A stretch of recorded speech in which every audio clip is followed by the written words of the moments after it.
Yeah! Can you feel the freedom? Can you feel it running through your veins? Ladies and gentlemen, after all this time, years and years of speculation, well, maybe just 1 year, it is UFC White House Day, and we are here, and I know you're here for the watch party, and I totally understand that, but you know what? We have a delay. We already have a rain delay. It's not going to start, at least the fights, until 9 p.m. Eastern, so we said, you know what? Let's just knock out the People's Pre-Fight Show right now, right here on YouTube, on Facebook, on Twitter. Shout out to the Twitchers. I am Mike Heck. Way more festive than I am is the one and only Jed Meshew. Jed, how are we feeling? Vibes check right now for UFC White House, my friend. I'm feeling pretty free. I don't know if you can tell, but even rocking the Team USA socks, just feeling very, very free right now. I'm ready to jump some motorbikes over the octagon, do an eagle screech. Like, let's have some fun, Mike. Yes. So obviously we're going to take your questions, but Jed and I have to take care of some business before this event starts, and we will We've got a lot definitely of do time. that. Yes, we haven't even drafted our teams yet. I got to let the folks know what's going on right now, and then we'll get right into it, my friends, and it's great to have you all here. I don't know how I'm doing this right now. I truly have no idea. I am wiped from the last couple of days at RAF. Flew off first thing this morning and got no sleep last night. I got one coffee here. I got another Dunks in the fridge. I got 2 energy drinks ready to go. I've got two racks set up, about to crack this boy. And it's going to be a time. It's going to be a time. Look at Fitz and Weidman and Bisping and Dominic Cruz like in the White House, like, in one of the main rooms. Yes, the room outside the Oval Office, just hanging out. This is such a weird thing. This whole event is going to be super weird. I don't know how to deal with it. I don't either. But look at that forecast. There's a lot of green on that map that they've just put up on the television.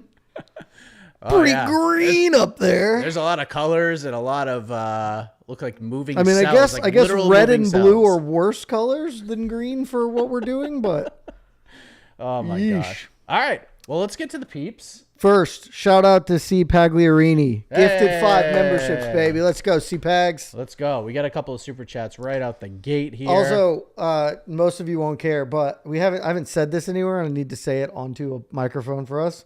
You weren't part of this conversation, though I did mention it to you.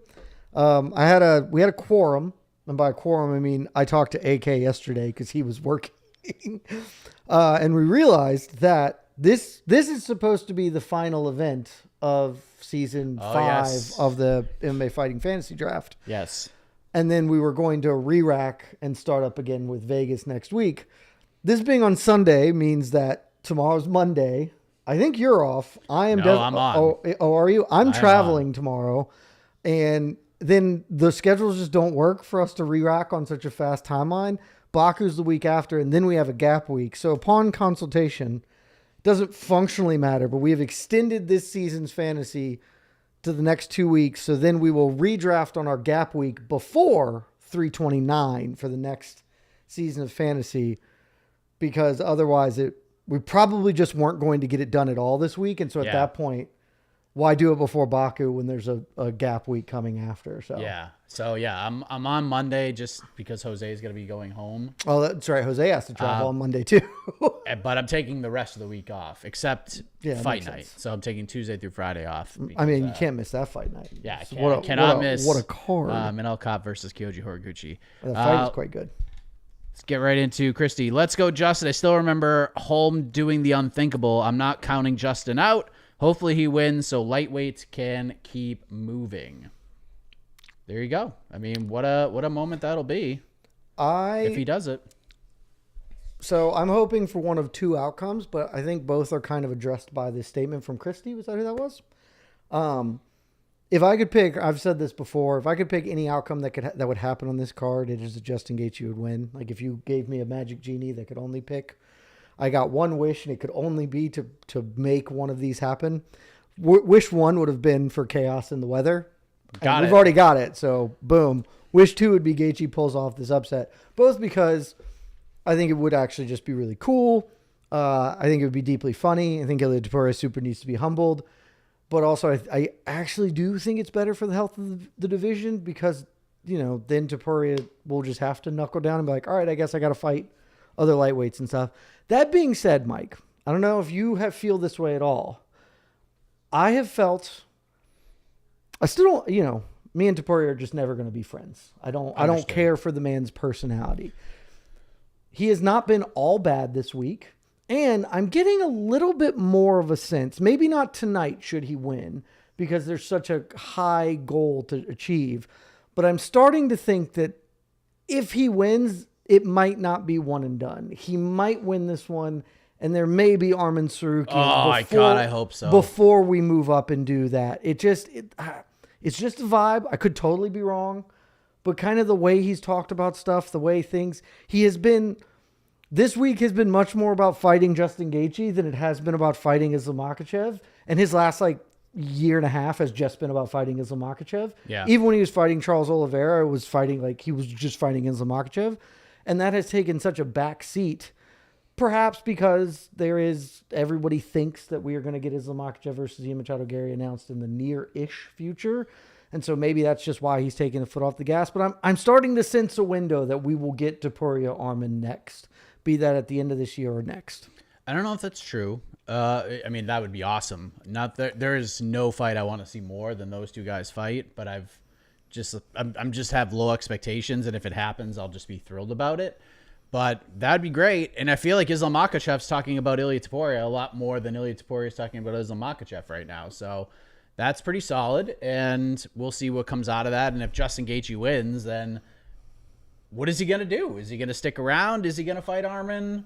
Does he just retire on the White House lawn? He'll stick around. Yeah. I think that it would make a ton of sense for Gaethje in some respects if he wins to just go out on top. 100%. Go, what's the Costanza? Go out, leave him wanting.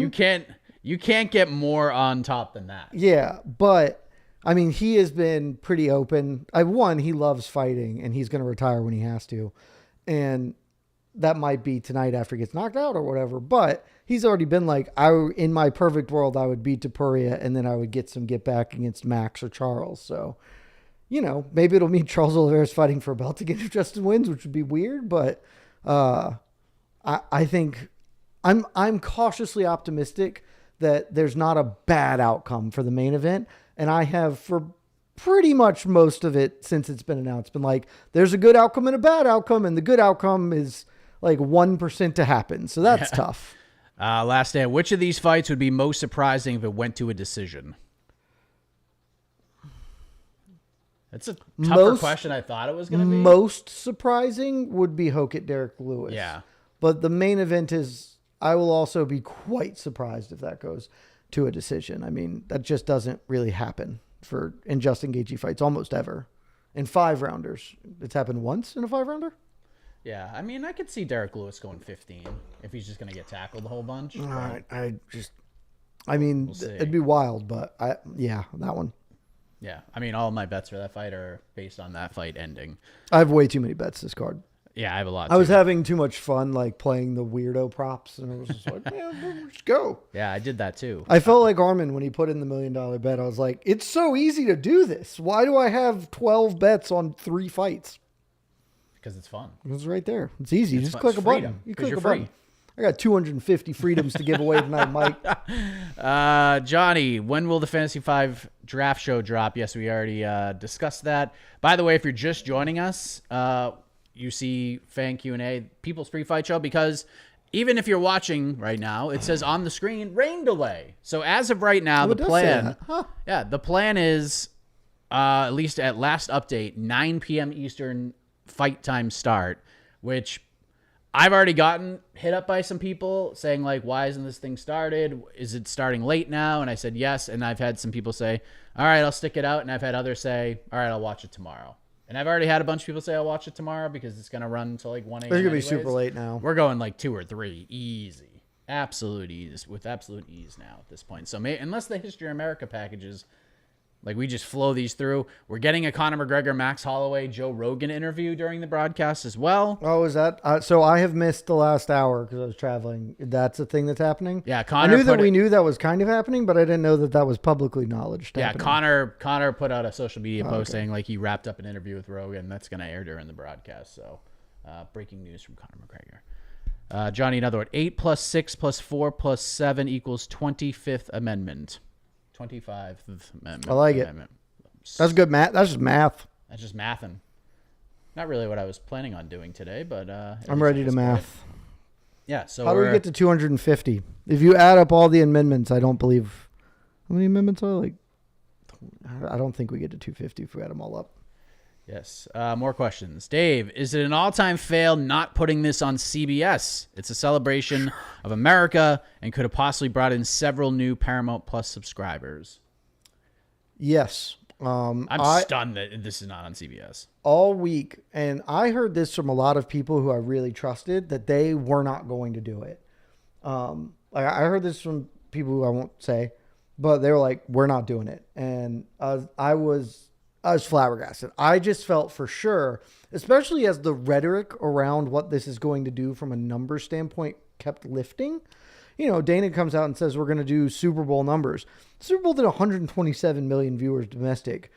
That's like 6 times the Paramount Plus subscriber base. So like, that's not, that does not math. Credit to whoever mathed earlier. That math don't work. So I was like, okay, this must mean they're going to put it on CBS. And I was like, the people who are telling me this, they're telling me what's true, but they're going to make a change. And then Dana and Marco Rubio were like, going to get 1 billion views worldwide. I was like, it's absolutely crazy. So this is going on CBS then, and it does not appear that they have any intention. Even then, it's still not going to get 1 billion worldwide. But like, it's not even going to get like close to what they think it's going to be. It's just not going to happen. I'm going to look at how many households CBS has in America right now. Probably not as many as you think. How do I find how many households? I Googled something super wrong there. Okay. Well, while you do that, I got another super chat. ZX. Strickland been the best thing of fight week. Sean Strickland. Just crashing the party. He's certainly been the most famous piece of it. CBS is owned by 43 million TV stations in the United States. 43 million households.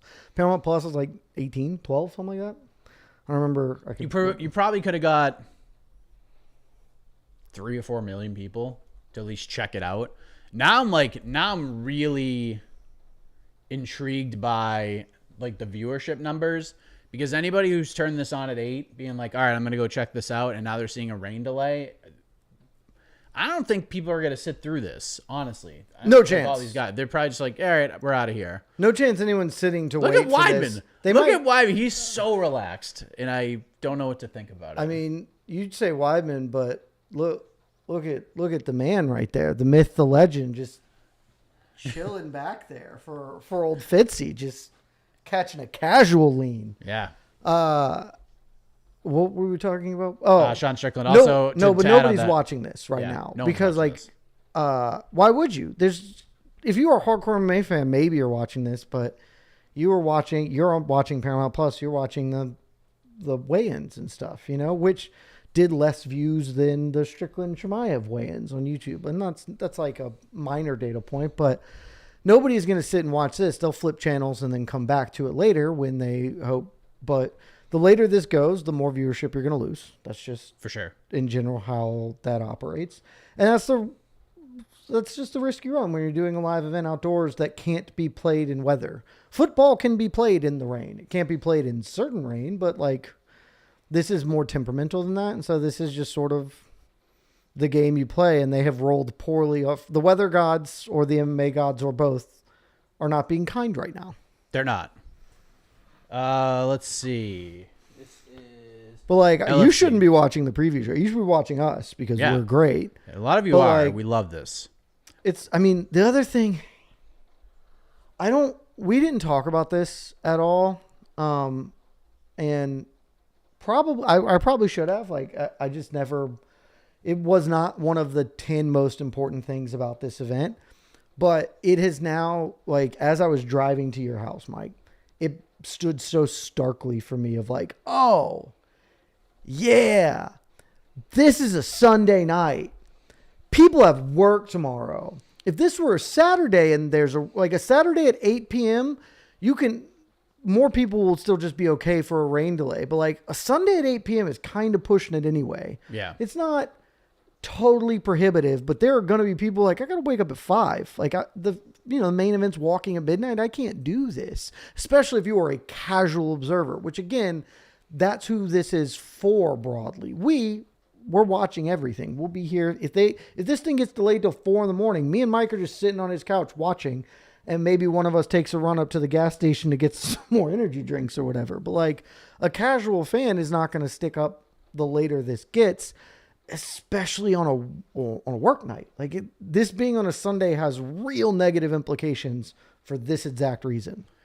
Yes. Shout out to Steve here. Currently on CBS is a repeat of Marshals, followed by a repeat of Tracker, followed by another repeat of Marshals. I mean, I bet both of those shows, I do not watch basic cable TV shows that much, but I bet both of those do good numbers. Is there a Stanley Cup game on, or not a Stanley Cup, but a hockey playoff game? What else is going on right now? There's one Friday. Yeah, that might be a Stanley Cup game. I don't think that's going to really affect too much because it is the Stanley Cup final. I didn't realize we were in the final. Not a lot of people that's watch on hockey, which is unfortunate. Is this on tonight? Sure is. Yep. So Game 6 of the Stanley Cup is on tonight. Plenty of people are just going to tune into that instead. World Cup's going on. World Cup is going on, though that will end relatively soon. Oh, no, there's a 10 p.m. game tonight. Yeah. They could not have picked sort of a worse time frame to do this. Again, it's still such a unique, spectacular thing. It's probably going to do big numbers anyway, but this being on a Sunday has made things a lot more difficult for them as the weather has happened.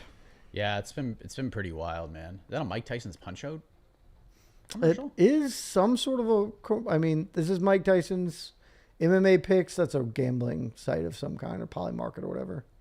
Sleeper? The hell is Sleeper? Never heard of that. Weatherman Roger, I do believe this is a violation of flag code. Oh, with Weidman? No, with me. Yeah. You're not supposed to wear the flag. But I don't know if you've been in America for the last 60 years. What if you wear like a lot of mini flags? I actually think that is fine under flag. So I'm actually almost certain that's okay. It is, you're not supposed to treat the flag as an article of clothing. I think that probably differentiates pretty cleanly. Okay. Like technically you're not supposed to be draped in a flag or whatever according to flag code. But like people do this all the time. So that's not a bad sign that I dropped the money gun and all the money fell out. I hope that's not good. I hope we are not jinxing here. Did I skip your super chat? Oh, the Strickland thing. We were talking about Strickland. Strickland's been the best of fight week, and then were there props on Strickland getting arrested? He's not going to get arrested. I mean, I think he was escorted by police, but I don't think he was actually. Yeah, he's not going to get arrested. He's not going to get arrested. This is not looking great for us right now. Well, maybe the second drop canceled out the first one, and we're all good now. I don't particularly think Strickland's been the best part of fight week, but certainly people will. He has been the most famous, biggest part of fight week, and Sean Strickland is one of, if not the biggest stars in the UFC. Like that's just the reality of the situation, you know. Like he's, especially domestically, internationally that may be very different. He's still, I think, a pretty big star internationally, but domestically he's a very big. The fans love him. They gravitate towards him. And so him being a live thing, like he has certainly gotten the most reaction of the week over anybody. Just, you know, it kind of makes sense. His whole thing is like being American. So especially for this card. Yeah. Joseph, would Ayman Sahabi winning be the craziest moment this year? No. Not even close. It'd be funny. I mean, might as well. I mean, I'm so out of fantasy now. Like, let's just go for all the funny outcomes. It'd be really funny, but he can win this fight. I believe he was chosen for this matchup because he is the most winnable fight for Sean O'Malley. But he is capable of winning this fight. So that would not remotely be the craziest outcome of the year. I mean, Strickland beating Chimaev is probably a bigger one. Like already numbers wise is a much bigger upset. But that was also a fight where everyone was like, he probably can win, even if very few people picked him to. You could see how Sean Strickland could win that. Same way you can see Eamon Zahabi winning it.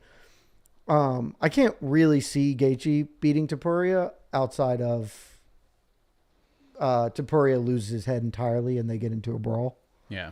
And that seems unlikely. Mike, where's the shirt? Well, I didn't get the super chat to buy the shirt. Plus, I had to travel to St. Louis. There's just no way. Also, that shirt was just not going to be here by fight. He told me about it, and I was like, no way. I was like, honestly, it's a great thing, but there's a 0% chance that thing gets here on time. Yeah, even if you like pay the extra overnight charges, like there's a real chance that it's still not getting here. So, what else we got? Will Mike and AK do a live on to the next one? Yes. Tomorrow, I think 1 p.m. Eastern, we're going to try to knock out a live Otno following this event. So Dave Sandine, there are a couple of fights that have only Americans, so an American has to win. We can't have a no American wins unless 2 fights go to no contest. I guess it could happen. And then look, if that happens, if no Americans win and the 2 double American fights go to no contest, that would actually be hysterical. Yeah. Spencer, boys, it's here. Ethical concerns, but still so damn excited. After 300, Jed talked about need for a WrestleMania type card each year, and this feels like one. Does this feel like WrestleMania?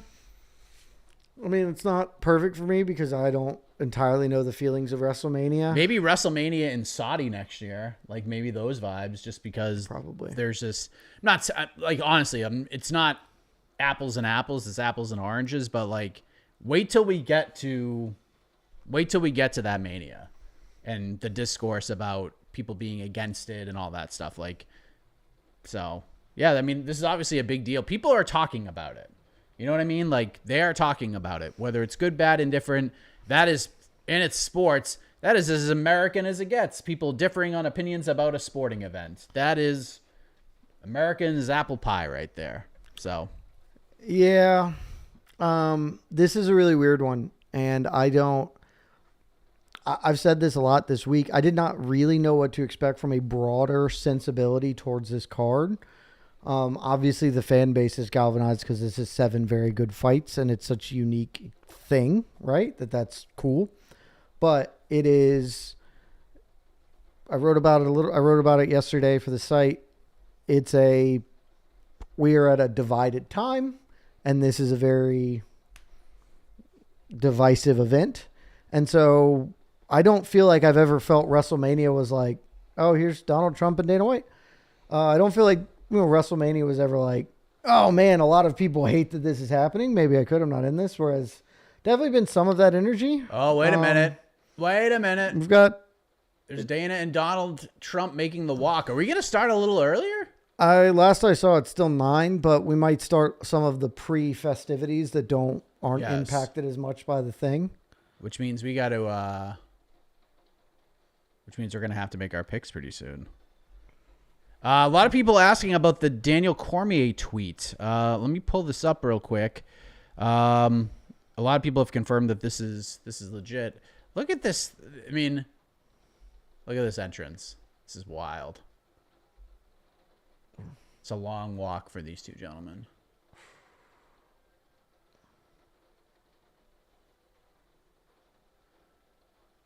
Look, here we go. I mean, we might as well just react to this. But while they're walking, I think we got a ways to go. Daniel Cormier apparently tweeted out a couple of screenshots. I'm probably going to get a lot of flack for bringing this to light. However, I refuse to stay silent. The UFC is a sport that I'm deeply passionate about. I will not tolerate this type of insider behavior. Shame on anyone trying to ruin this beautiful event. And these were allegedly DMs from Eric Trump. That allegedly say, hey, Daniel, I'm going to be attending UFC 250 tomorrow. Saw you were casting. Hope to see you there. DC was like, wow, I can't believe you DM'd me. And then it went to, are you placing any bets? So many snipers on top of the White House. Yeah. Are you placing any bets? DC responds allegedly, nah, I'm actually not allowed to bet on any cards or anything. Next question is, are there any of the fighters injured that you know of? The alleged response, I'm not quite sure why you're asking me this, but I think they're all in good shape. And then it went to, quote, I'll just cut to the chase. Are any of the fights tomorrow rigged? I've been eyeing the Lopez fight, and I think an upset wouldn't be too unrealistic with dollar signs. DC apparently deleted this tweet very quickly. There are people in the space who said, this is real. It was quickly deleted. And then DC responded, oh, are people really this dumb? A little while after that. So thoughts on rigged gate from allegedly Eric Trump allegedly DMing the alleged Daniel Cormier? Enough people who I have no reason to doubt their credibility say they saw the tweets. Now, so I believe that the Daniel Cormier tweet is a real tweet, that was not a altered or fake one. I could be wrong, I suppose. I think the evidence would suggest that that's real and he deleted it. The content of that tweet, I cannot speak to the veracity of. That's hearsay of a hearsay at this point. I don't know why Daniel Cormier would do that and then delete it. Maybe he got hacked. I don't know. But, we will likely never know the reality of that situation, but you can draw your own conclusions with the evidence you have available to you. There you go. There's Donald and Dana right on the little balcony there to a rousing ovation.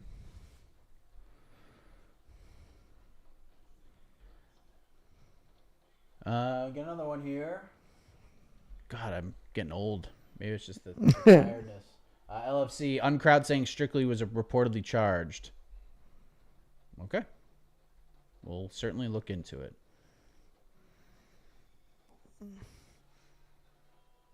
I mean, how'd they know he got charged already? Because that happened like 20 minutes ago or whatever. Yeah. Bada, thank you. You both do a great job on all video content / appearances. 2 of my favorites plus MK. Thank you. $15. Thanks, buddy. Appreciate that. I mean, I respect the MK guys. We should be your favorites. Yes. Love the MK guys. Michael, NHL game is in Las Vegas at T-Mobile Arena right now. Weird night. It's a real weird night. It is a real weird night. We got the national anthem being sang right now. I mean, we can't really hear anything because we don't want to be demonetized or be booted off the old YouTube, the YouTubes and all the other social media sites around right now. But it looks sick, dude. Like, this looks awesome.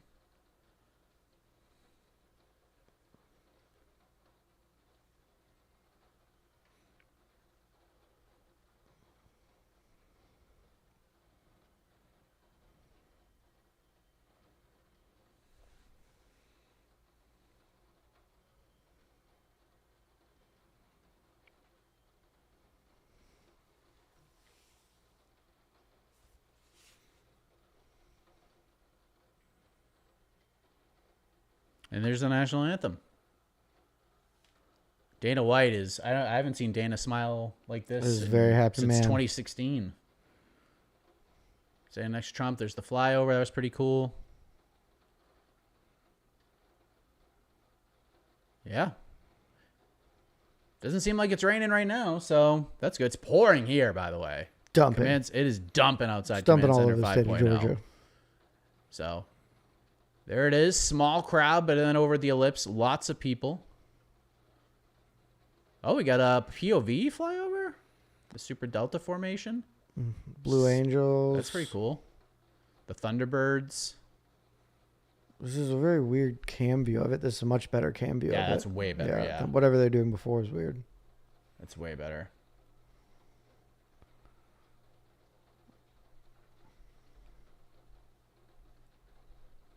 Love this. I will not watch tonight and gladly watch people watching. There you go. This is the place to be. We're going to have a great time. And now... I understand Dana that and feeling Donald too. are making their way octagon side. They're walking the aisle.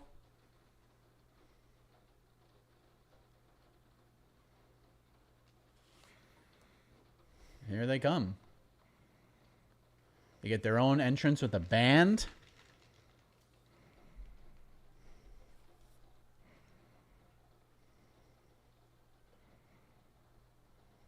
Dana killing the Ali Act. I mean, lots happening here. The entrance continues on. Finn, don't use that word. People on the internet get very mad if you read books. Oh yeah, can't say that. Here we go. There's the Trump family. There's Ari Emanuel.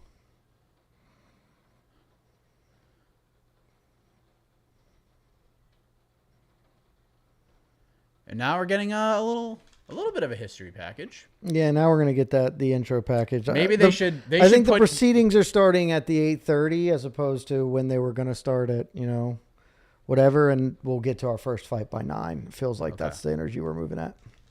All right, Jed. Hank, I have in fact washed take this some more shirt. questions. Take some more questions, my friend. Hank, I have washed this shirt in this outfit.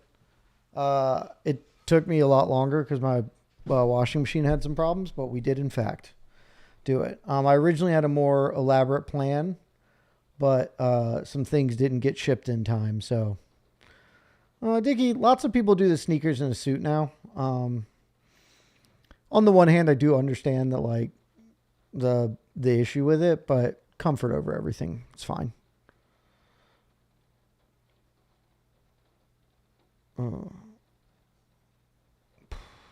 Let us know when fights are starting. Southside, I think fights are going to start around 9. That seems to be our goal, or the goal for thing.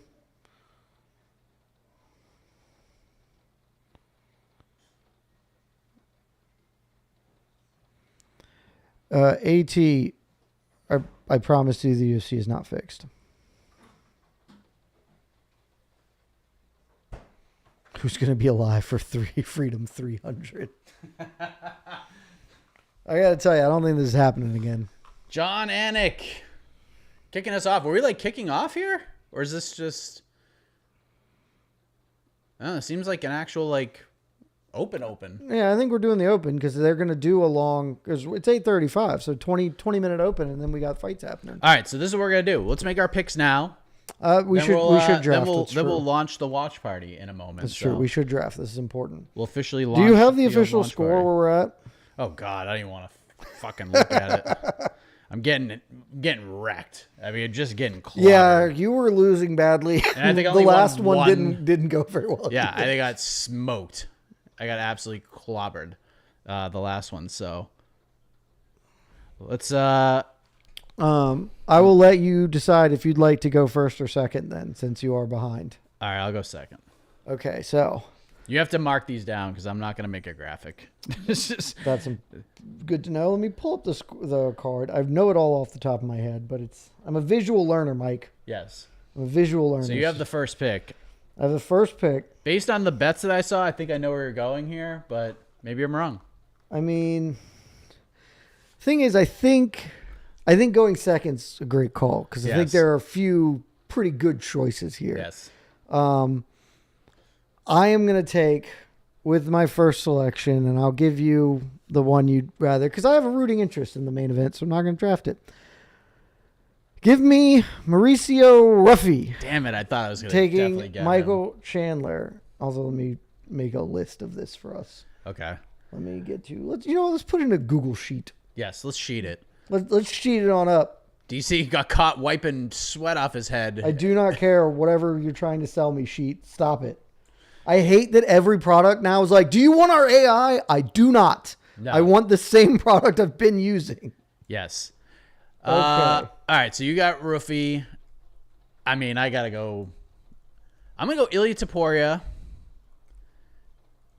And then, man, so I have to play like offense and defense here because there's... Well, smart. Now I get to root for Gaethje anyway. All right, so I'll take Ilya and I'll take Sean O'Malley. Wow. You're making me cheer for Eamon Zabi. Yep. That is... I mean, that's a dastardly move, Mike. That is a dastardly move. Just gamesmanship right now. Now he's going to take... Oh, you get 2 here. I do. I mean, I have to take Hockett, who I suspect is going to win. And if I lose, I won't even be sad about it. All right. I'll be like, all right, I'm going to take Hockett. Incredible Hulk. Oh, and you won't even be mad about this because I think you would have. Driving down, I was like, how did I do this? Like, I bet he would take Kyle Dawkins, but I'm going to take Bo Nickel. I think Bo Nickel is going to beat Kyle Dawkins. So I'll let you make the hard calls. Because you wanted Dawkins anyway. I know you did. No, I didn't. But didn't you? The guy, you've been talking all about him. I mean, no, because it would be, that's my funny outcome. It's a very funny outcome. It's a very funny outcome. So I get what, the last 2 picks here? You do. Well, I wanted Diego Lopez on my team, so that works out great. I'm okay. I'm picking Garcia to get the upset. So. And then what's the co-main event? The hardest one to pick. Golly. I didn't want to make this choice because it is a total coin flip matchup to me. This is the toughest fight on the entire card to pick. It was one of the hardest fights this year for me to have an opinion on. Yeah, it is. It's real tough because I know the popular choice is just Pereira's got to do what Pereira 100%, does in big spots. But like going back and like watching fights this week, I was like, man, Gane's like a really tough matchup for him. Like a really hard He's never lost a striking battle. He's never been hurt. He's never been knocked out. Nope. Still close to a pick'em. I'm going Gane. I'm going to go Ciryl Gane. Damn. I kind of was hoping you would take Pereira. Yeah, I mean, it's way better if Pereira wins. Again, like I think this is a total coin I think flip. Gane, like that, remember that funny world we were living in was like, imagine if Gane just goes out there and like 49-46 him in a fight we don't go back and rewatch. I kind of feel like that could happen here. That was my official prediction. Earlier this week, I picked Pereira because I just didn't really know what to do. Picking Gane, I don't have any level of confidence in it. But I'm galaxy braining this at this point. Like I've thought too much about this fight, but looking at it, I was like, man, you know what? Pereira is obviously so much more popular than Gane. Yeah. So casual money is coming in on him, and this is still a pick'em. That must mean that the sharp money is staying on Gane because the line is not shifting towards Pereira like I would imagine it to. So there's Derek Lewis. Very silly of me, but it is what it is. Yes, lots happening right now. We're seeing entrances, even though like during the rain delay, we saw pretty much all of these fighters warming up in the makeshift locker room. What a spot for Derek Lewis. Like, he can be a hero to many if he goes out there and knocks out Josh Hoka tonight. Okay, so to recap our draft selections, which I think I'm like 7 or 8 up. Like, I think you're more than that. Actually, dude. You're right, because I think I was like, I think you could have blanked me last time, and you still would have been like 1 back. Yeah. So, like all the things. Everything has gone really poorly for you for a couple of events. You need a big week. You've got Michael Chandler, Ilya Topuria, Sean O'Malley, Derek. Or I guess let's go in order of main event down. Okay. You have Ilya Topuria. Sorry, you have Ciryl Gane. You have Sean O'Malley, Derek Lewis, Michael Chandler, Kyle Dawkins, Diego Lopez. I have Rafi Gaethje, Zahabi Hokit, Nicole Garcia, Pajeda. All right. So now we know. We sure do. So listen, this is I'm just gonna get all our graphics ready to go because what we're about to do, my friends, is we're gonna get ready for the watch party. That's what we're gonna do. We're gonna do the countdown and all. Let us stretch our legs a little bit. Let the dog out to relieve himself. Like, that's important. All those things. And we're gonna take a quick timeout, a quick shift over, if you will. And we will see you in about 5 minutes for the official launch of the UFC White House watch party here on MMA. David Drummond, we will get to that when our watch party launches, but Super Chats, please yes. stay. He just came in. We are not forgetting about you, David. I promise. We're going to launch right into the Super Chats the second the watch party goes live. So we will take a short time out. Don't go anywhere. Live watch party, all the White House fights. Stick with us, MMAfighting.com. It's a terrific website. And ladies and gentlemen, 250 freedoms, baby. Let's go. So many freedoms. Let's go.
should have hit us with that music from the White House walkthrough.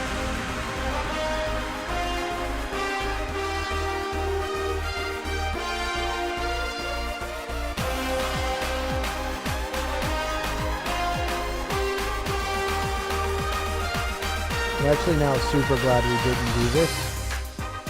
All right, everybody, we are here. We are live. We shifted beautifully from the People's Pre-Fight Show to UFC White House, which is officially about to kick off. Steve Garcia making his way to the hallowed octagon, and we are about to get off and running here. If you're just joining us, I am Mike Heck. That is the great Jed Meshew. We are here, and it's finally time, Jed Meshew. America! F yeah! What am I do to save the mother effing day? All right. Well, That should, honestly, we should have eaten the copyright infringement just to have that be our music. I could have called some people and see if Trey Parker Madstone would let us use that one. yes. Let's get our bets up here. Right out the gate. Steve Garcia in the octagon. Historic. There's a trivia question. Who is the first fighter to ever grace the octagon at the White House? It is the Mean Machine himself, Steve Garcia. And the setup is pretty sick. We thought we were going to start the fights at 9 p.m. Eastern, and it looks like by the time like Lopez makes his walk, It's going to be pretty close to exactly it'll be right around 9, mark. but at least all the stuff is starting a little bit sooner than people had hoped for, so that is good. And Jed, we are on opposing sides right out the gate. Yeah. You got the Steve Garcia plus money bet, which I mean, We're also I on don't hate opposing it. sides for our draft anyway, so. Yes, that's Perfect. very true. That's very true. All right, we do have a couple of super chats that we'll get to. Chef Nerdmon, Star Spangled Banner, that's his opinion, and there you What's have his it. opinion? Yeah, there it is. Well. I mean, that's just kind of, I mean, you know. yeah, it's America. We believe in freedom of speech. David, sup guys? Aussie Dave here. Pulled a sickle to watch today. Love your work. Really worried for Justin tonight. Ilya's so sharp and could make Justin pay for his overextended strikes. Much love, boys. Much love to you, man. Enjoy the festivities. Here comes Diego Lopez. Aussie. Oi, oi, oi. And we got Alexander here. We got GTA 6 before a UFC 250 fight. So, That hasn't been announced, has it? I mean, Did GTA 6 get announced? That was a big day, if true. Big if true. big if true. Big if true. Big if true. All right, let me get I gotta make sure I have everything. I do agree, Art Vandelay. Live bands for walkouts are cool. I assume that means that's happening on the broadcast. We don't know. Our broadcast is not playing loud noises for us. No, nor will it. We'll turn up a touch. Plus, it's not helping that it is just It's just pouring rain on us. so. Diego Lopez making the walk. It's a terrific cowboy hat. Yes. Big smile on his face. Man, talk about getting a push from the company and having belief from the company that employs you to some degree, even though they're independent contractors. But, I mean, Diego Lopez, UFC 300, Sphere, and now the White House. To one very garbage title fight, one semi-garbage title fight. White House getting to weigh in twice for the White House, you know? That was crazy, man. I love the man. That was absolutely wild that he had to wait. That he got. It was super weird. Also, he gained a lot of weight in a very short period of time. He did. He just I don't know what He didn't need to. You just have to come in under the one. So he could have just come in and like, well, but he apparently put 10 pounds on immediately. Yeah, he just wanted to eat up and be good to go, and hopefully he got paid to make weight a second time. Does he get show money for like main event stuff? I assume not. Based on the way it sounded, he just volunteered to do it, and they were like, "There's no harm." By the way, with what we talked about earlier, the Eric Trump tweeted, "This is completely fake. I've never reached out to Daniel. In fact, this is scary." But again, you know, just I don't know. Just sharing. As I said, I believe the Daniel. The only thing I will say with a level of confidence is that the Daniel Cormier tweet was real. The contents of that tweet, I have no idea if those are real or not. Thank you, Rorschach. This shirt is tremendous. I don't think I told where I got this shirt on MK. Maybe I did. We'll tell it here. I've had this shirt for 3 or 4 years. Many of you by now know I do a yearly golf trip with a bunch of my buddies. 16 of us go to Birmingham, Alabama, and play golf. We do our own little Ryder Cup style tournament, which has a very classy name, which I won't repeat here for the sake of, I don't think Vox Media would appreciate it. Yes. Let's not do that. So I'm not going to do that. But we've built our own little Ryder Cup. And one year, my scramble, it's tiered, and we have a scramble round. And in the morning of the scramble round, I got thumped. It was a best ball. And so me and my partner just got wailed on. And then at the pro shop, they had this hat and this thing sitting there. And my scramble partner and I were like, let's not tell anybody. Let's go buy that. And then we'll show up to the afternoon round looking like that. And we did. And we closed them out on 10. Like, we just beat the brakes off them because these colors don't run. That's what you need to know about them. They do not run. So I've had them for a long time. That is crazy. Look at this view. Like, that's wild. Buffer doing the intros. I'm going to be the only person with this opinion, and that's totally fine. Yep. It is weirder to me to look at Diego Lopez and that he has the sky behind him than that there is like that. The White House thing is like, I don't know if I just acclimated to it or it's like, yeah, it's a building, but then being like, there's a tree. Steve Garcia, they're outside. There's just a tree right there. That's weird. It's all cloudy behind Steve Garcia, but there's breaks in the clouds behind Diego Lopez. It's real weird. Real weird. Perhaps that's what it does. Let's see. Someone has a J9227's got 1,000 shekels on Steve Garcia. Hey, let's go. I mean, I would support that anyway. I have some shekels on Steven.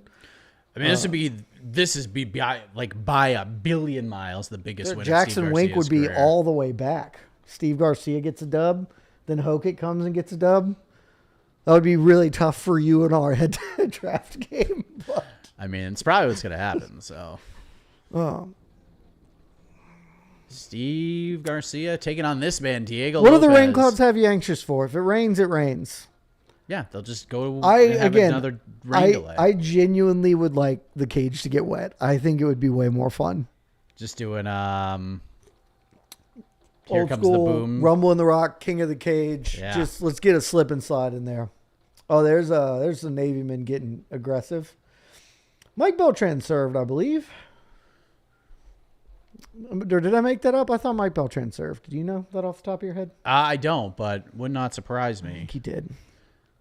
Diego loose as a goose. Steve Garcia just looks, I don't know. We got a super chat that's I respected, but this is the most obvious answer of all time. We're gonna get to that in a moment because I want to make sure. Right, Steve Garcia, baby, let's go. We're off and running. We are off and running. There we go. Look at the graphics. Oh, and then we got a Riyadh season sign right above it. There you go. That's. I got about 18 different thoughts right now. First one, because I'm gonna try and be positive tonight. I'm not gonna try and bring. I have a lot of negative thoughts. I'm going to not bring most of those if I can help it. Yes.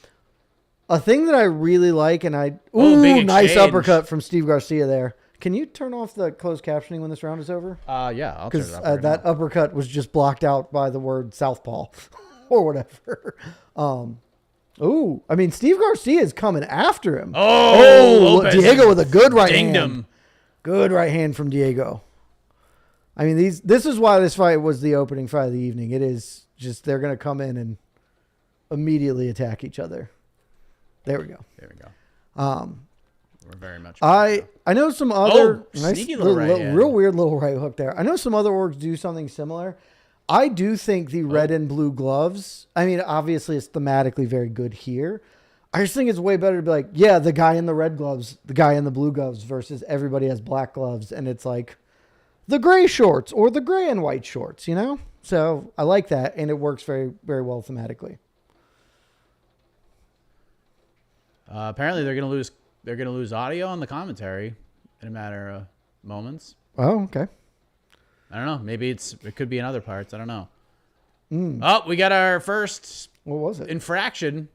Doesn't matter. Diego Lopez is like, The center of the canvas being a red, white, and blue Monster energy drink is... it's something. That's choice. It is...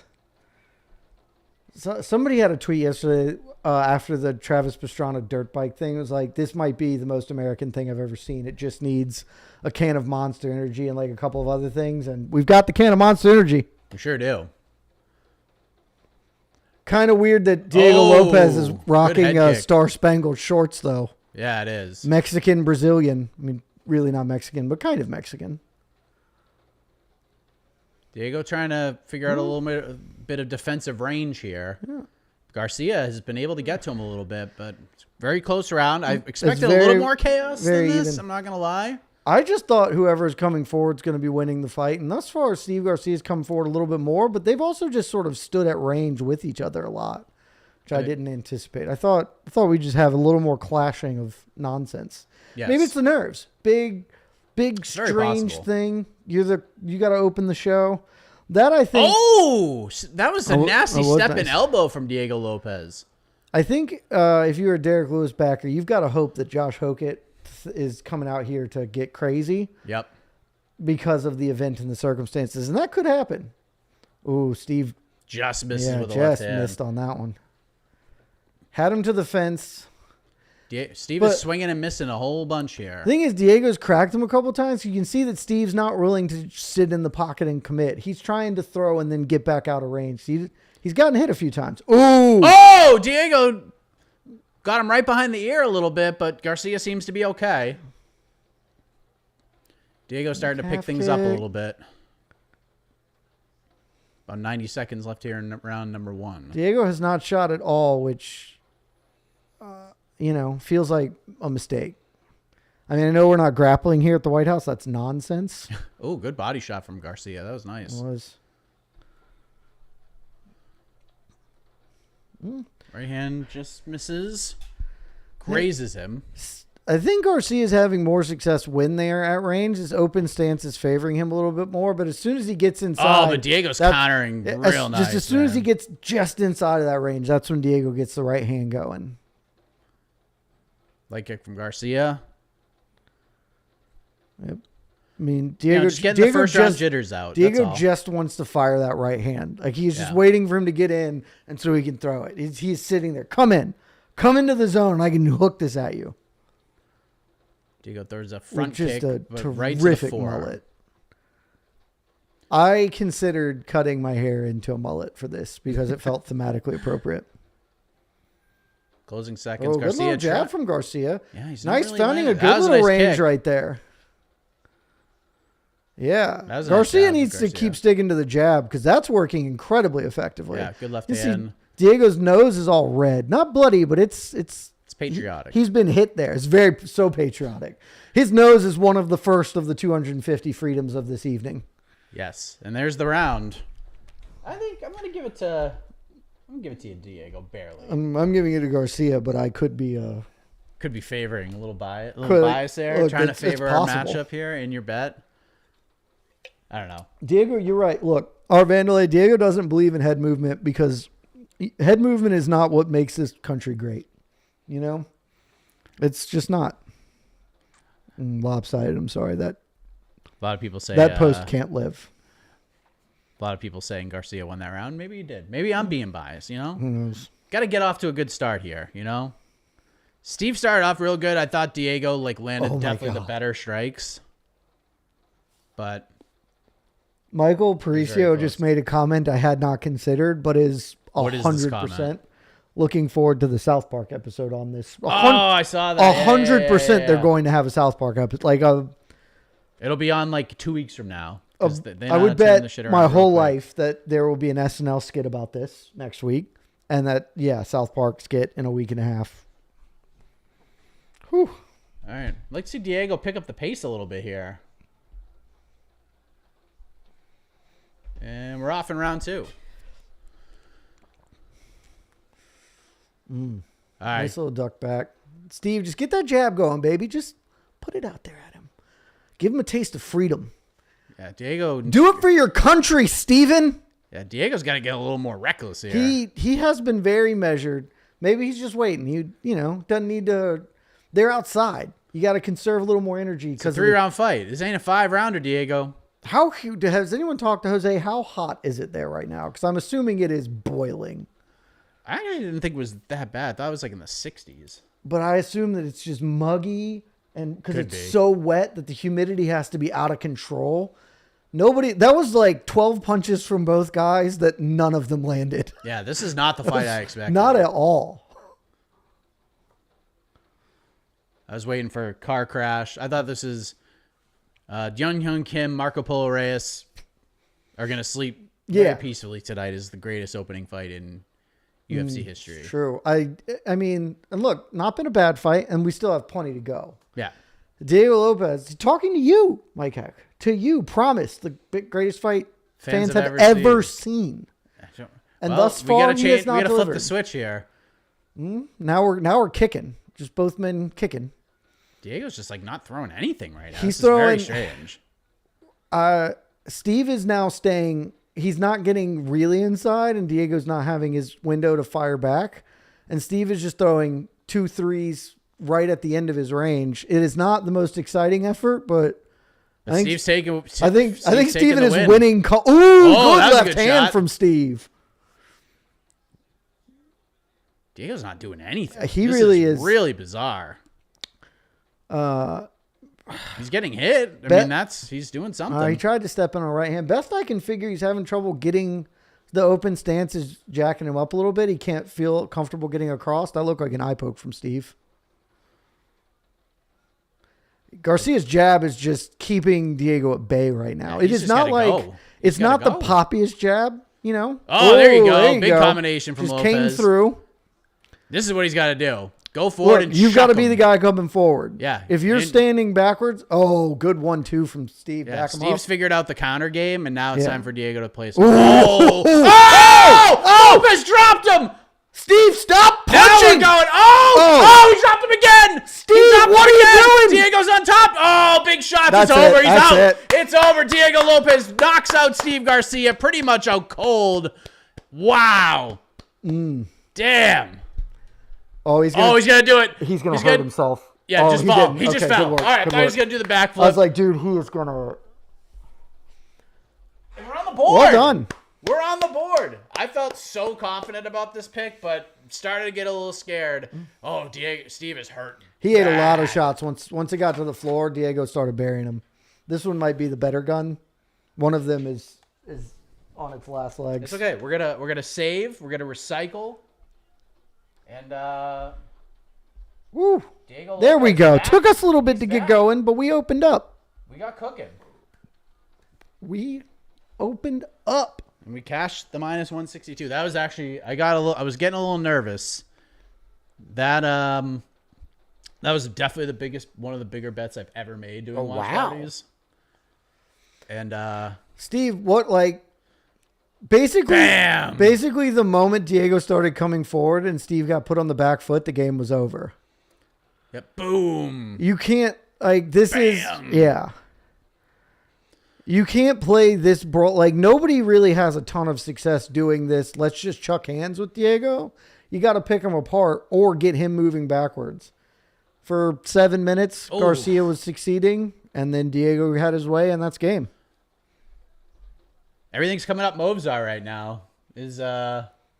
What are you talking about? Diego Lopez is about to get another title shot. Well, now he's got to get a lightweight title shot because he's the backup fighter. I mean, that could still happen, but he's definitely capable of getting another featherweight one. That was crazy. Crazy. We eventually got to where we thought we were going to get with this fight. We did. And big win for Diego Lopez. He's just going to be the super fun dude at 145. I forgot Diego Lopez is on my fantasy team. Does anyone have Steve Garcia? That seems like a Damon pick. What? I don't know if it's true, but it sounds right. I can pull it up. It very well could be. Let me pull up the older rosters. I don't know. That was his first fight in a while, so. Diego Lopez was it was such a tactical choice. I was like, I think he's going to lose, but he's going to get points, and then he'll fight again. Yeah. And all of that happened. Oh, boy. We're getting a ton of Ram Nobody had Steve Garcia. Steve Garcia was not loved. No. Well, you know what? I mean, it's been real. Steve Garcia's title hopes, he gave it a go. He gave it a run. He did. But now he can be, Terrence McKinney-ish with the featherweight division. Just be the super fun dude. Yeah. There's nothing wrong with being fun. Yeah. And now Diego just stay away from Volk for a little while. Maybe Movzar wins the belt and you guys can run that one back. Yes. Support. Problem is, once Movzar wins, Kamajayos is there, and he's never going to give up the belt. So my beautiful boy is going to go on a run to rival anyone. And he's not going to go up to lightweight because he understands ball. He gets, yes. Yeah, he's going to be like, I'm going to win 12 things. Shout out to John Anik, who I do not agree with everything, but was it you that he talked to this week and was like, or was it was at the presser, maybe? Yeah, it wasn't me. Something this week, John Anik, it was definitely the presser, because like, if Pereira wins the GOAT, and John's like, no, I believe in defending titles. It's like, John knows ball. Yeah, he does know ball. John knows ball. Every interview John and I do, we talk about that. It's like, yeah, John Jones has 15 banners hanging. That's pretty good. That's pretty good. You're right. You're right. It is. Now Diego Lopez is about to get his hand raised. And, poor Steve. Dude, his face is... You drafted Lopez, so I don't even feel bad then, because I probably would have drafted Steve Garcia, and then I would have broken serve. Yes. But I expertly was like, I'm just not going to choose this fight. I didn't want to pick this one. I didn't want to pick the co-main because I don't feel confident in them. Congratulations to Diego Lopez. Obviously, Steve Garcia, very, very heartbroken here. And, I get it.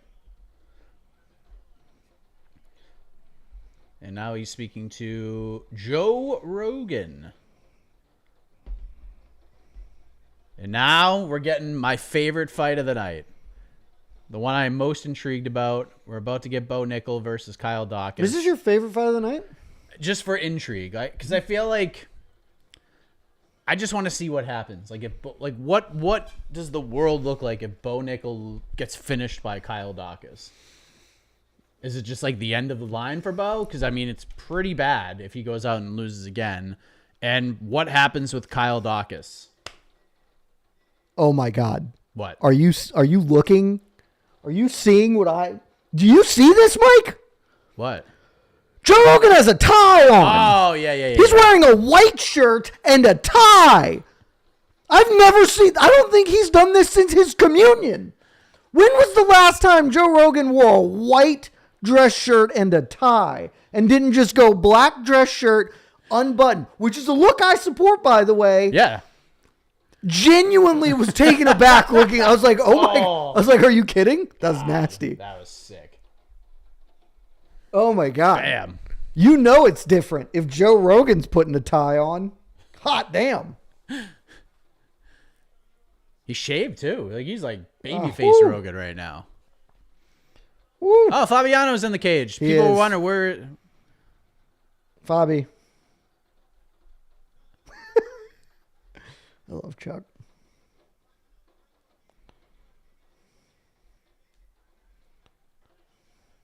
Diego says something and gets cheered All right, for, we are and on Joe our Rogan lets him way. go. We're a fight in, Jed. We are It's 9:10 six p.m. to go, baby. 6 down. I believe we're gonna get a little bit of a history of America,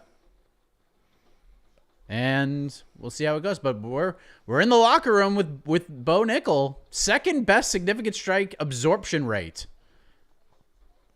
Okay, sure. How do we... Among active middleweights, that's a lot of qualifiers there, my man. That's like the Little Big League stats. That movie. Oh, I don't know. Did you hear this? Apparently, Diego said if the UFC needs him for the main event, he'll come back. His hotel's 5 minutes away.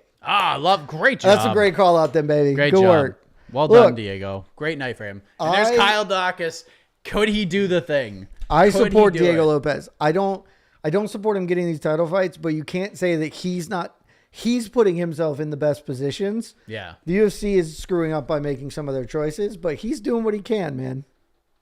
What is this commercial? It's definitely going to be a betting platform of some kind. Jesus Christ. That might be a bank, like a AI bank or something dumb. Or great. Bank? Sorry, I don't know. AI is just in everything, so I assume that there's if somebody hasn't made a bank that's AI, that's the next one.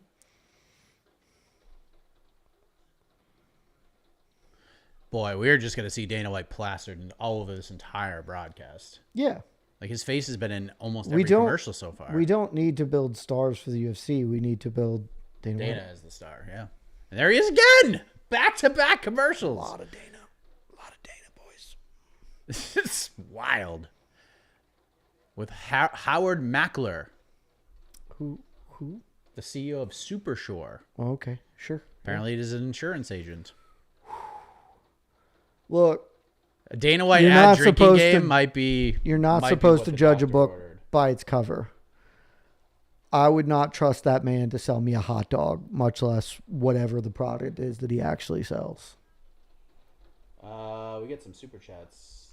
Ooh, let's get to them. Thanks for the laughs and insights. Let the fighting begin from Michael.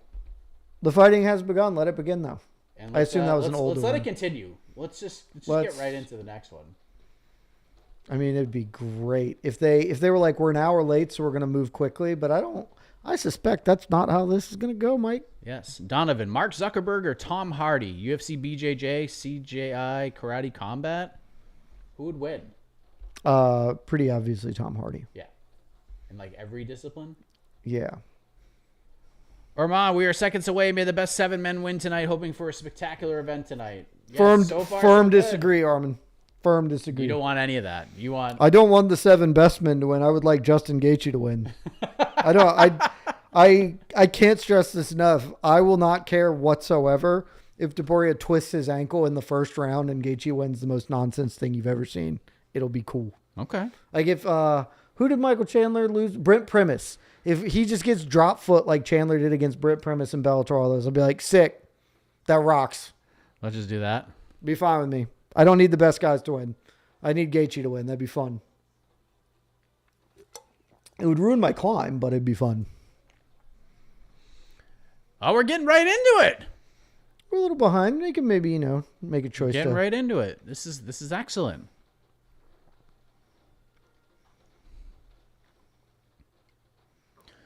All right, there's the Bo Nickel with the hair and the clean shaven face from the other press conference is pretty wild. That's a pretty good photo. That's sick. Pretty good photo. It's Diego standing on the cage with the White House in the background.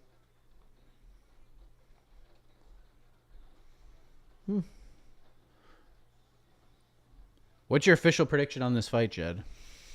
I think Bo Nickel is going to win. What did I pick in my Tapology? What did I choose? Nickel by KO TKO in round 2. Okay. Was my official prediction. I have some concerns that Bo Nickel might not be good at fighting. Like he's athletic and, but he doesn't get fighting. But I think I said it a bunch this week. I have a lot of respect for Kyle Dawkins and building a game despite having almost negative athleticism. They're going to be moving at very different speeds, and so I suspect that Bo Nickel wins. But, maybe Bo Nickel's kryptonite is big, goofy, unathletic dudes who are technically pretty capable. Let's pull up the bet, shall we? Hold on a second. Did I not put your Bo Nickel bet in? I have no idea. Oh, there it is. I just put it in a different spot. I have Dawkins plus 260. Plus, I have the over half round and a parlay piece, which is also paired up with some other stuff. It's pretty much like the over-under soup parlay. Gane Pereira over 1.5. O'Malley Zahabi over 1.5. And Rufy Chandler under 2.5. That is the big juicy parlay that pays out. Pull it up real quick. Pays out plus 135. But it starts with this going over a half a round. I was extremely close to double climbing this week. I'm climbing on the main event with Ilya Topuria. I was very, very close to adding in Bo Nickel scores more takedowns, which was like minus 600 or something. Because yes. How does he not? Instead, I ended up just what did I get? You have over 1.5 takedowns at minus 115. Most takedowns landed minus 650 plus a parlay piece. Yeah, I just was like, A lot of Bo Nickel action here. I was just like, yeah, put the Bo Nickel. Like, I just put money on it. I was like, I kind of want to see. This feels like this should be not minus 650. Yes. And here comes Kyle Dawkins. That's real weird. Philadelphia's own Kyle Dawkins walking through the halls of the White House, getting ready for the biggest opportunity of his career. Las Vegas Metro PD SWAT Officer Brady Cook and Staff Sergeant Ty Carter, a Medal of Honor recipient, are nice. leading Dawkins to the cage. And there he is.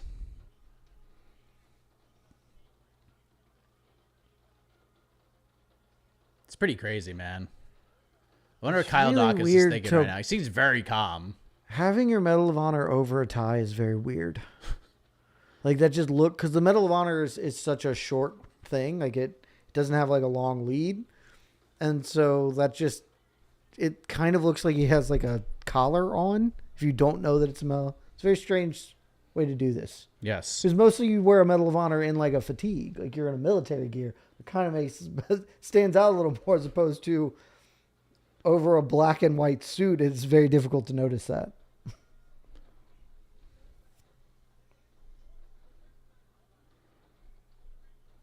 The weather has crushed my wife and child. They've been stuck in Boston for several hours. They're supposed to fly home from Boston like 4 hours ago. So hopefully they get to fly out at the top of the hour. Feel bad for them.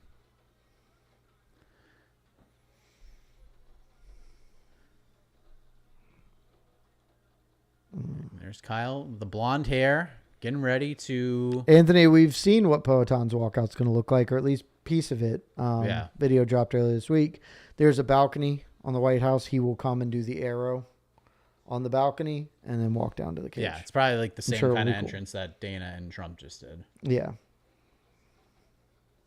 Herb Dean giving Kyle the okay to enter the This is a octagon. very toe-headed matchup here. Got a lot of white blonde going on in there. Doc is cool as a cucumber right now. He has the appropriate energy of this whole week of just like, I'm just happy to be here. You know? Yep. Not even like overly goofy about it. Just like, yep, I'm here. Cool. I'm here. Cool. It's any other fight. Max Rabkin, 100%. Tops Drop is... I cannot wait to hear Tops Drop play at the White House. I don't think we're gonna hear Tops. Come on, you gotta put that. I think he's getting the same band entrance. As Make the band play Tops Drop. Oh, let's see. Oh, maybe.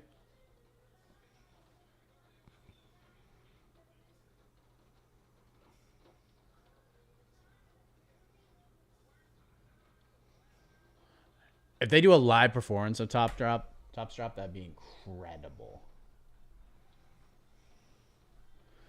I mean, yes. There comes Bo Nickel. I don't think I knew that Bo Nickel was born in a place called Rifle, Colorado.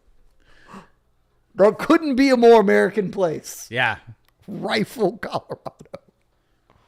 Bo, big smile on his face.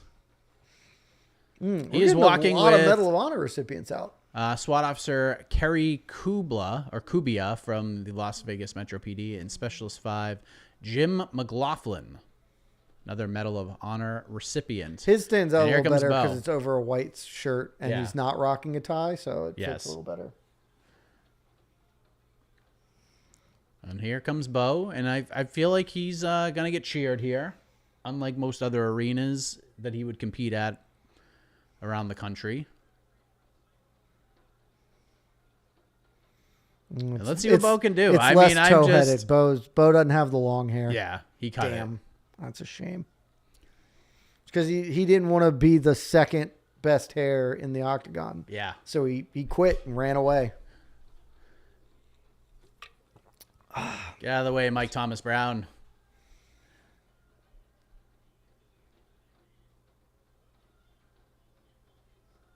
Are they saying Zombie Nation? I think they're doing that. Oh, They are. That's what it sounds like, yeah. Okay, this is kind of sick. They're doing the Zombie Nation live. We are God, tops drops. They're going to do it. Best, They're going to do it, Jed. It'd be so good. It'd be so good. If they just brought Pat out and were like, wrap. Go.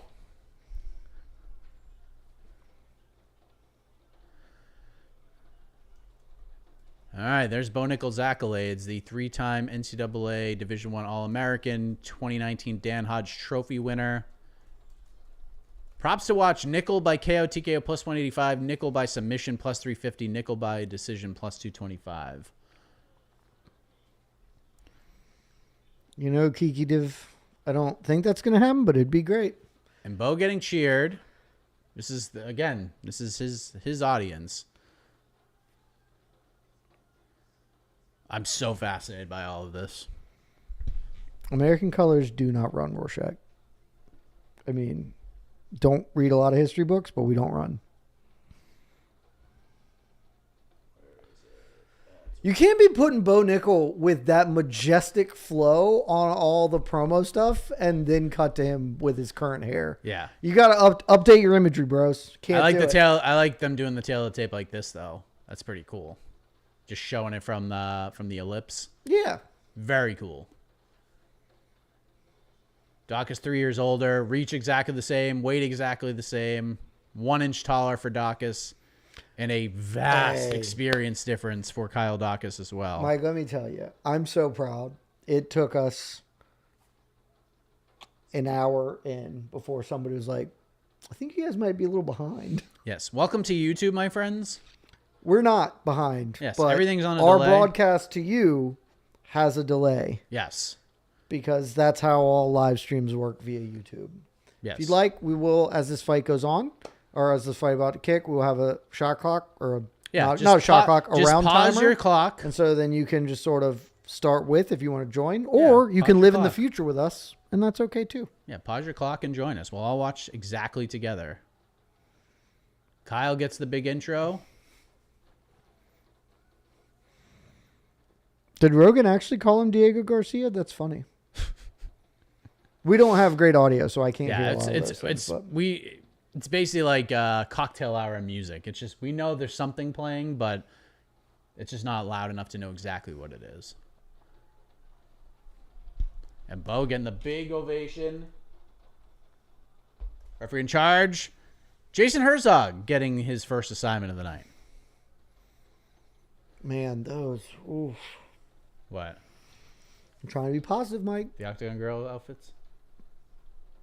They're being worn. Are you ready? Are you ready? They're a choice. And we're off. We're off. We're off. You could just match up with the clock. If you're ahead, just pause her. So I need Bo to win, which is never a situation I want to be in because I don't particularly care for the man. But I've supported him with my money and my draft picking. Yes. Nickel is throwing big, heavy shots. It was just a looping, lunging right hook. Just with everything he's got. Bo, just tackle him, bro. There you go. Oh, he tackled him. He sure tackled him did. so fast. Golly. He threw a big punch into a knee tap. They got a little tied up weirdly, and he just lifted and dropped. Kyle's when they're on very, the very ground, good on his guard. He is also. Is that a hydrogen atom tattoo like from Watchmen? Is that a Watchmen tattoo? It would not shock me if I that's the need case. to. I'm gonna ask Jose this now. Oh my God! My wife just texted me. Now it's 10:30. Oh my Lord! I feel so bad for her. That is tough because that's flight leaving time too. Yeah. That's,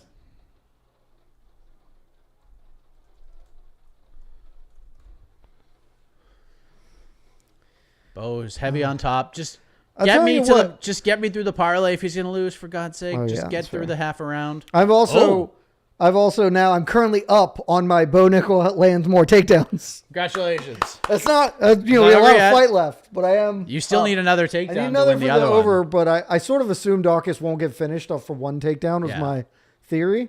Maybe we'll get a stand up here. Full body I triangle. gotta tell for you, Dawkins. Dawkins He's got a little cut. Oh, good Dawkins elbow. definitely has looked bigger in general, but on the ground he looks so much bigger because Bo's Yeah. real tiny in the body of him.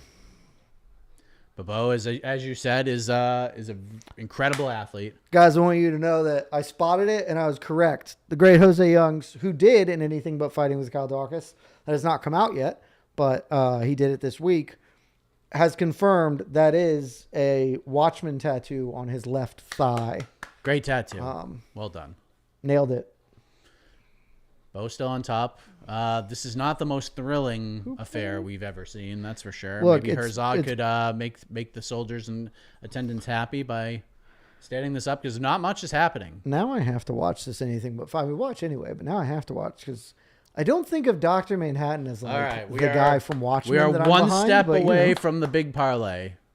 Got my over half around. Look, I mean, that was the safest bet I think you could have. I know that Kyle Dawkins' last 2 fights have been a combined minute and 12 seconds or whatever, but that was the safest bet you could have ever made.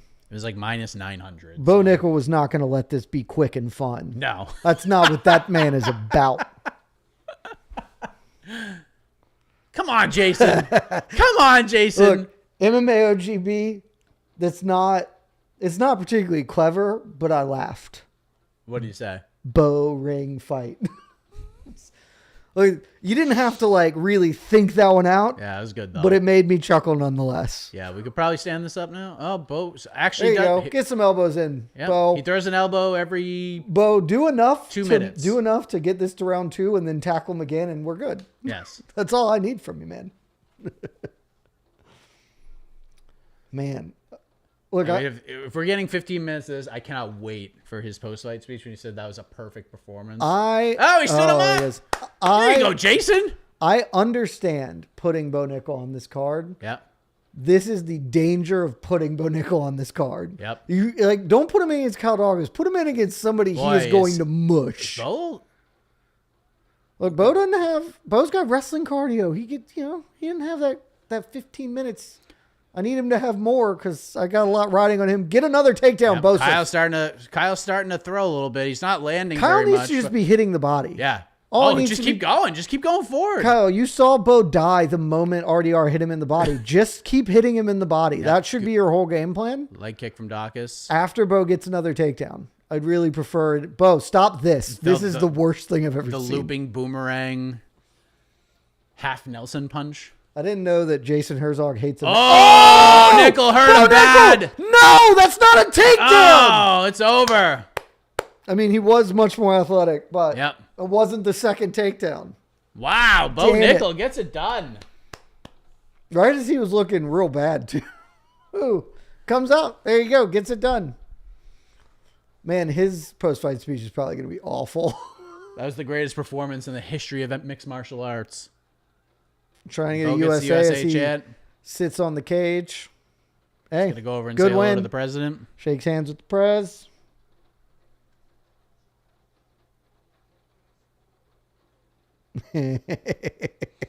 T. Hernandez, that's also a good one, which I will not repeat.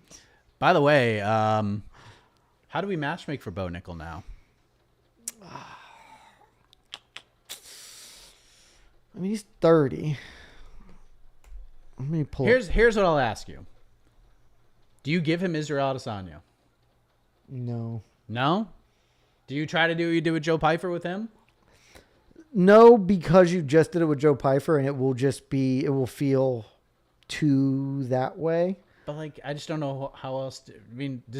What makes more of an impact? Like Christian Leroy Duncan fighting Israel Adesanya? It doesn't make more of an impact, but like it just feels that's too grimy for me to say yes. I'm not going to say it. I already feel grimy about a lot going on. I'm not doing that. Okay. The problem is a lot of these dudes might kick his ass. F it. Do Joe Pyfer. They won't do it, but I'd do Joe Pyfer. They will not. The UFC will not do that. I would do it. Not a chance. Not a chance. Who would you guys like to see Bo Nickel fight next? What do you guys think? Red, Taurus white, Fitty? and blue by Godsmack. God, this is It's a thing. this is an event.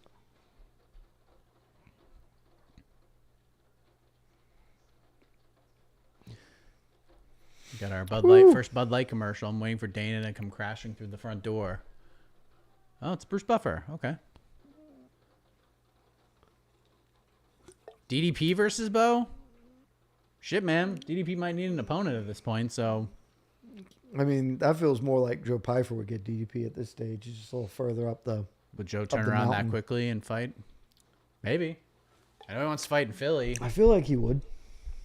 I think Joe really wants. I think he would turn down that to fight in Philly. I mean, yeah. It'd be a silly choice, but that's he. I mean, they can just do it in Philly. Screw it. What are you gonna headline OKC with? Jacoby Smith versus Kevin Holland? Do they Is that care? the main event? Do they care? The UFC, they're paying for it. They don't care. That's true. Harmon, the problem is Bobby Knuckles is moving to 205, so that's a no. I mean, they probably are going to give him like Cannoneer, which is fine, but Yeah, sure. How about MVP? I mean, that could get real ugly. That could be the funniest one. I know MVP. That would be really funny. I know MVP's like he's gone back to welterweight and feels like, ooh, Fluffy? How about, yeah, you can't do that. Bo Fluffy? I think Fluffy, I don't know. I didn't love Fluffy's last performance, but. It was not his best. Honestly, that might not be a bad effort. That might not be a bad shout. Fluffy might be a good one, Mike. I think they're going to do? They're going to do Roman Dolidze to get him in the rankings. Somebody like that. Dude, Roman might beat him. What? Really? I mean, I would pick Bo, but like. Maybe Bo makes the call out here.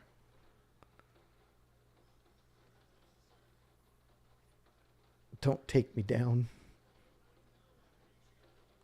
I know how patriotic you are.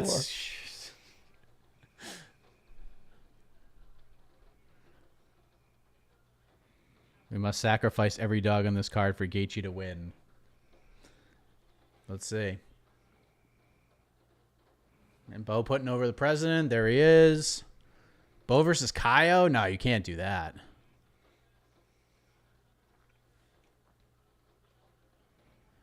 No way Roman looks cooked. Exactly why you do it.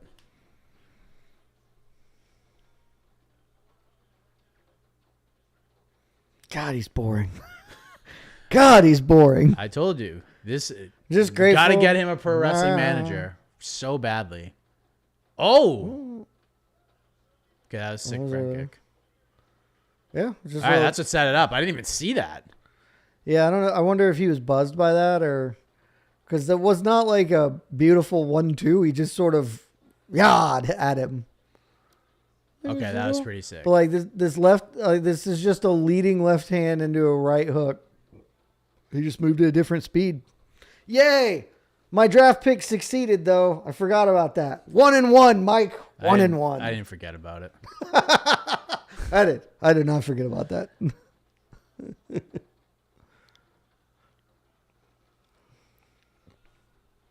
Is this a call-out card? I mean, that's actually a good question. I don't think you have to. He should probably call somebody out right now. I think if you've got a good one, you definitely should use it. But like something like what Diego did, he didn't call anybody out. He's just like, bro, I'm down. Yeah. He should have called out. Because this is such a unique, special, weird event. Yeah. I think if you don't have a name, it's not as bad as other times. Well, maybe at the press conference. Because by the way, as we believe him, as it looks from what I've seen photo wise, it appears we're getting the old school press conference tonight. It does appear that way. We're getting all the winners up at once with Dana White at the middle of the podium. So there you go. Bo gets his big moment, gets the knockout. Mike Brown very excited, and now Jed, we go from middleweights to the best division in the damn sport, the lightweight division. Mauricio Rufy versus Michael Chandler coming up next. Your favorite? My first pick. We're doing YMCA. Okay. Yep. Sure. Yeah, this is, I think, Bo's trying to high five people and no one's high fiving him back. This is the fight that is the most like, I don't know why this is happening. Oh, that is a lot of people. Yes. Did you watch RAF last night? Of course. I worked it. That was interesting. I will say, I think that was among their weaker efforts as an event in total. Not everyone's going to be 100. The ending was incredibly predictable. Like, oh, you put Hamza Chimaev and Dylan Dennis together. What do you think's going to happen? I was very Probably surprised. not going to be super kosher. Well, I mean, when they were at the press conference, like, I was very surprised how that press conference went. They were like, Dennis tried to like get something out of him, and nothing comes. I was like very chill. They had like a very relaxed face off where they got along and shook hands and they were smiling, joking around. I was like, what the frig?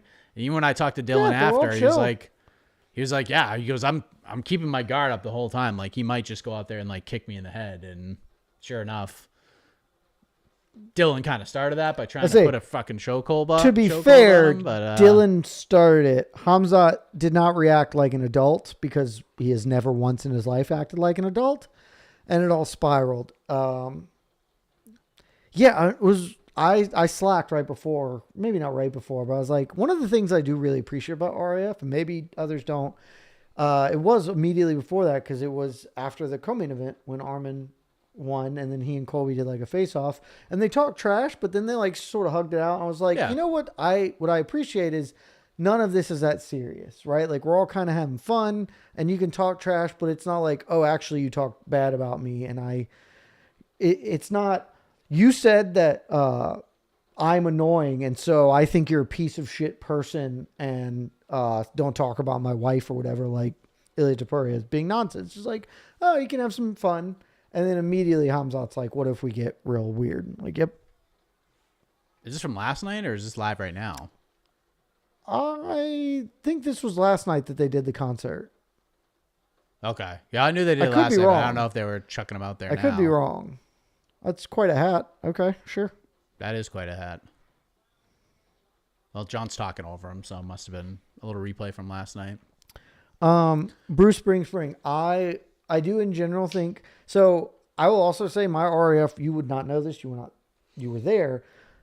Easily the worst broadcast from a technical standpoint. I had consistent audio issues all night long. Oh, no kidding. Constantly their audio was cutting in and out, and which has never really been a thing for them. So that was slightly annoying.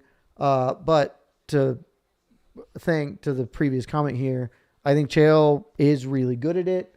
Juliana Pena needs to walk into the moon and never be heard from again. But they pull her for the big fight, so that's a little better as they bring Kurt Angle in. How is Kurt on those broadcasts? He's not awful. He does not have a forceful... He was a pro wrestler, so I know that he has it. But his personality is not forceful in a commentating way, in a way that, like... Chael is a natural commentator. I actually think Chael as an analyst is pretty poor. But like Chael is sort of naturally built for his role in this. 100%. And Kurt Angle's okay, but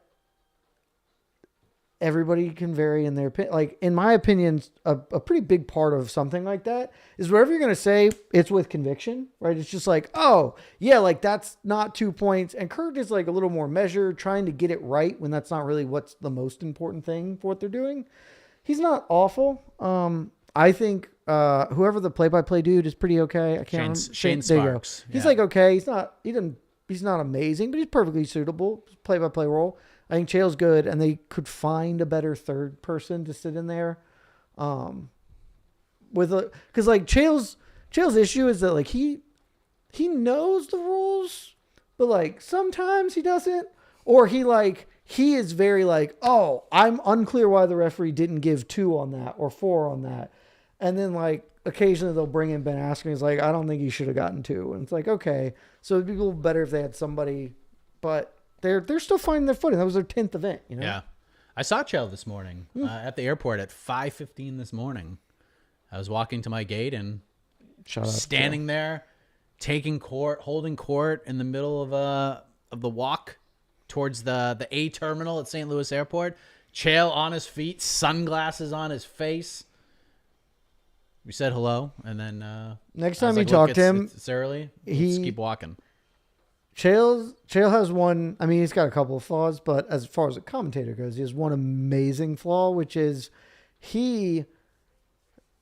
I think the only person in maybe the history of the sport who can rival him are Henry Cejudo and Tito for pronouncing names incorrectly.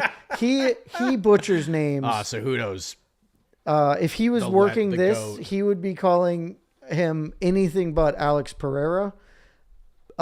He can't, he's really bad. And then some of those names, you've got a lot of Eastern Bloc dudes, and he is just holding on for dear life for all the Z's and V's he's got to get to. Gaethje is he's never going to get that. I can't do that. So he struggles there. He called a couple of people some real weird shit last night. I'm trying to remember, because one of them I was like, dude, you're not even in the neighborhood. Because he consistently gets Sarukian wrong. But somebody last night, he really, it was just dude, because I'm literally looking at the name on my screen, you are not in the ballpark of this. Yeah. But yeah, it was just a very competitive match card. It ended up being a lot more competitive than I thought. Yeah. And then you just kind of knew okay, now that you dive into a little bit more, these first 5 matches are competitive, but you knew as soon as we got through the Austin DeSanto match that, all right, now we're going to Rip City. Let me actually just pull up the RAF 10 card, see if I can remember who the hell he called something really stupid. The women's match ended super quick. We knew that was a murder, and it absolutely was. And then Pico ran over Lance Palmer, and Sarukian ran over Tony Ferguson, and then Chimaev gets the pin while being choked in 30 seconds, and then a brawl broke out. I think it was Atmukin, Rizbek Atmukin, the Uzbek wrestler. It was just dude, he can never get. That's not a thing he can do. He's not physically capable of doing that. But look at some of these names: Beksad Abdurakhmanov. Chael's gonna give you, because the thing is, he just goes with the first name. I've watched Chael so much that Chael, mostly he's gonna go Beksad, right? He's gonna go short. But when he has to say the last name, he's willing to give you 2 syllables. He's willing to look at that and say Abdurrah, and then it's whatever string of syllables comes out. Abdurrah, and just it's that Joey Tribbiani speaking French thing where he just makes up sounds. Here are the first 2 syllables, blah at the end. It is this is what he does. So his weakness is that. I don't think he's ever pronounced Hamzat's name right either. It's just Does he still call him Shimiev? Oh, almost certainly called him that yesterday. Beksad American University beat Johnny. Yeah, that's basically how that goes. Yeah. I think we got a History of America package here. Starting with good old G-Dub. Okay. If you want to know about the history of America, go read my presidential bracket. That's right. RF. I want to be super. I worked. You have no idea how long I've been working on since we talked about it 4 months ago or whatever on a BTL. Oh yeah. I've been loosely reading books and stuff. And this week, before we dropped it, I was I cannot. I was so prepared to have the worst blowback possible on that. And I cannot, nobody was. The only negative comment was from a Vox person who thought, and I cannot believe this is true. He's I think you're being unfair to Grover Cleveland. And I was I did not know, of all the things I thought people would have issues with, my Grover Cleveland take was not one of them. I love this comment from Bruce Spring. The Yuri Prokhayevs of the world, quote unquote. Yuri Prokhayevs. I don't want to do that. Pinky Tatted, our pick for next fight will be up relatively shortly, but I believe everyone's picking Mauricio Ruffy because everyone's going to pick Mauricio Ruffy. Bree, Mike, did you get worried when the Mac guy rushed by a bunch of American guys? When the Mac guy got rushed by a bunch of Armenian guys, excuse me. Oh, yeah. Was that Armenians? I assumed it was Chechens. Probably, but there's probably a mix because of Armin's crew too. They came, so that happened.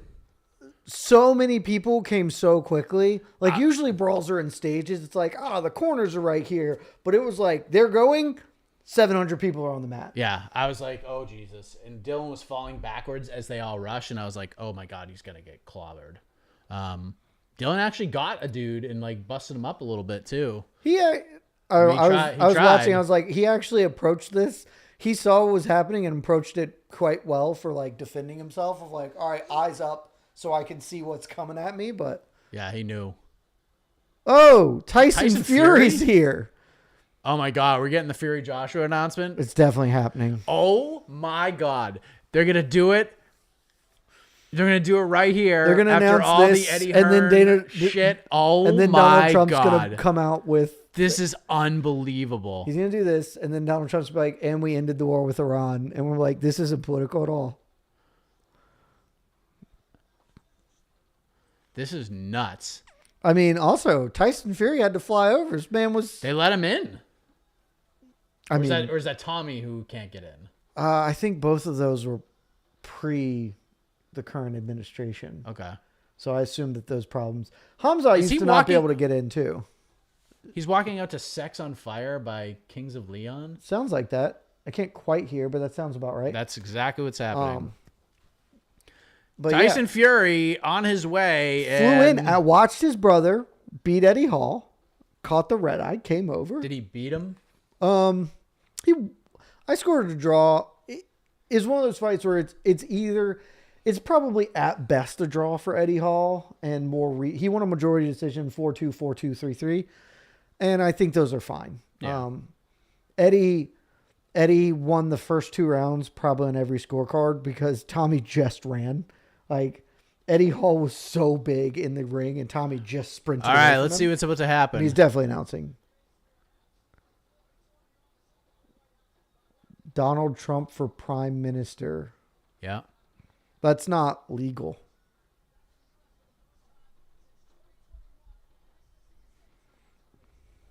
First time since 2021, says John Anik.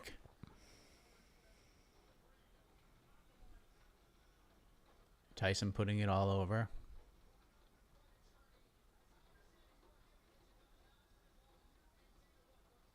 Oh. He has an announcement.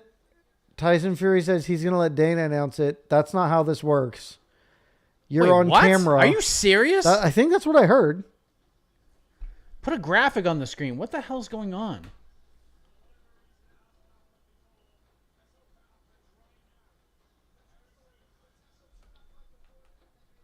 No, they're talking about the Joshua fight.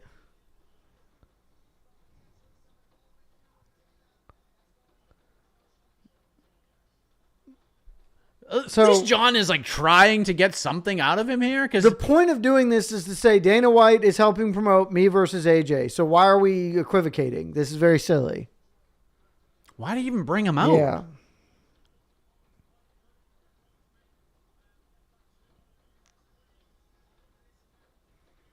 This is a real weird thing. Dana's like lingering here. Are we going to bring Dana? Please bring Dana on the broadcast. Pop in.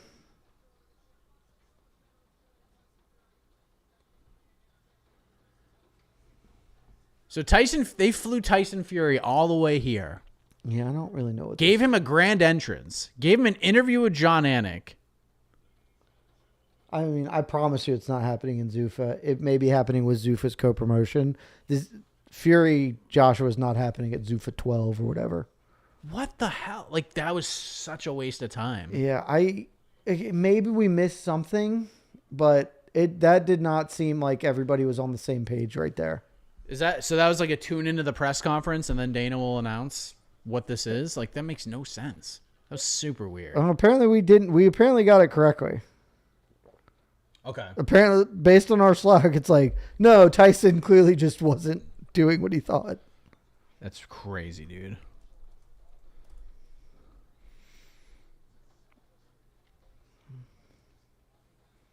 And trust me, I've been in like, not on the White House lawn, but like I totally, as like someone who's been in the broadcast world for a long time, when you are like preparing to set something up and the other side like doesn't come through, it is a jarring moment. 'Cause you're like, how do I get out of this? And John obviously is an incredible professional, but what a waste of time. That was super weird. I'm waiting for the Dana going live on Instagram maybe to make the announcement from the White House lawn. I don't know. That was just maybe that was maybe so he signed weird. to Zuffa. I don't. I just. There's no way he signed with Zuffa, but He might sign with Zuffa, but he just won't fight at Zuffa Boxing. yeah, In the same way that Conor Benn it's a is gonna do turkey his thing. promotion. It's a turkey card, but Dana's just gonna be like part of the promotion. There's Megan O'Leary. Yeah, that's quite stupid. I'm gonna let Dana make it. That's not why we brought you out here, my man. It's not why we brought you out here. Wow. Also, yeah, him coming back on. I mean, again, it is what it is. But I might as well bring up the bets and then go look into why he wasn't allowed on U.S. soil. Yes. Nope, we don't want to relive that. Oh. I mean, yeah, and it got hung out to dry there. It's not his fault. So Jed has Mauricio Rufy as a parlay piece. Mm-hmm. I have fight ends With round 2 or round 3, either way, plus 125. And then my next parlay piece is the under 2.5. So feel good. I feel like Chandler can make it to the second round. I think that is possible. If I take a rose-colored opinion of this fight, I think Chandler has some tools to compete here. He just looked abysmal against Patty, and I'm just like, I think he's probably done. I wonder if does Michael Chandler attempt a takedown in the first minute of this fight? Probably. He should. That'd be a pretty good idea. It would be smart, I think.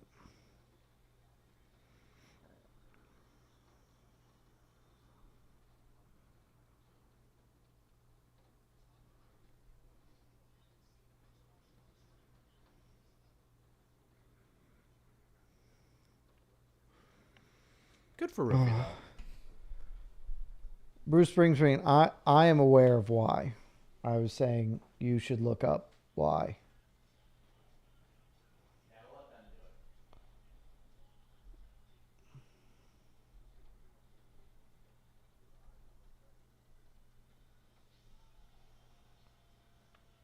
do it. Yeah, not the best choice of address, but not my pig, not my farm.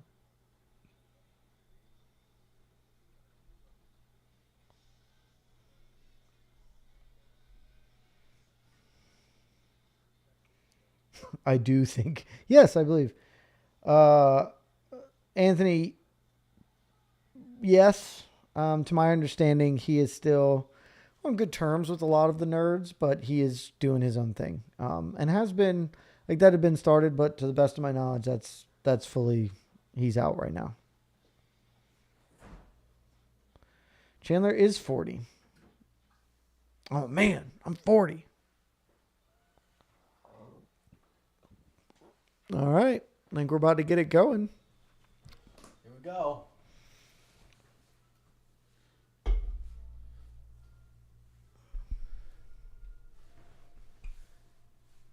Michael Chandler. So we're only through 2 fights. Only through 2 fights. But It wasn't an hour, so that's... 2 fights in it could've 54 happened. minutes. Yeah, 2 fights in an hour, so... If we can keep this pace, that's we very might good. not be here forever, which is good. RS40, probably not, but maybe. I think the Lerone fight would make some sense, but it might not be that fun. I wouldn't be shocked if Diego fought.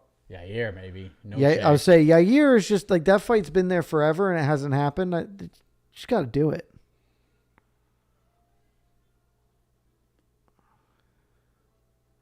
Let's go Charmandler. I like it. Oh, There he draped is. in the flag, walking down the steps. So Chandler gets the step entrance. Mm-hmm. That is the entrance that Pereira will be making because he's going to stand at that balcony and shoot an arrow. Not a balcony or whatever, but you know what I'm saying. Chandler walking Pavilion. with Captain David Jenkinson, Arlington County Fire Department, and Captain Royce Williams, Medal of Honor recipient. Very cool. Mm-hmm. Here comes Chandler. He's getting amped up. He's putting on a show. He is. He's ready, man. Yeah. The Tyson Fury, I'm still not over this whole Tyson Fury thing. This is the silliest waste of time I've ever seen during a UFC event.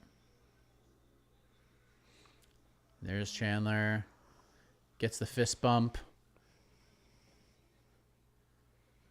Here comes his team. I mean, Mortal Goldfish, I would hope that's the case, but I don't know. I do not know. Any super chats that we missed? We have not. If you guys want to fire in some super chats, you can do it. Old World Micmac, you say that one more time and I promise I will ban you. We're not entertaining Diego Volk 3. Yeah, we're not. Come on. We don't put that into the world. What if someone falls down the stairs? That'd be funny. Don't think it's gonna happen, but it'd be funny. Just being honest. Look, if Topuria does it, then Diego Lopez can run from his hotel, which is 5 minutes away, and fight Justin Gaethje. That'd be fun. Roman Reigns at UFC White House. Little TKO crossover. Yeah, good for him.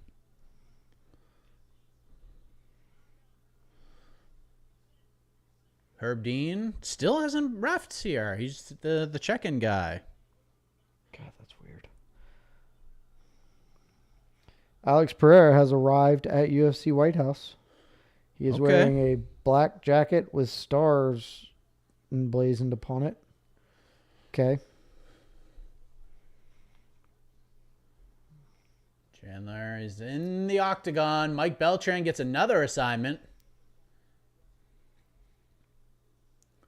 as we await the arrival of Mauricio Rufy. Up now.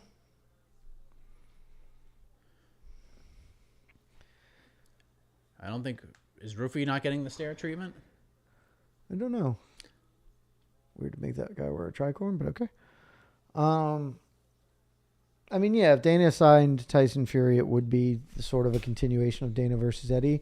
But less so, because if the fight that everyone wants, like, they would have to work together. So it would be less about being versus and more about, all right, well, we're going to have to work together to get this done, even if we dislike each other. Yeah. Because if Fury's signing with Dana White, he wants that fight to happen. That's the money fight, so... Super chat from Cosmo. Favorite burger toppings and side combo? If bacon counts, bacon. Hell yeah. I mean, cheese, obviously. And while I think an American cheese is the best cheese for a cheeseburger, I also am totally open to other cheeses. Yeah. You can just have a little fun. I think cheddar's fine. I think I like pepper jack is a good I would say I like almost any cheese on a cheeseburger, quite frankly. Bacon, classic. And I don't do this as much because, it's just not as... It's more of a, if I'm sitting down at a place, not like getting a burger to go or something. But I love a fried egg on a burger. Me too, I man. think it's really good. I think a fried egg on a burger is great. And then side, if fries is the only answer. Yeah, fries, tater tots, any sort of tater fried tots. potato. a fried potato. Fries. A sweet potato fry, curly, steak fries, any sort of a fried potato-ish item must be the answer. Interesting. Believe C fine. Believe C find 10-202. Cool. Mike, why do you go to RF events and never go to UFC events? I like when you talk about old events you've attended. Will you ever go again? I'm sure I will. Have you made... There's a little... Have you discussed the 329 with the powers that be? Working on it. I meant to remind you of that when I came here. I know you're not going to be there. I will not be involved in a 329 watch party unless I did offer to our superiors that it was absolutely necessary and they were okay with me being completely blitzed. I can do a digital one. Yeah. But I will be we're hoping for drinking something all day long. We're hoping for something a little different. So stay tuned. I haven't gotten an answer yet. It'd be sick. I was but talking, the to, I was answer talking to is- Jose on Monday about that. Yeah.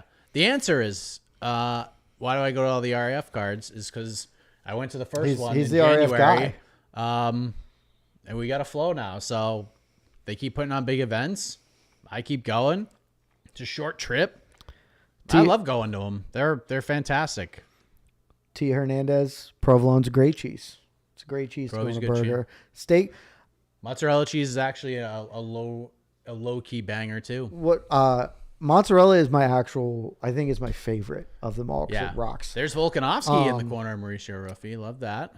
What if you had to pick one fry, what's the fry? What style of fry? Ooh, it's a really good question. Because I love curly fries are great, but I would not, if that's the only one I'm getting, I'm not going curly. Avocado I and like fried eggs, good combo, by the way. I like a regular fry, but not the shoestring, the thicker one. Little thicker, The little thicker one. McDonald's That's size. No, bigger than that. Oh, bigger than a McDonald's. Bigger okay. than McDonald's size. Not crinkle cut, just still though, like Straight, still just yeah, straight. straight up. Any North Shore people watching, the type of fries you get with a roast beef sandwich in the North Shores of Massachusetts. That's the kind of French fry I like. I like all fries. All fries are good. If I can only get one and I'm locked into that, I'm going steak fries. I love a steak fry, man. Steak fries are good. I love a good curly fry too. Curly fries are fun. I get sweet potato fries fairly often when I do them because it feels better. If you cook them if you make them like nice and crispy, there's very few things better than a fresh, crispy sweet potato fry. I mean, sweet potato fries are great. All right, we're getting intros here. Michael Chandler first. Ooh, from Mushi Traveler. Mike, does RAF have any fanfare when you attend the events? In terms of like in the building? I assume so. Yeah, and it's loud. Philadelphia was crazy loud. I will also say, last night's event was the first time the crowd felt flatter.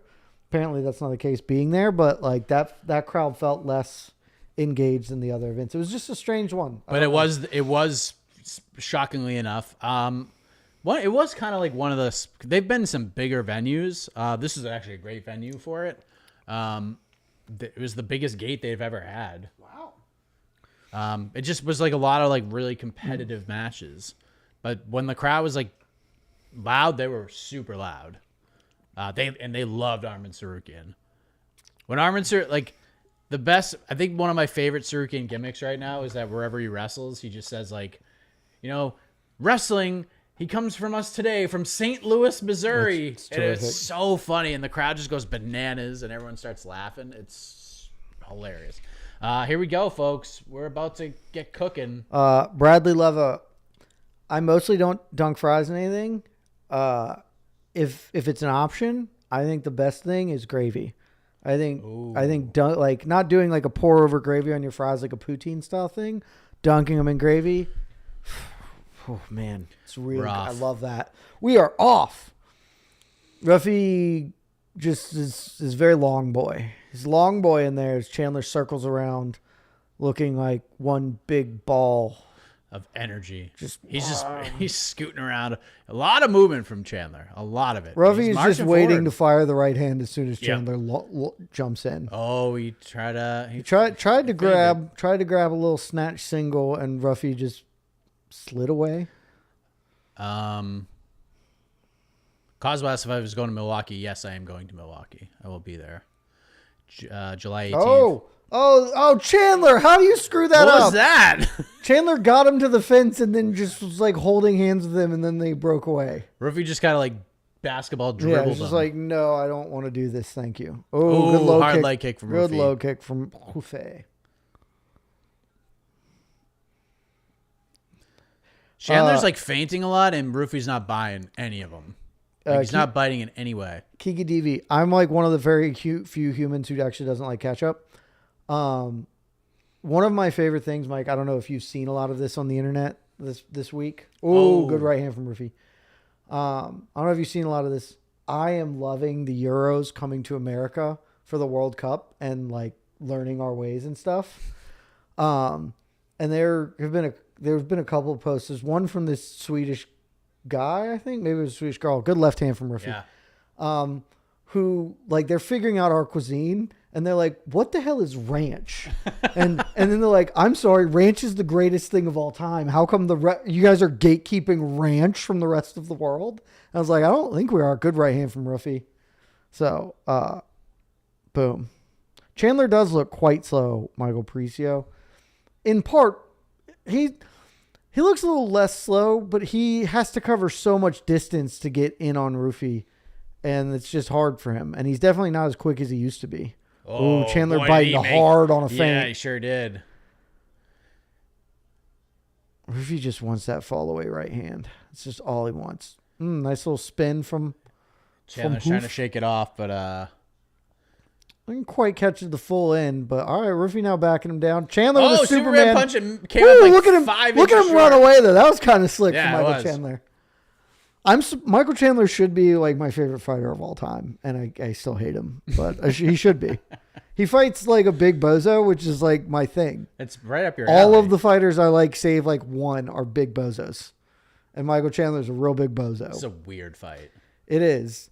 Michael Chandler can't. Chandler with the jab, and Chandler just can't get inside on Ruffy, and Ruffy's not gonna like force the issue, so it's getting weird. Oh, Chandler almost got jawed for taking a moment off.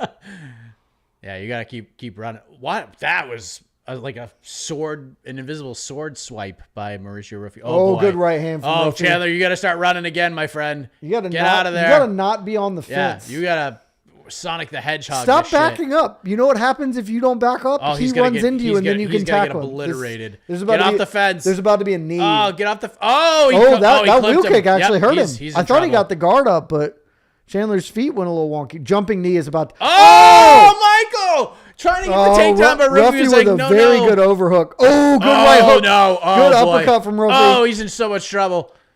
He's laughing away and wooing. Throw the hardest get out of there, Mike. Throw the hardest. Throw the hardest right hand of your life, Michael. God, that is brutal. Ruffy just almost tearing him up. Oh boy. Chandler didn't have anything on that shot. He just didn't have anything to drive. Just hold him for 55 seconds, Ruffy.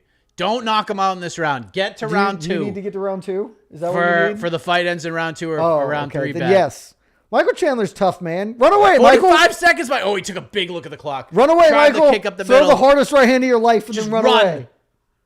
Oh, he gets spun kick. That one hurt him. Oh, he's done. That's going to be it. Oh, no. Ooh. The parlay continues. That was an absolute massacre. That was just mean. Both of those wheel kicks got blocked, and both of them hurt him nonetheless. Yeah. That was genuinely still don't understand why this fight was on the card. That was one of those things where, like, even when Chandler hit him, he would land and then his body would fall backwards. Like, it was just... Yeah, that was crazy. Genuinely do not understand why this was on the card. Good fight, Donald Trump says. Good fight. Don looks thrilled. I can only assume Melania is like, what the fuck do I have to be What here? are we doing? Why do I have to be? Can I just go? Do I have to be here? You're going to make me watch these fights that I don't care about at all. All right, 3 finishes. We're getting exactly the sort of event the UFC wanted. And as expected, again, I don't know why this isn't on CBS. Picks. To be fair, you knew this one was going this way. Yeah. I had a minus 700 and a minus 300 favorite from behind. So that was just mean. The whole thing was just, Chat, could any of you explain to me why this fight was on the card? I mean, look, it was fun, interesting, but like, Ruffy's extremely not American. Like, why is this the event for him to get this sort of showcase? Decisions were made, Jed. Decisions were made. I still believe that they should have done Conor versus Michael Chandler. Yeah. Because I think Conor can win the fight. I think so too. I think he could lose, but I think he can win the fight. Yeah. And it's better for business if Conor wins a fight than if he loses and then loses. because he's only fighting twice. I think his last fight's going to be Patty. I've been saying that for like 2 years or whatever. His last fight's going to be Patty, but it'd be better if he won, and he's going to get chewed up by Max. I'm going to place the most money I think I've ever placed on one fight. More than Valentin Shevchenko. Well, I don't have as much money, but that was more of a... I might take more money. Just like Ooh, Evil Dead Burn. That's going to be a fun watch. Mm. The day before Conor McGregor's return.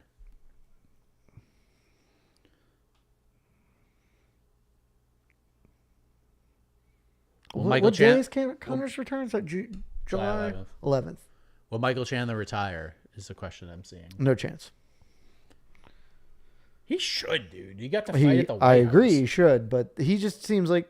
He seems to RAF. He seems to me like a guy... I mean, he can go to RAF anyway. He seems to me like a guy who is going to have to get dragged out. Yeah. But, like, he can just be... He could just do the Armin thing and just wrestle every month. Armin's wrestling in Georgia, and then he's turning right around to go wrestle Colby a week later. Yeah. Dude is... He's doing the thing. And he's going to absolutely massacre the dude he's wrestling because he's wrestling a dude who's not a wrestler. I mean, that's the best guy to wrestle. Yeah, he's just going to clobber him in a matter of seconds. Look, I don't give a lot of advice, but if you out there in the real world get a chance to fight a guy who's not a fighter or to wrestle a guy who's not, like, those are the best ones you can get. Yes. You want to take on a guy who's not that thing. All right, well, the parlay stays alive. We're doing good here. And now it's about to be Derek Lewis time, baby. Oh, yes. Look, on the one hand, Ruffy, what are you doing, man? Understand the moment. Be present here, kid. It's not time to talk to Michael Chandler. It's time to do other things. Look, on the one hand, we should celebrate that Joe Rogan is wearing a tie because he's obviously not used to it. On the other hand, surely someone in production could tie that tie better. Like, somebody in that hole is like, hey, man, you got to tighten this up a little so it just doesn't look loose and weird. Yes, Michael Chandler lost Giannis. Shout out to the Facebookers. He did. Ooh, yes. Facebookers. We got the Facebookers. We got the Twitters. The book facing. We got the Twitchsters. Just wait. Now that Twitch has some things now we can happen. I haven't quite figured out how Discord works yet, but that's my next goal is to get us a Discord. Discord's fun. I have a lot of people asking us to get on the kicks, be one of the kicksters for these events. We're working on that. Okay. I'll leave that to you. I'm morally opposed to that. For the watch parties, I would absolutely do it. I think it would make all the sense in the world, but the system we're using in order to do that does not have kick. But the other source that we use does, but we can only broadcast to 3 different places on that one. So perhaps an upgrade on the other one. Who knows? Weatherman Roger, I've banned people for lesser statements. Eggs on hamburger is pathetic. Weatherman Roger, you can get the gate, buddy. I'll send you out. It's more popular known as the hangover burger. Is like it's just a breakfast burger. It's bacon and eggs. Bacon and egg on a burger. A lot of people put in egg and avocado together, which is also quite good. That is pretty good too. It's quite a good burger. Oh, that was just mean. Like there's just nothing non-mean about that. Yeah, I don't understand why this happened. We all knew this was happening. Man, we got a lot of chest tattoos on this card. We sure do. We're about to get... Look what's next. It's time, baby. Josh Hokett versus Derek Lewis. And you have Josh Hokett too, right? I do, but I want to be super clear. My heart is with Derek Lewis here. RS40, I do not believe the BSD lost to Fluke. One, I think BSD is really good. I think he's super good. I think BSD's loss to Moicano was more fluke. And not even a fluke so much as like, you hear him talk, he's like, yeah, I wasn't training with anybody. It's like, yeah, you actually look like a guy who was not training with anybody. That makes sense. I think BSD is super good. I still don't know what to make of Ruffy. He is obviously super talented offensively. The Fazeev is the best one of his career by a lot, and that sort of made me reevaluate. he still has time to develop. I think him working with other teams is always good. I'm always a fan when people do that. This is just not a fight to take anything from. So his next fight, I don't know who it's going to be against, but that's where I'm looking to be like, okay, how legit is he, you know?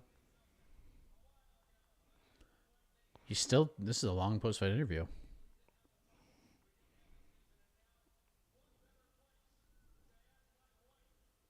Oh, nicely done. He's doing the proposal thing. Here's the thing, though, right? So I like it. That's a cool thing. You gotta tell the UFC you're gonna do this and be like, can you just bring her into the cage? Like, just bring her into the cage to do it. It's better than being like, will you get married and you're not here? So you gotta do that. But you know, good on him. I mean, I hope she says yes. Be a tough look. Yes. Concur. I agree. At the White House. Getting rejected in a marriage proposal is probably not good. Tony Hinchcliffe's there. Yeah, that's not Cool. surprising. Do you think he's funny? Not at all. I'm with you. He just sort of popped out of nowhere, and I assume that means he's actually been working like really hard at this for a long time, and the right breaks happened, and then he just sort of. But he felt like the whole Kill Tony thing felt like a very overnight, and that was a great concept. No, I do like that show. I just none of it has been interesting or hit to me. Okay, none of it at all, and I'm like, I felt like this with Nate Bargatze, except for I think he's hysterical.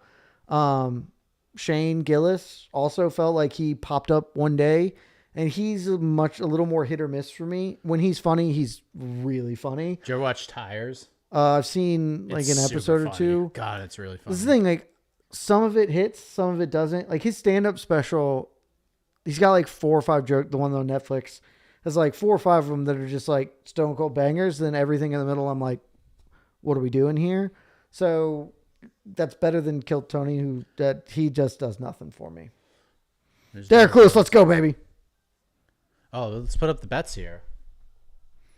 A lot of action on this fight in particular. Harbin Sarai, I disagree with that. With what? Matt Rife is funny. I do not find Matt Rife funny at all. All right, there's our bets. Jed and I on the same page with pretty much all of it. Jed going over a half a takedown, -155. I'm going over 1.5 takedowns, getting a little bit of a better price. But after seeing this now, I probably should have just went with the half, played it safe. Dude, we both have Lewis KO by half plus because 400. I was just like, he has to get one. Like, I can't. I was like, that has to be the most doable thing possible. Hokett's got literally the wrestling headgear on in the back, which is incredibly funny. Hokett's going to do... RAF's got to bring Hokett in, and I think they will. Oh, almost certainly. Almost certainly he's coming. But this is a big one. People are very, very excited for this one. Man, Tony not doing great in the chat. Not a lot of Tony supporters in the chat. Yeah, I mean, as we say all the time, if he's for you, great. I don't think he's very. I think he's good on the Kill Tony show because he has like a lot of extra support. But him just in general, it's just not great. The WWE stuff, like WWE just kind of like shoving him down everyone's throat too at all these events. I did not know that was a thing, but okay. Yeah, they do like. Let me tell you, 2 WWE things have cracked through on my TikTok in the past 3 months. One is Danhausen. Yes, Danhausen's great. Not everything that pops up is funny to me, or maybe I just am lacking context for some of that. Absolutely true. He's had a couple of bits that I've even not watching wrestling. I was like, this is quite funny. Also, when he has a thing like that, he's one of those things I really enjoy in media, where you just kind of take a bit and then it works. Like the Knicks bit worked because like that shit happens all the time. And then if he loses it, nobody thinks about, well, Danhausen said he could, but the fact that it happened is like, pardon my take, got behind Josh Allen, the quarterback. Yep. because everybody thought he was a laughingstock, because like he's not actually very good, and his name is Josh Allen, and there's already a very good Josh Allen in the NFL.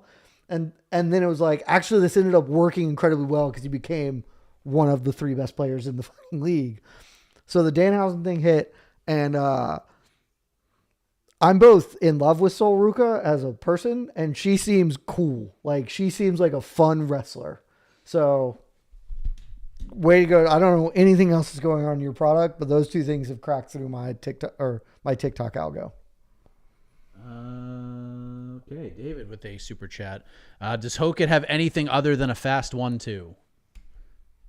He's got takedowns. Yeah, he's going to tackle Derek. Yeah. He's just going to go out and tackle him. Over under 30 seconds before the first takedown. I'll go over. Let's be bold. I will say super under. Fitzgerald. So I don't love stand-up comedy as much as people. I like stand-up comedy, but there's Ilya Topuria looking like 10 Billy. Yeah, looks great.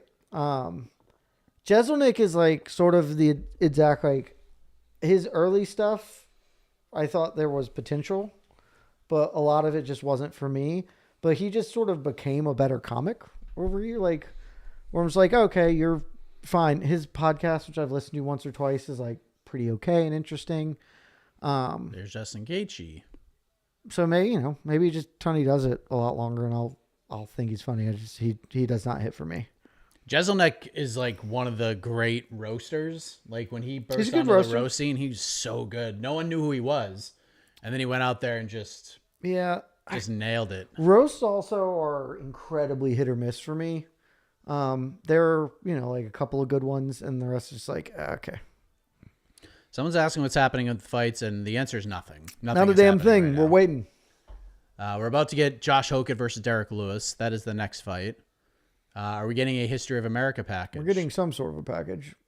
Yes, we are. President Reagan's radio address to the nation on Flag Day. Why?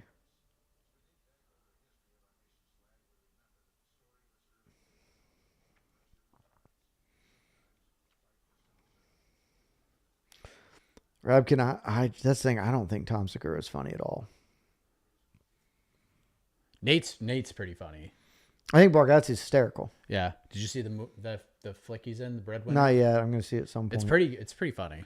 Me and my buddies watched Nate's first Netflix special. Just like we had nothing to do, and it was Memorial Day, and we were all hungover, and it just popped him. I'd never heard of him, and I was like, oh, that was pretty good. And then just sort of I think he is both very funny, and I think he's an exceptionally good comic. Yeah. His structure and joke setups are very, very good. Like, what's that female comic's name who I can't think of right now? The blonde woman. I know what you're talking about. Give me a second. I'm Googling it now because it's going to bother me. What's her freaking name? Not that one. Not that one. Not that one. Not Nikki Glazer. Why can't I think of this girl's name? Chat, let me know who the hell this is. It's not. Go to the rest of the list. I know who you're talking about. I cannot think of her name. Why you're giving me the same like 4 people, and mostly it's Nikki Glazer, and there are other ones. Is it Eliza Schlesinger? No. Okay, that's what I thought you were thinking of. So now. No, this one. Why can't I think of her name? Why can't I think of her name? I have seen her on, like, scrolling and stuff. Why can't I think of her name? This is going to drive me insane because I don't think Nikki Glazer's that's funny. I think she's like roast funny, not funny. Now I'm just scrolling through Google so I can figure this out so I don't lose my mind. There's 35 of them. She has to make those. Taylor Tomlinson. Yeah, there you go. Taylor Tomlinson. Like Taylor Tomlinson is funny in concept to me. Every time she tells a joke, I'm like, that's a really good joke. And I've laughed out loud at like 3 of them. But I'm like, the structure of that joke, everything works. It's like you're a professional comedian. And that's sort of how I feel about a lot of the people we've talked about. It's like, you are not a professional comedian. Whereas Bargatze, like, he's a professional comedian and he makes me laugh. Hannibal Buress is hysterically funny, Bellatrix Potter. I love Hannibal Buress. All right, we're getting the package for Josh Hokett now.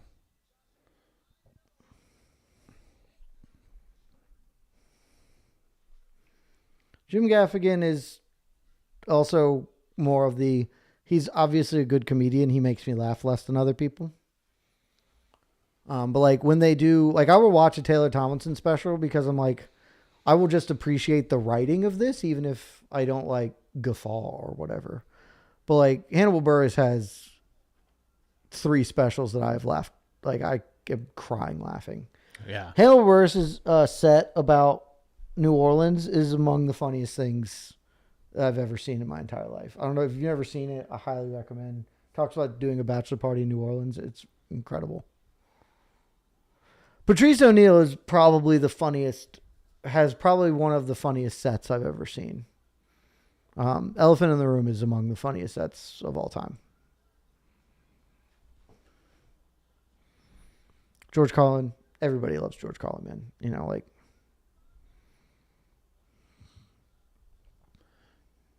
And there's the, Derek Lewis fighting Josh Hokett announcement. T. Hernandez, congrats. It is. So I had a buddy who tried to do stand-up for a while. Dude, putting together a Type 5 is very difficult, much less like a full special. It's hard. It's very, very hard. Yeah. Especially because like any crowd can react positively or negatively. And like a joke that might slay with one group does nothing and you're off your rhythm. I have a ton of respect for stand-up comedians. It is a very difficult industry to get any level of success in. Doug Stanhope. Yes. By the way, shout out to our good friend, the goat of the OG BTL, Phoenix Carnivale. She's been doing some stand-up. Has she? Good for her.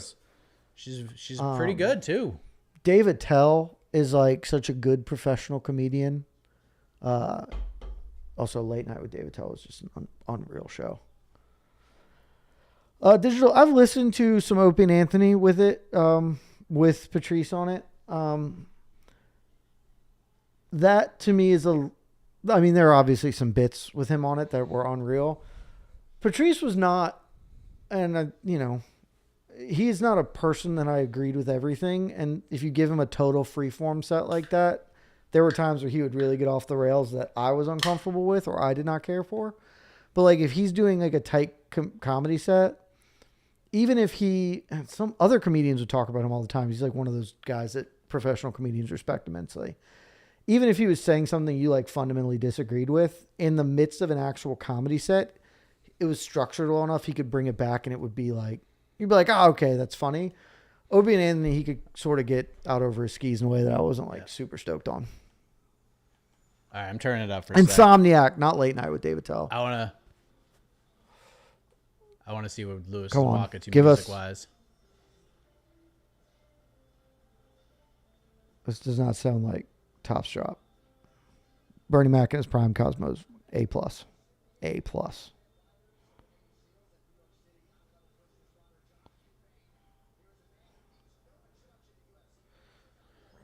He didn't get Fat Pat. That's a shame.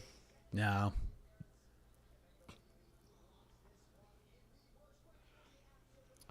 Philippe, everything I've ever heard from like other professional comedians talking about Dave Attell is like, yeah, he's the best. Because is definitely a huge difference watching. It's a different kind of comedy to watch a special and to go to like a small comedy club.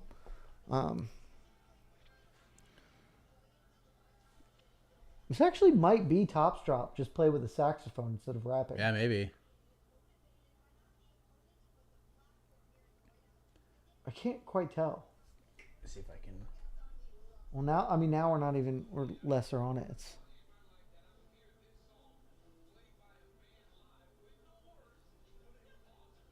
It must be. It's probably. I think DC just confirmed it. I mean, look, it's something like that, so we support it. It's definitely groovy. Like, we're definitely feeling a vibe right now.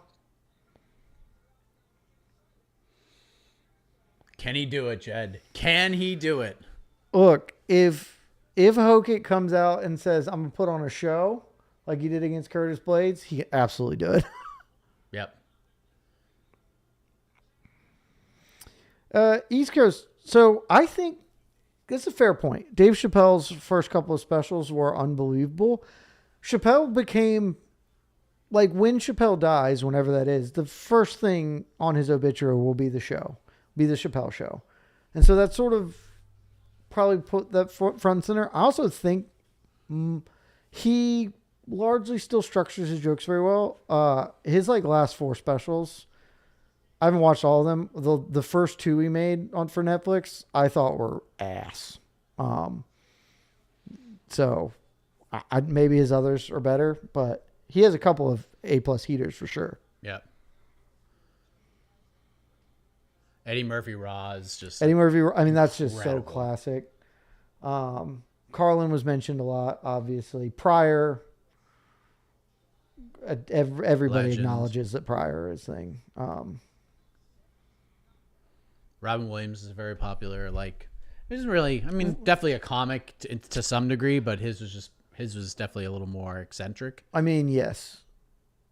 He is one of the great improv artists of all time.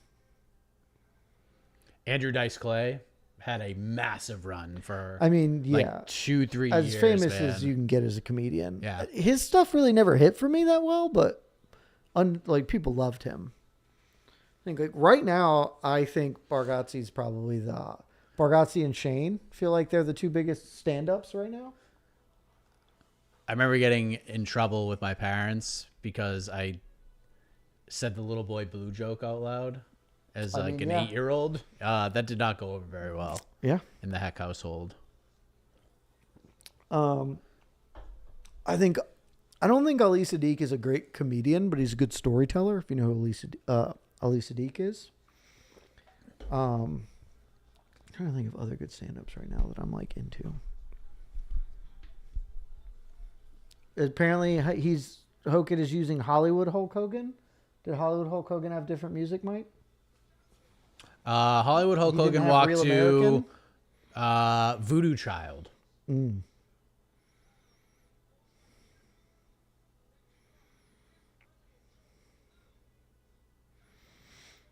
Oh, Louis C.K. is a very good choice. His like whatever 3 stand-ups, but I don't know what he's done lately as far as stand-up after the show and getting canceled or whatever. But yeah, his first couple specials were obviously insane. It's a good call.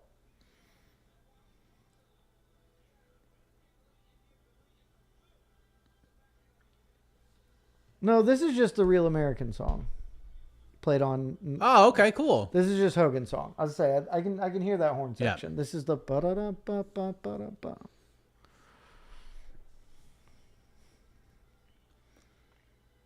Because they're fight for your life, fight for your Yep, crown. I can hear it. Yeah. Brendan Schaub is not going to make this list, guys. I'm sorry to say. I'm sorry to say he's not going to make the list.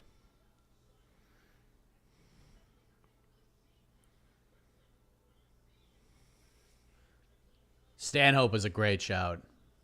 Yeah. I remember listening to him. He's a great like live stand-up comedian. He's Very very, good very comedian. funny. I think he. Oh, dude, who's Pete Holmes? I love Pete Holmes. His last special, I don't know if it's the most recent one. The last one I watched of his was not that good, but he has a few that were quite strong for me. You get it? I don't know. I was very close. I just want to hit you in the face. I mean, There's a little big fun. mosquito that snuck in. You can hit me in the face for the cause of freedom, Mike. Yeah, we still have like 222 more freedoms to get I mean, before we wrap here. we've got a few freedoms down, but yes, there are more freedoms to come. Yeah, we've had like 38, like 20 to 30 freedoms already. RE45, yes and no. Hogan is probably an actual middleweight. But he has correctly realized that heavyweight is ass. And so I'm going to compete in the worst division where I can just be athletic and quick. I think the moment his chin betrays him at this weight class, that he will reevaluate, like, I should cut some and go where. 205 seems like a great spot for him. Yeah, I mean, at the minimum, 205. I genuinely think he could compete at middleweight.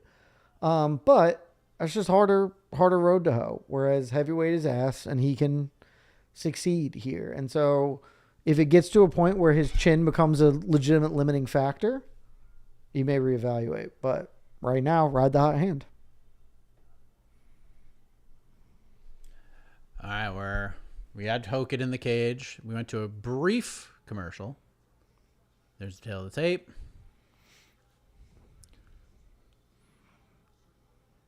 Derek Lewis, 41 years of age, 13 years older than Josh Hokit. Lewis 2 inches taller, 34-pound weight advantage, and a huge reach advantage for Derek Lewis, 6.5 inches, or 5.5, excuse me. What a jacket from Bruce. The fireworks, or the stars. The green jacket with the gold stars.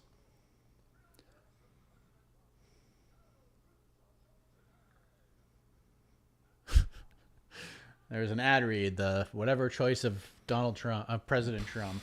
Man, super weird to have ad reads on the White House lawn. Yep. Derek Lewis closing as a plus 320 underdog. But he has a winning record as an underdog, Jed. Hey, good for him. I mean, Gaethje has like a massively winning record as a dog. He's like 9 for 12 as a dog. It's something insane. Let's see how Derek's back held out here. That was Dirty Dustang. I'm like fairly certain Hokit was a fullback, not a defensive lineman. He was a fullback. I'll say I'm like almost 100%. Maybe he took a snap or two at D-line because like yeah, it could happen. But he was a bruiser. He was a fullback. I can in my mind I see clips of him running. Yeah, he's a running back, but mostly a fullback. Fresno State. Not quite Mike Allstott, but you know, just a grinder. That style. And there's the flip off. He shot him off. That was very classy for the White House lawn. Shooting birds. Herb Dean. Herb Dean's first assignment, which means it's going to be a weird stoppage here.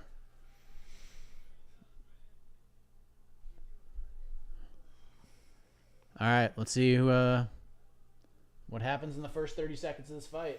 Derek, get him. Get him. It'd be so funny, Derek. Just throw an uppercut. All right, we're off. Derek, just throw one uppercut. It'd be so funny. Come on.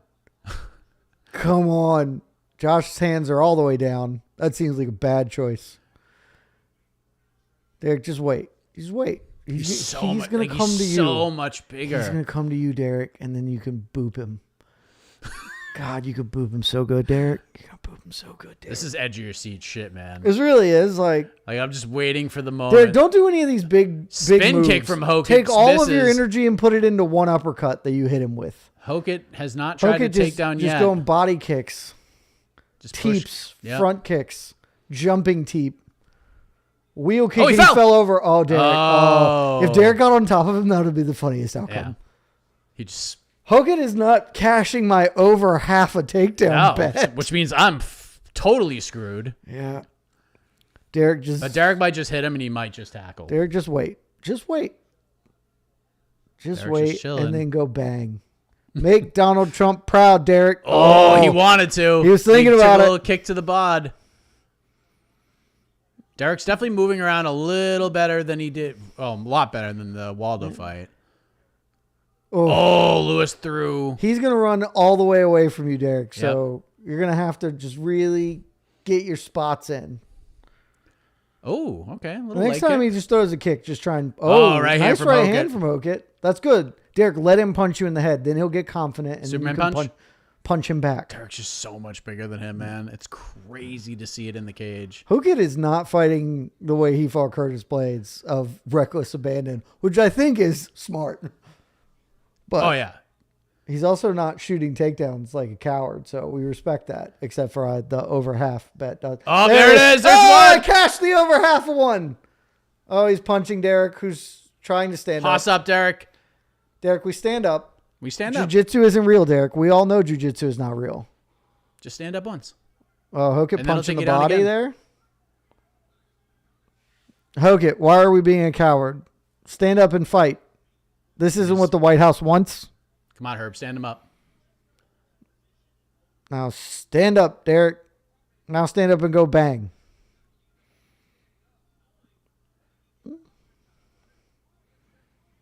Hogan actually doing a very good job of controlling a foot to not allow Derek to get a step to stand. And landing some pretty good ground and pound. Yeah. Derek is living in the worst zone where he's not all the way in or all the way out, and he's just getting punched. Yep. Derek, stand up. Oh, that was a good right hand. Oh, there we go. He's trying. Now he's up to his butt at least, but Hogan's going to posture again, break him down. Right hand's coming. Oh, good elbow. Derek got an underhook. Now Derek, just use the fence and stand. He's so small, Derek. Just lift him. He's a baby. Yeah. You're a large man. Oh, he's trying. Oh, is that a takedown? You coward. Or is that? I don't think that's going to count as one. So I don't think he got Come up. on, UFC stats. Save me. Derek, roll away and stand. It's fine. Now just stand up. Jiu-jitsu's not real. Derek is bleeding. Yep. Don't let him drag you back down, Derek. Oh, we're in the mounted.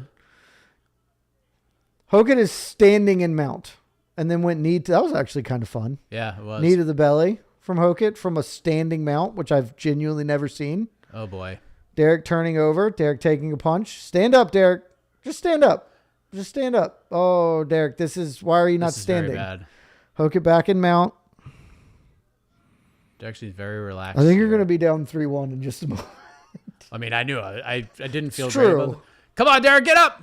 Get up, Derek. Derek, stand. Get up, Derek. Yes. He's on his feet. Stand. Don't let him drag you down. No, Derek. Is that just another takedown? stand.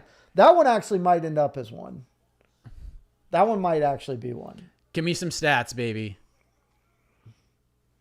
This is 100% a 10-8 at this moment in time, Harmon. Oh, God, yeah. Armbar.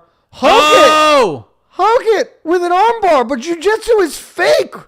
Derek Lewis does not believe in jiu-jitsu. You foolish man, as he's rolling kind of the wrong way.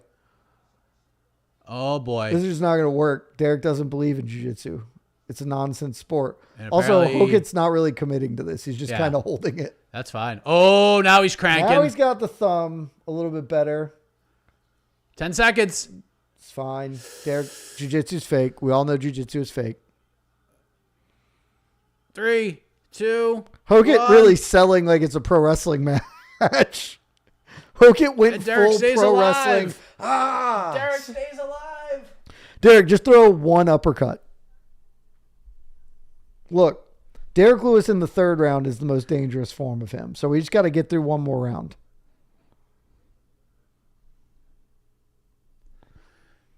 Definitely a 10-8 round for Mr. Hogan. I mean, 100% not close.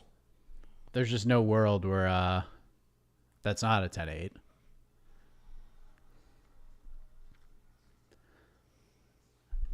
I need approval on the multiple takedowns here. From our friend Aaron Bronstetter. Just spoke with Diego Lopez, who hopes to speak with UFC soon about a move to lightweight. After 2 chances against Volk, he's unsure if he can get another title shot at featherweight and is happy to face someone ranked in the bottom half of the top 15 at 155. Ooh, I love this move, by the way. Hogan probably is pretty okay, even though he's wildly undersized, but this weight class is ass, and Derek Lewis is probably washed. But, man, I was hoping that Derek might not be washed. Well, we'll see. Maybe Derek can come through. Derek's not a fast starter. Throw the uppercut like you did against Curtis Blades and bury this fool. You just have to literally land a punch. Curtis Blades landed so many punches. Just jab, dude. Curtis was jawing him with the jab. Jab him. Jab, jab, uppercut. Jab, jab, uppercut. Just throw, dude. Jab, jab, bang. Jab, jab, bang. Jab, jab, bang. Oh, good jab from Hogan. Yep. Derek's so worried about takedown now. Oh, look at him. Look at him being fancy. Yep. Do it for the president, Derek. Just get him to the fence. That's right. You get him backing up, Derek. Keep backing him up. Yeah, but then he took a step. That's right. Stay. Did he defend balance, the takedown? Balance. Punch him, Derek. Oh. Yeah, that's right, Oh, Derek. Hogan's backing up now. Yeah, he tastes that. Oh, get him. Oh. Get him, Derek. Derek, why did you try to trip? I don't understand what's happening right now. I mean, if you got on top of him, you might kill him. Oh, he almost went with the uppercut, Jed. He was so That's right. close. I like it. Now we're just swang and bang, baby. Let's go, Derek. Big Lewis chance at the White House. Do it for Donald. He believes in you, Derek. Give Good jab him by a Hokit. happy 80th birthday. It's his birthday, Derek. It's his birthday. You're not going to give him what he wants most? Or what all of us want most, which is for you to say my balls is hot on the White House lawn? That was pretty nice from Hogan to just push in and get now close. He's pushing up against the fence. Yeah, but now Derek should just do the same. This is what Okay. Derek should be doing. Push him against the fence and then just go. Derek, quit trying. Oh, big Derek, left hand quit from trying Hokit. to do inside trips, Derek. Yeah, That's why is a he bad doing idea. that? I don't understand. Just throw the hammers. Jab from Lewis. Hokit looking a wee bit tired. Ooh, nice right hand from Hokit. Hokit is very fast. Yeah. I fear he doesn't have that much natural pop. He's quick, or at least not at his weight class. He's quick. Derek, now punch. Now punch back, Derek. Derek's damage bar Derek. is going, punch, Derek. down. Just like this. Ah. He's got nothing, man. Yeah, I don't know. He's just like playing possum? I don't know that Hokit can put the hammer down. I think the humidity in the outside might get to both of them here. Oh, Lewis Derek, just missed. Oh, no, that's going to be it. Throw the right hand. Oh. Right hand, Derek. Derek, right hand. Yeah, Derek. Yeah, Derek. That was a good uppercut. This fight looks like we might be heading for real heavyweights. Here. Right hand, Derek. Willpower. Yeah, he's just. good right Derek's hand. so wobbled now. That was a very good. He's just so tired. Derek, have you considered putting your left hand up somewhere, just in the neighborhood of not letting that right hand keep clipping you? Or maybe just throw Derek is something. dead. Derek is dead. He's got to get close, man. Oh, Derek almost fell down swinging. Yeah, he's so cool. Woo! Derek is throwing so hard when he throws. Hokit's going to finish it here. This is about to be it. Knee. Derek, uppercut right here. Uppercut. Hogan actually doing a very good job in fighting here. Yep. He's not going to let Derek get that uppercut. Good elbow. That was a nasty elbow. Josh Hook is good. No, he is. He's actually an like, athletic heavyweight. He's not just that, like, he's technically doing solid things and fighting with pretty decent tactics. Yep. It's going to be a hard out, man. It's not going to be an easy fight. Certainly. Good elbow. Good uppercut from Hokit.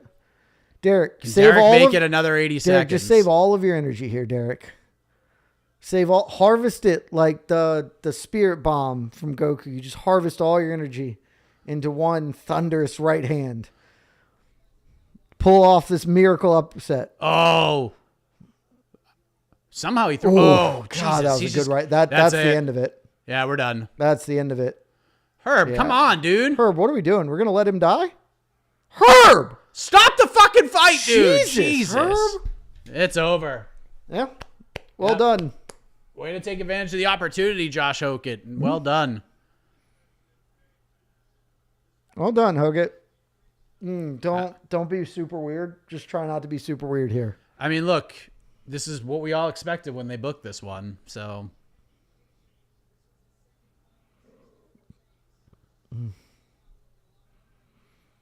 Well, you know he's going to start rhyming. It's going to be something. Pereira. I mean, look, if he's rhyming about something good, okay. Hokit is gassed, too.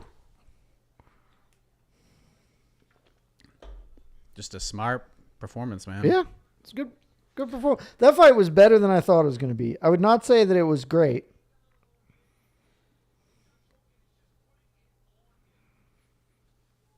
Oh, man, if he could have landed any of these. Alas, it was not to be.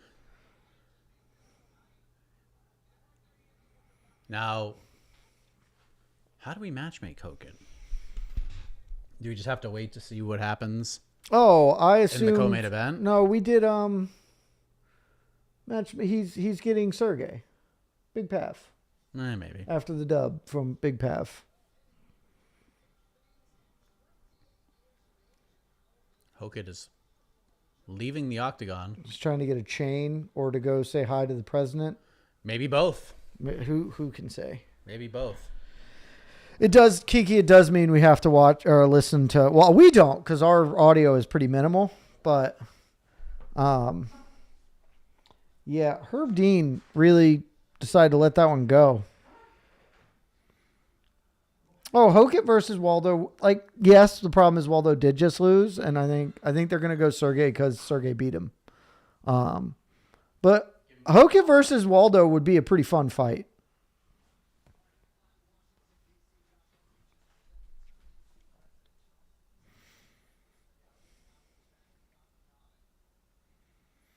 Let's see what the Incredible Hulk says.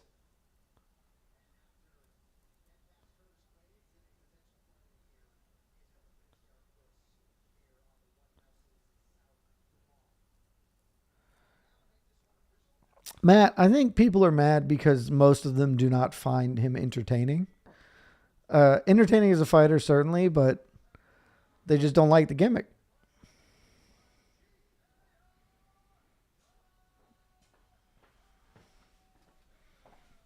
Underdogs are not succeeding tonight, Mike. Nope, they sure aren't, Jed.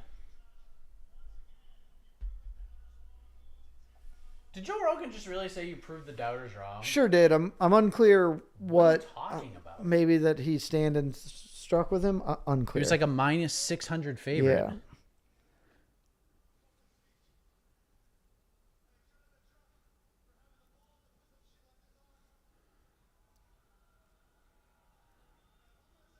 Hokett's got the Hokett trading card Hokett chain. Gave Donald Trump his trading card on a chain. That's what he was doing. Hokett thanks Trump. Thanks his Lord and Savior. Uh-oh. Here it comes. I want to shama on your mama. That doesn't get a great reaction from this crowd.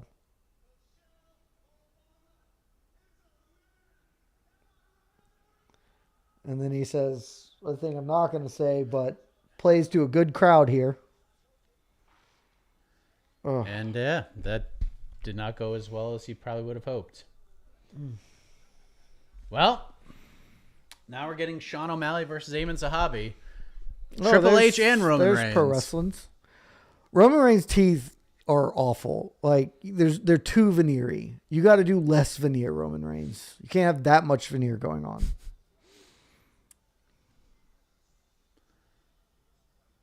Okay. And there's a win. Does Hogan get a bonus for that performance? Probably not given what else we've seen tonight. And Rufus was like way more ruthless. Yeah. But that was just one-way traffic. I think they're just going to end up giving everybody a bonus because everybody's going to get a finish and they're just going to be like, oh, everybody gets to split the $100 or the $1 million thing. Well, I think they added more now. Oh, did they add more? I think there's more money to it now. Last time I saw Dana was cagey about how they were going to divvy up the money. I was like, they're just going to give everybody $200,000 or whatever.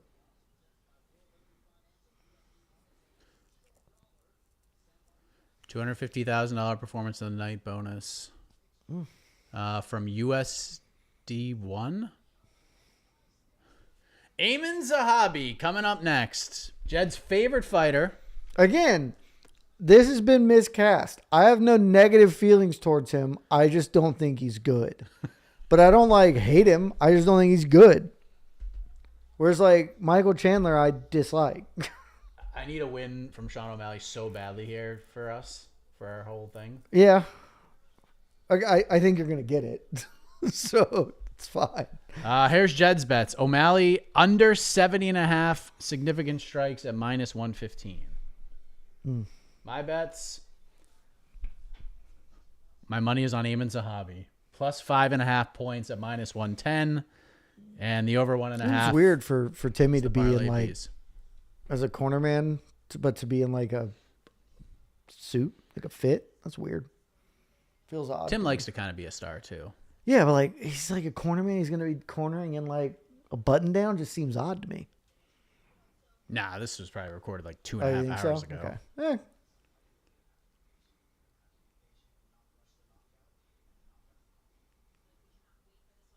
Here we go.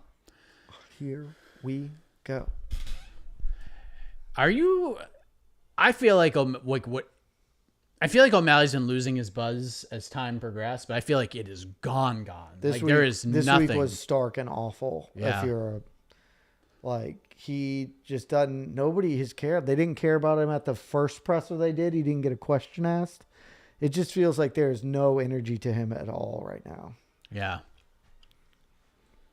It's kind of like him and Bo Nickel are in a very similar spot. Yeah, it's just strange. I mean, back-to-back loss to the champ is tough, Well, to the former champ. Well, true. But I mean, there was a non-competitive, not fun first fight, and then she just got run the F over in the second fight. But now Petr Yan's the champion. He does have a win over Yan. So, like, it does open some doors, but, like, there's not a lot of clamoring for him to fight for a title right now. Just zero.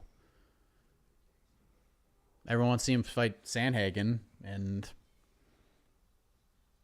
that's just crazy, dude. Like, that is just a crazy scene. What an overhead shot. There's a lot of people at that thing, man. A lot of people. Yeah. It's very Woodstockish. So we might get done not at 1 p.m. or 1 a.m.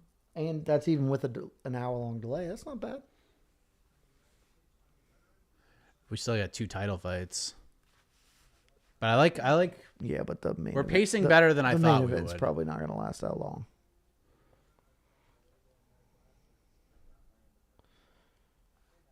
Let's go. Will O'Malley have a vintage performance tonight? I don't know. It could be. The thing is, like, he, you know, Eamon's been dropped in his last couple of fights. And so maybe O'Malley can take advantage. But O'Malley just hasn't looked good in a long time. And you could argue that he hasn't, his best performance is against the Petr Yan fight. I still thought he lost. That's kind of sick. After Diego's win, he went to the Ellipse. And, like, they went bananas for him. Yeah. Look. Good for him, man. Volk. Oh, we're doing something. Oh, it's for the troops. We're doing something for the troops.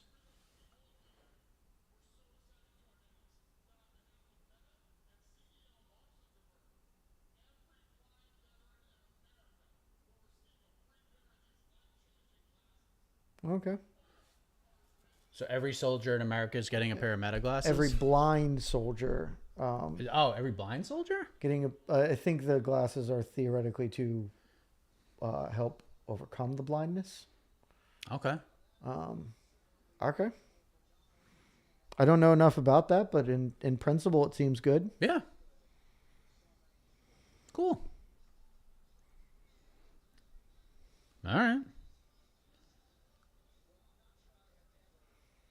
It does bother me that we keep pretending that this is about the birthday of America. It's like, you could have done an event on July 4th. We are a month over way better, I think. This isn't even like the week of it to be like, we are several weeks away from the birthday of America. Yeah. So it's just, it would be better if they were just like Flag Day, a celebration of the country on Flag Day. Like, that would be better. It's so very silly that we keep saying this. We're getting another package. Meta just wants that free data. I mean, this sure looks like a package. Well, they're talking about Sean O'Malley, yeah. That is a lot of, if you have epilepsy, please do not look at the screen. Yeah.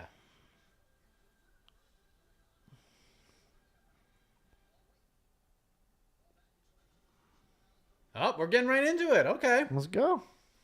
Making moves.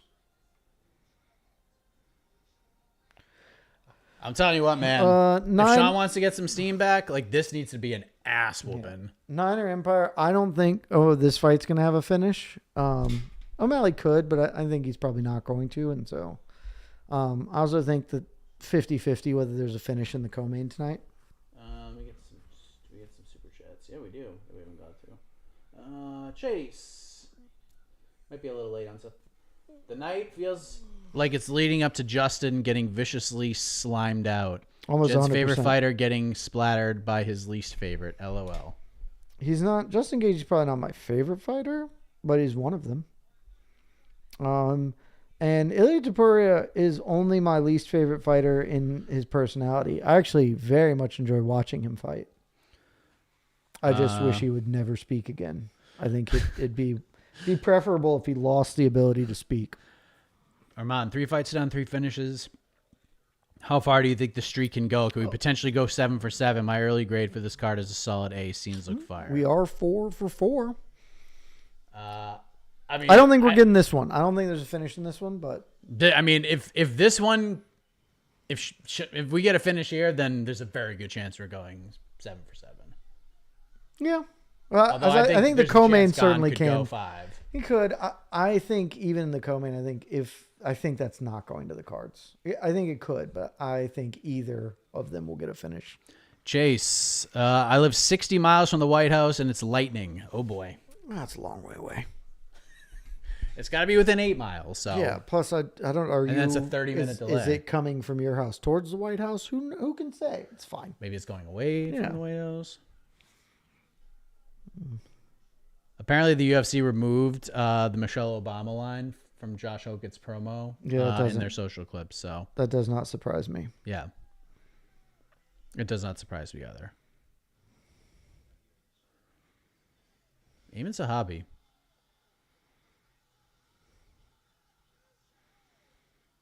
Sean O'Malley, Ayman Zahabi is getting the My Way from Limp Bizkit treatment.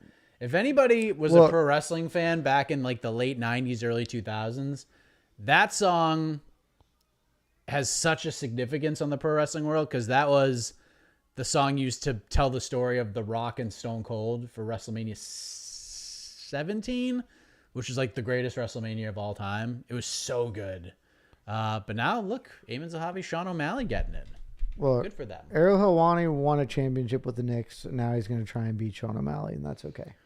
Yeah, we're living in that world. I did send some praise Action Bronson's way after the comeback win. Oh, shit, I should text him.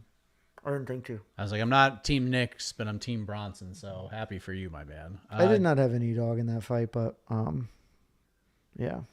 But this is for you, Jed. Shout out $10 super chat. Jed, you get mad when fighters move up without cleaning out a division, but bodies change. Islam didn't leave 155 to dodge anyone. He outgrew it. Isn't there a difference between avoiding and aging out? That's just not a true statement. It's just not. Like, bodies do change. That part is true. Islam didn't leave 155 because he outgrew it. He left because he had done 4 title defenses and he wanted to do something. I said at the time, and I maintain, I think Islam should have stayed for one more, but he did enough to be like, all right, it's fine. You know, he set the title defense record. If you get to, 3-4 title defenses, I'm more okay with you moving up to get one. I think the number should be 5, that should be like, get 5 title defenses, we'll give you an opportunity. But Islam could have continued to fight a lightweight. Like then once he moved, I don't think he can ever go back now, right? But like because he put on weight and he did grow. Ilia Topuria did not outgrow featherweight. He wanted to move up. Like, it can happen, but no fighter really I can't think of a championship fighter who couldn't do it anymore. Because if you're fighting for a belt, you'll find a way to do it. So, I want fighters to earn opportunities to do things like this and not be given them. And that's not how it works anymore. I'm okay with Pereira moving up to heavyweight because he had four titles at the previous weight class. And he rinsed the best dude in the division he could possibly face. I still, at the time and said it, I'd like to see him fight Carlos Ulberg because I think that fight, Ulberg had done enough. I was like, they should do it, but I totally get it, right? Like, I thought he should have moved up after he lost to Ankalaev because then he was no longer the champion. Then he goes back and get it. I'm less cool with this, but again, if you put multiple down, I will be less angry each successive title defense you have. I think Ilia Topuria moving up to lightweight was silly. I think there were at least 2 featherweight fights that should have happened and did not. If he goes up again, it's the height of silliness to me. You don't have to agree. I'm totally fine people disagreeing on this, but I think you make belts less valuable the easier you make it for people to collect multiple of them. Zahabi about to enter the cage. There's Faraz Zahabi, Jed's favorite coach. That's a much more accurate statement than saying I dislike Ayman Zahabi. Yeah. That's more accurate. So I just want to say all of my coaching takes, I feel good about, and I feel like they're aging well. But to be fair, my criticisms of Ayman Zahabi are that he is the most quintessential TriStar guy, and that I don't know what he's good at. He's good at winning, undeniably good at winning fights. He's very well-rounded, but there's not like a skill to hang your hat on, which is sort of the thing about TriStar. Like all of their fighters are defensively sound, well-rounded, can kind of compete in all phases, but don't have anything like, they don't have a superpower. The one guy they had was GSP, who also trained at Jackson Wink and is also a generational talent, you know? So it's, I think it's very effective. But I also think that, like we talked about this when Cater started training. I was like, I think this is like the worst possible gym for you to go to. And it didn't work. Like Font's there too. He's having a little more success with it, but like it's just is what it is. He's not to my taste. Guy in his corner is GSP, David McCaslin. It sure is. This guy in his corner looks like GSP. Well, there's a reason for that.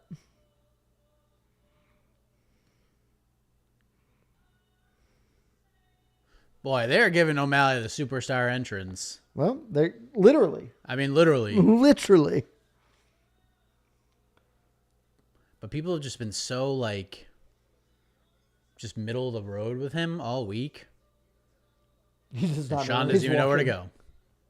Do I go left, right? Where do I go? From Niner Empire, Jed Mike, who is Alex's best win in the UFC? It's Yuri.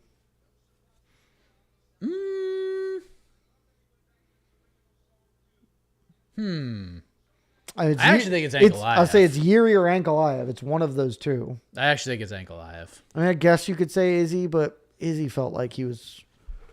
I know Izzy won the rematch, but Izzy had a lot of mileage, and that was a stylistically beneficial matchup for him. But I think, I actually think it's Ankalaev. I think that that's first a fight fine answer. Yeah, that first fight was just like, okay, Ankalaev like could easily get him. It's not fun, but Ankalaev just knows how to win that fight and could win it most times, and then Pereira just dummied him. Like the way, like just him dusting him up in 80 seconds was just crazy. Like I just didn't see it coming. So that to me is like the best win. That to me is like, okay, like go move up, do whatever you want. Like that's a terrific win. But Yuri's a good win too. You know how I feel about my son. The first one was just like big, beautiful son. Yeah, the first one was just like look, he cheated. Super impressive. He cheated. I mean, he cheated in the second one. He cheated in both of them. You cannot bring Amazonian nature spirits. That is still all I'm saying. That's still one of the funniest things ever. One of the funniest things ever been said by a fighter. All I'm saying, who has Yuri Prochazka lost to? He lost to Alex Pereira, who twice dressed up in the Alex Pereira getup, and he lost to Carlos Olberg, who was rocking like a traditional Maori setup. If you're not bringing some regional spirits into the cage with you, Yuri Prochazka gonna fuck you up. That's what's gonna happen. But if you have like a Malaysian forest god behind you or some other, I'm trying to think of like what, like a Native American or some other like spirit energy with you, it messes with his Bushido spirit. He cannot compete. All right. Sean is in the cage. And we've gone to commercial. Bree, I wear this outfit on 4th of July constantly. I think because I usually play like a golf round on 4th of July, and I think I've worn it the last like 3 years because, of course. Usually, like, when you watch these events, you don't have like a lot of like competing things. You know what I mean? And I've seen like 8 different gambling sites get commercials here. Normally, it's just like, you're our official sponsor. We're just going to play your stuff. That has not happened tonight at all. Here we go. Ayman Zahabi, 38 years old. Or young, depending on who you ask. Sean O'Malley, big reach advantage, 3.5 inches, 3 inches taller. 7 years younger, though. But perhaps Zahabi has found the fountain of youth. 7 years usually portends a good success rate. I just need Ayman to win a round and go to the cards. 5.5 points is a good number. I don't know what I've got, like a strike bet here. I've got under 7.5. That's right. which I like. I'll have no idea if that lands unless Sean is way over it or this fight ends quickly, but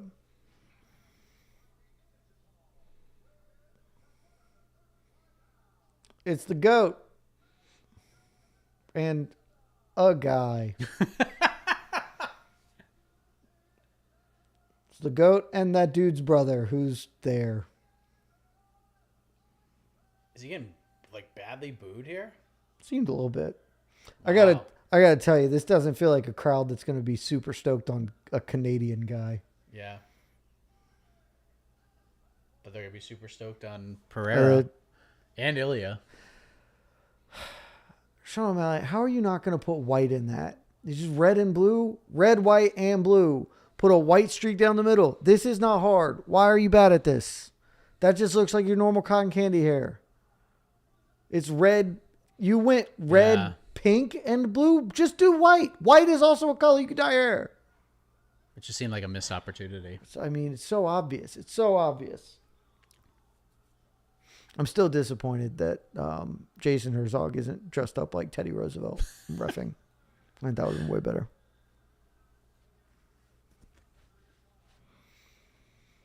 All right, Jason Herzog gets the assignment. If I could have found a bet on Amin Zahabi over feints, I would have smashed whatever I think he's going to feint 500 times in this fight.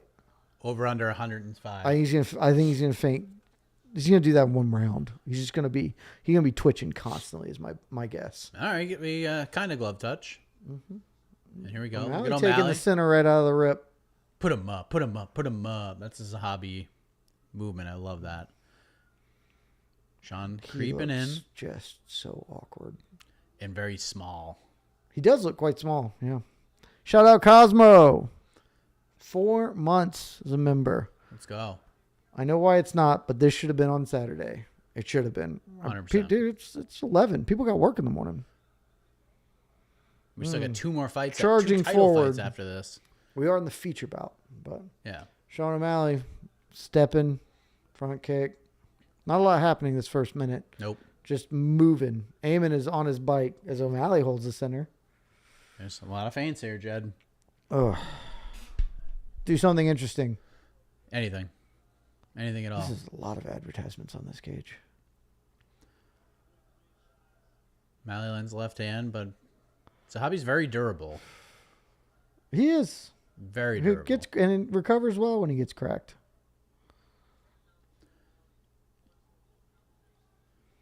I don't know what Eamon's plan is, but he is not going to win this fight backing up and doing nothing. This is not a plan for success.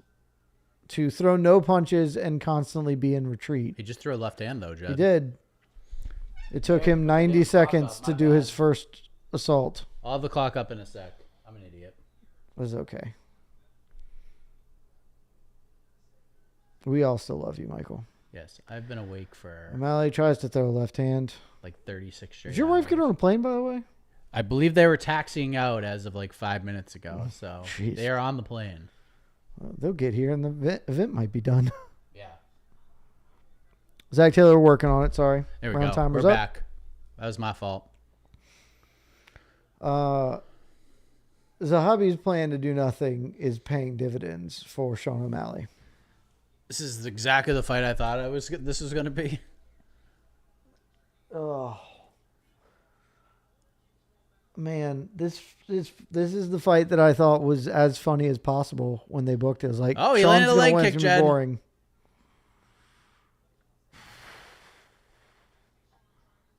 Eamon is not as enthused about the Knicks winning, and thus he's too partied out from the Knicks winning last night. He didn't. Oh, good leg kick from There you go. Zahabi. Stepped in, got a leg kick.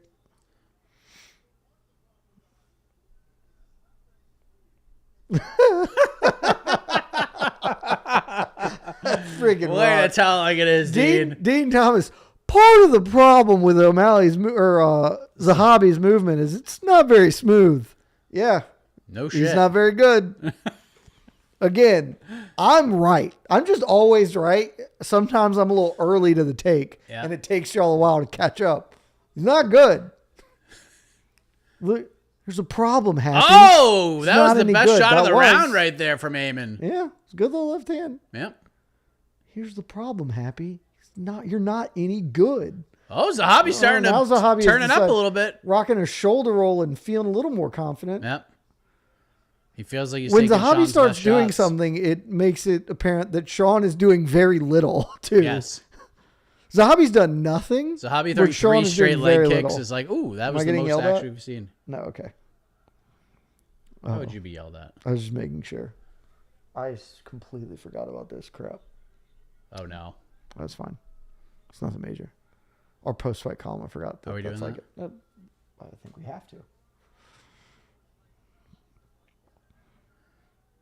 Nobody's winning this round. That's my official stance. It is up for grabs right now. Whoever It is lands up for grabs. a good punch. Well, Sean's ahead by a half tick. Yeah.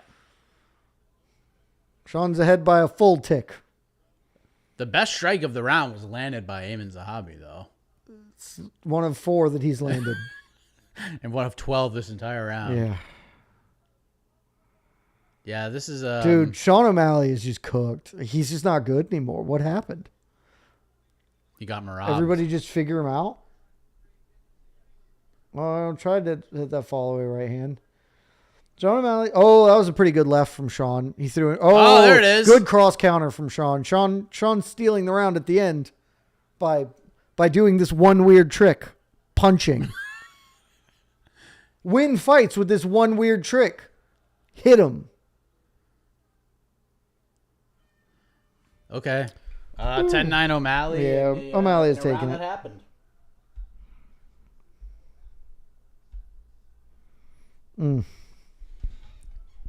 They should have just had O'Malley fight second.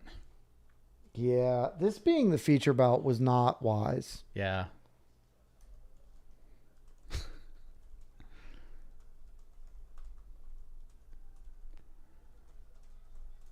A lot of people shouting out the band tonight. Look, the band is fun and exciting. It is fun and exciting. All right. So Gwen, 10-10s basically don't happen. The way the rules are structured, They should happen more though. So I firmly agree, but the way the rules are, if you score a 10-10 round, you have messed up. 10-10s essentially should only happen in the instance where a round is we start the round, we start round 3 and then 2 minutes in or 2 seconds in, something happens and the fight is over and that round has to get counted per the way it's done. But nobody did anything. Round 2. They strongly discourage a 10-10 round, which I disagree with in principle, but Lots of leg kicks being traded here. they're hitting each other now. That's fun. Oh, good jab. There's Ayman punching. Polymarket is O'Malley 87%. That's a lot. Oh, Ayman's throwing stuff now.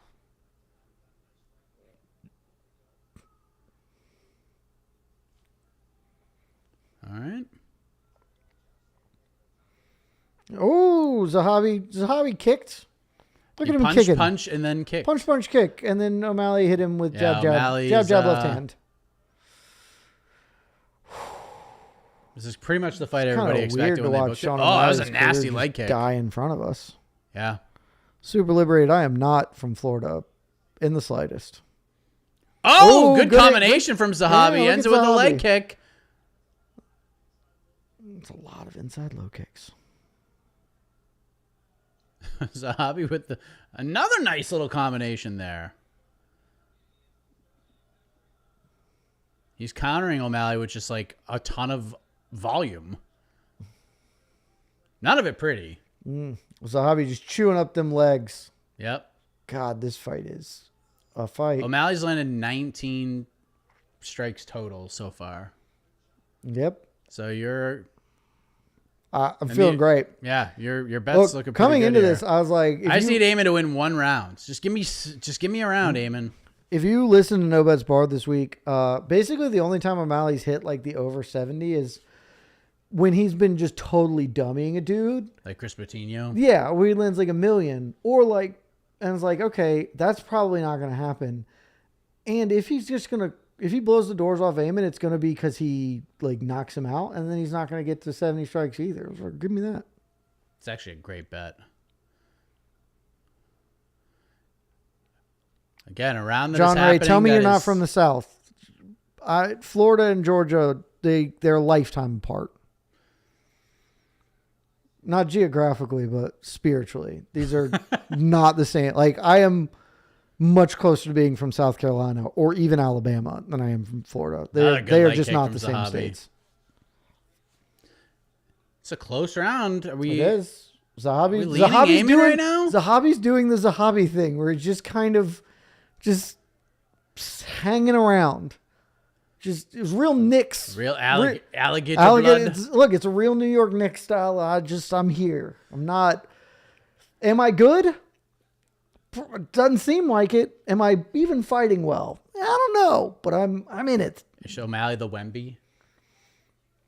Wemby actually played pretty well. De'Aaron Fox did not. Oh my God. De'Aaron Fox was an abomination. Castle was also awful last night, but had been pretty okay the rest of the series. De'Aaron Fox was working for the other team. But, I mean, look, this is a close round. I think you could have it score anyway. Is it fair to say that the San Antonio Spurs in 2026 was the Makwan Amirkhani of the NBA? Terrific first round, and then just dunzo. We got a little low blow action, okay? Didn't even stop the clock or the action. I have it on good authority from people who know ball a lot better than I do, that the Spurs were just very young. And honestly, good right hand from O'Malley. That was probably the best single punch of the round.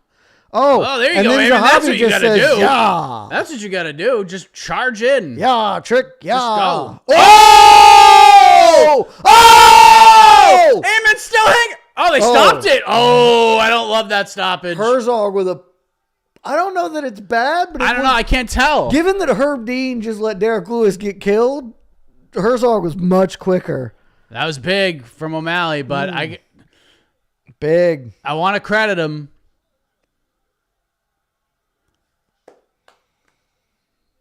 Found it. The KO streak continues. The finish streak continues.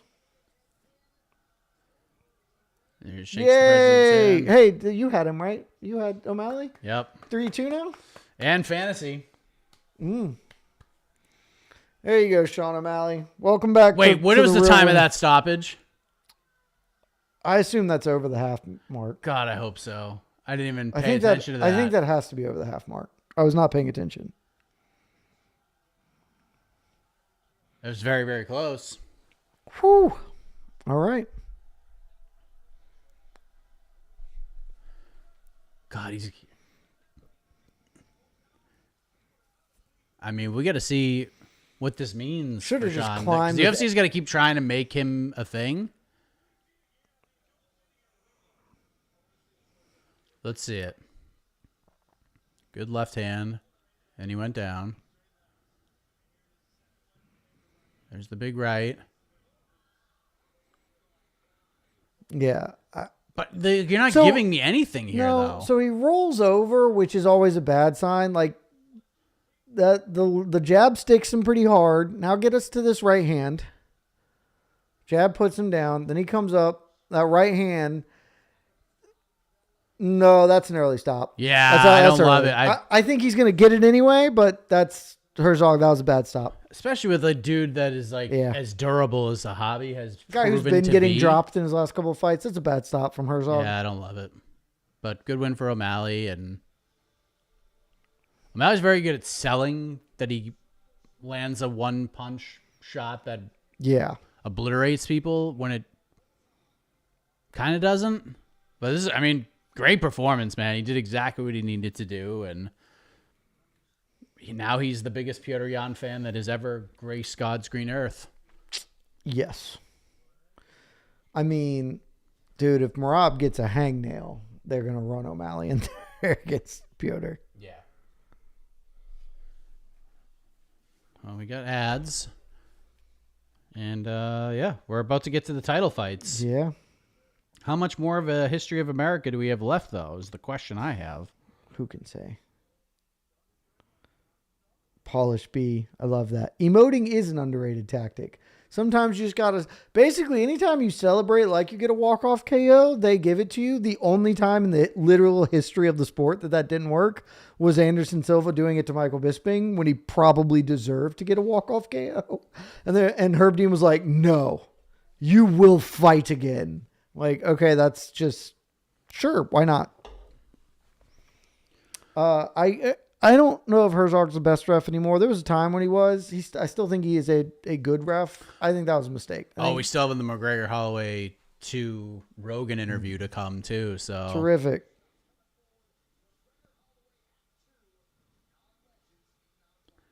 All right.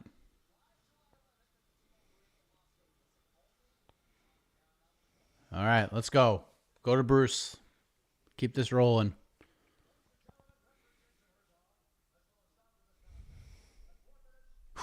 All right, good. We're alive. We're alive. Oh, this parlay hitting would be crucial because I'm getting rinsed everywhere else. Oh, I gotta see. I didn't even look.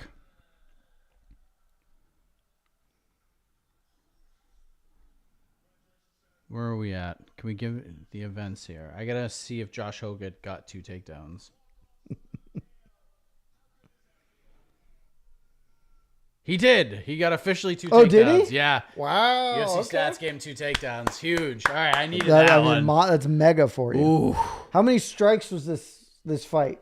Oh, let's see. I'm gonna pull up the old UFC stats page. See if that's up yet. Might still take a little while for this one pops. 41. Yeah. Boom, baby. Nailed that under.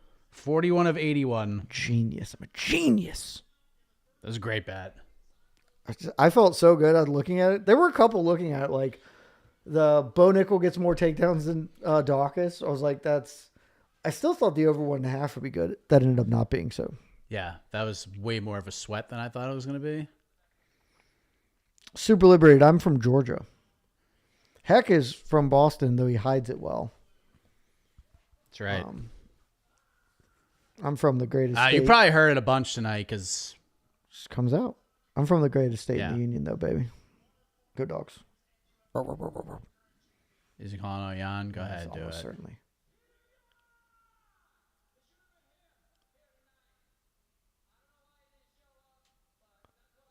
I know why he didn't show up, because I was never on offer, Sean O'Malley.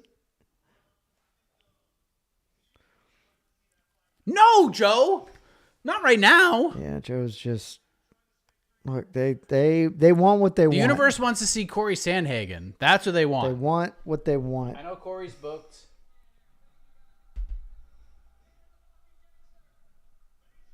Well, there you go. Boom. And Sean wins. All right. Sean wins. Yeah, just...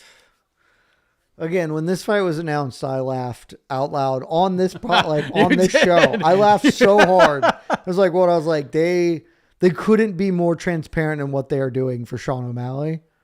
And that I was correct. Ooh, Zach Taylor has asked, Mike, have you adopted Clemson or Carolina yet? None. Well, I'm sorry, Zach Taylor. I'm sorry. But don't adopt Clemson. I'm a Notre Dame guy.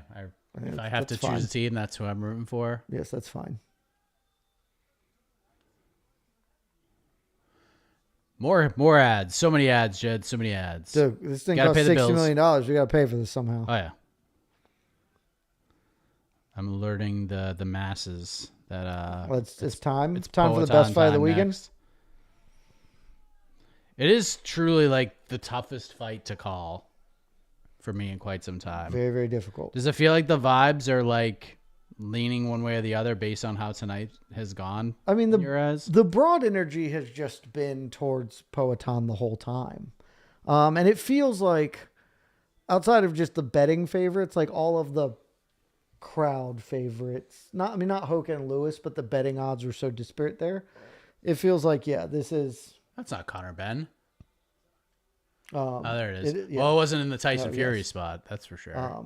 No, that's all the Zuffa boys. It feels like Pereira has the energy right now.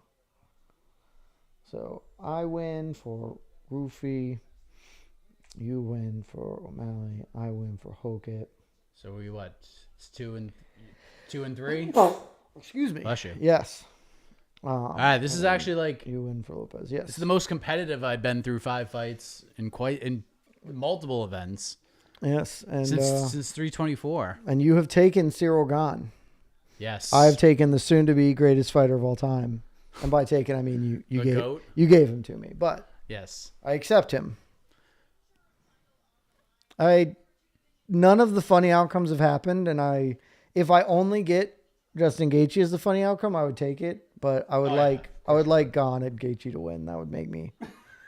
That would please me. It's weird seeing everybody like clean shaven and everybody's putting their best. Yeah, got to put their best performance. Oh. Joey Bosa, the fantasy league is functionally done. AK has had that in the bag for like a month at this point in time.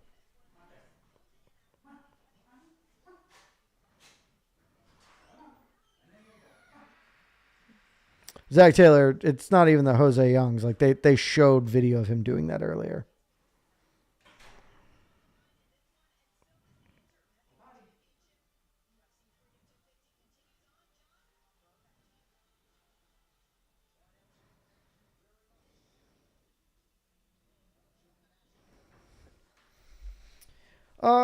Not an Empire. Probably. This is probably pretty close to the best case scenario for the UFC right now. I mean, they booked it this way. They booked a lot of, and while I don't understand some, like I don't get the roofie, but like they wanted a bunch of finishes. Maybe not the best case scenario because I do think the hour rain delay is genuinely not like a great idea, like great for them on a Sunday. It is 11:30. People are going to go to bed if they're not already in bed. They got work in the morning.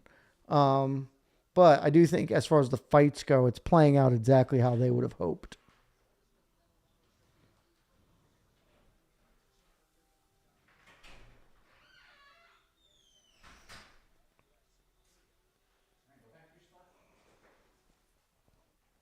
Plus, not having the judges, I think there are minimal really bad outcomes that could occur for this event, but like one of them would be a super controversial decision. I think everybody would hate that. So.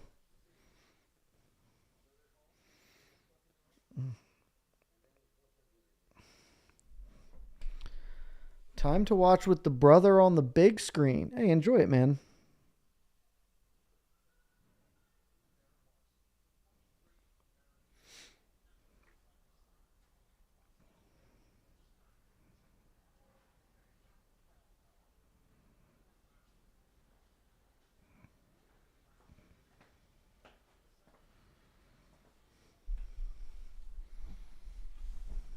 The wife and child are in the air. In the air. Yay! In the air. I would sleep so hard on that plane. Which might change some plans. I might have to reach out to the powers that be, because they land at 1:30 a.m. And somehow they need to get home. So I don't know. They can't just live at the airport. I assume they fly into Savannah one year. It's hard to get an Uber on a Sunday at like 7 p.m., let alone 1:30 a.m. Yes. So I might have to go pick them up. I'm the captain now. If they land at 1:30, is that what 1:30? They land at 1:30 a.m. They have bags checked, so we actually might in fact just be done by then. Yes. Here's the interview. Oh God.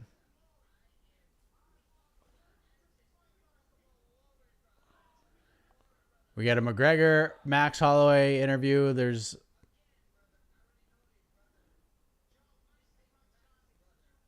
McGregor's yelling and screaming. Max is trying to yell and scream. And Joe's laughing quite hard. Why are we doing this? It's just like... If there was like one fight that just... They don't even need a press conference, anything. Just send them right to ceremonial weigh-ins and just like let them weigh in and fight like it's this one. Or just like...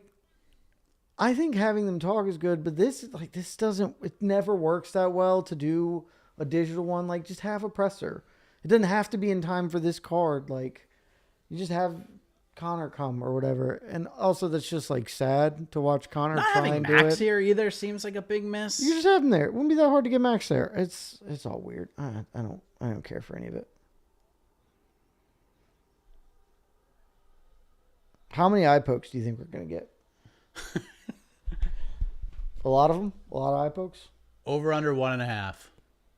Oh, And the total in the smashing the over. Wow. Okay. Dude, that man pokes eyes. That is what Ciryl Gane does. He pokes eyes.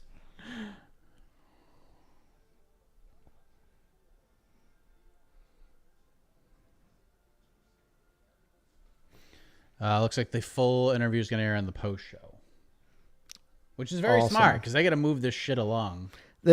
That probably is a cut for time thing. Like, Yeah. hey, we got delayed. They probably were going to do it. And I think that does make sense.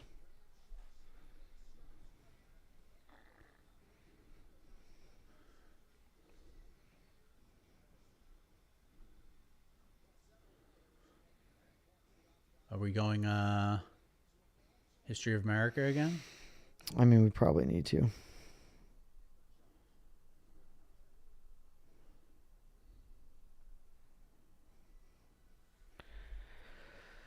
Oh, this is... I assume this is an America ad, but it could be like the Duttons ad. No. Now I've got a revolutionary AI army. Got it. Yeah, that's... Sure.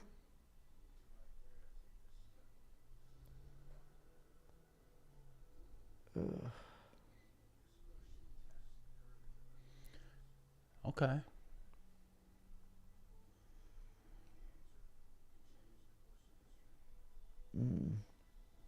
AI Lois and Clark. I mean, they're really doing the AI thing, huh? They sure are. They sure are.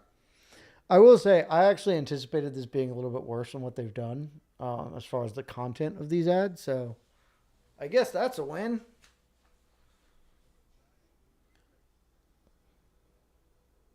You could just, I was saying, you could just show the actual footage of the moon landing. You do not have to do a AI moon landing. You just clip it. Clip the moon landing footage. Yeah, it's very fine. easy.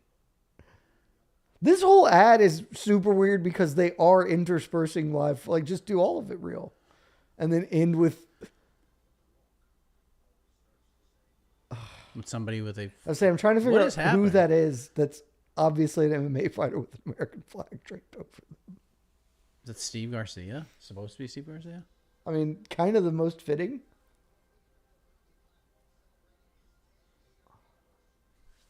Oh, that's right, because now we're doing the belt fights, and now we get the belts. Ooh, Bob Summer. Best drink to pair with a perfect slice of pizza. Mike is lost in thought. I think there are two answers, and it depends on your mood and your proclivities. I think a Mexican Coke, like a Coke out of the bottle, is absolutely like a slice of pepperoni pizza and a bottle of Coke is elite. But there's also, of course, a beer. Beer and a slice is just A+ work. Yes. And there's Pereira just eyeing the two belts. Man, Pereira's kickboxing highlight reel is nuts. We got a couple of super chats I haven't gotten to yet. Okay. Zach, Jed and Mike, no bets versus Boys in the Back 2027. For what? I don't know. Basketball. I'm All right, actually pretty I'm bad, down. so I'm not going to help. I'll just be a hoss and shoot threes. Jed's Mount Rushmore of horror movies. I'm not a big horror movie fan, so that's pretty critical to point out. So like, there's a lot that I have not seen. Let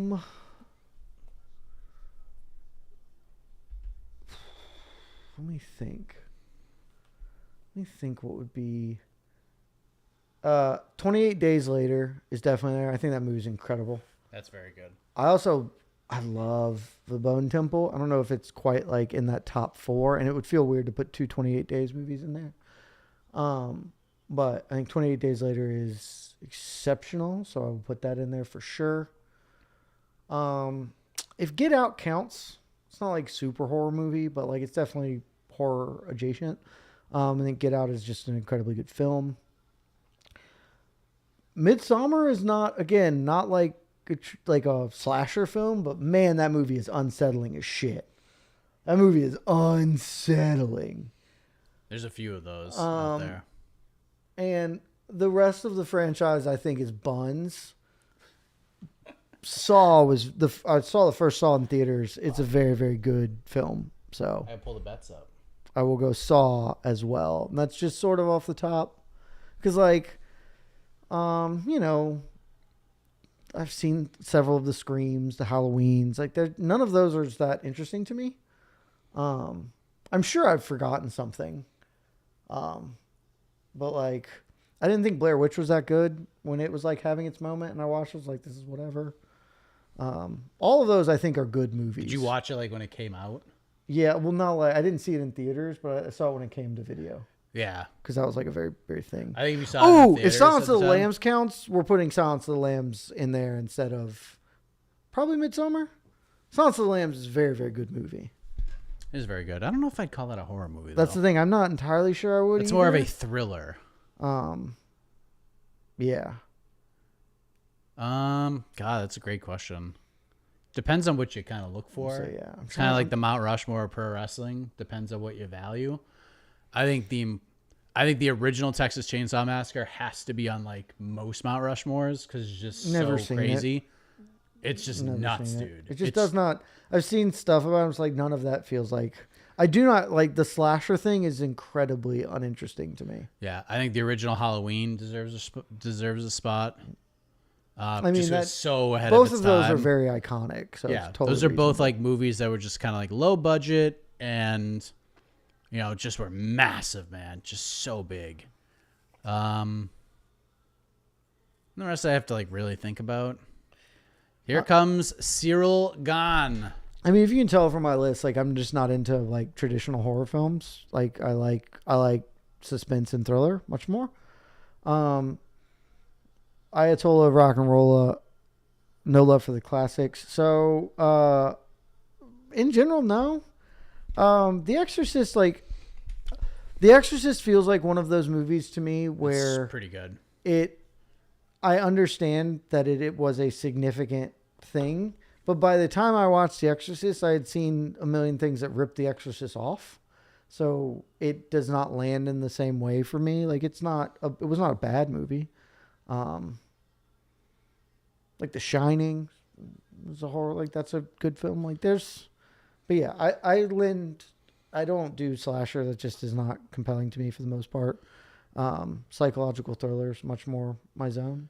So I feel okay about it. Did you see the original Halloween? Yes.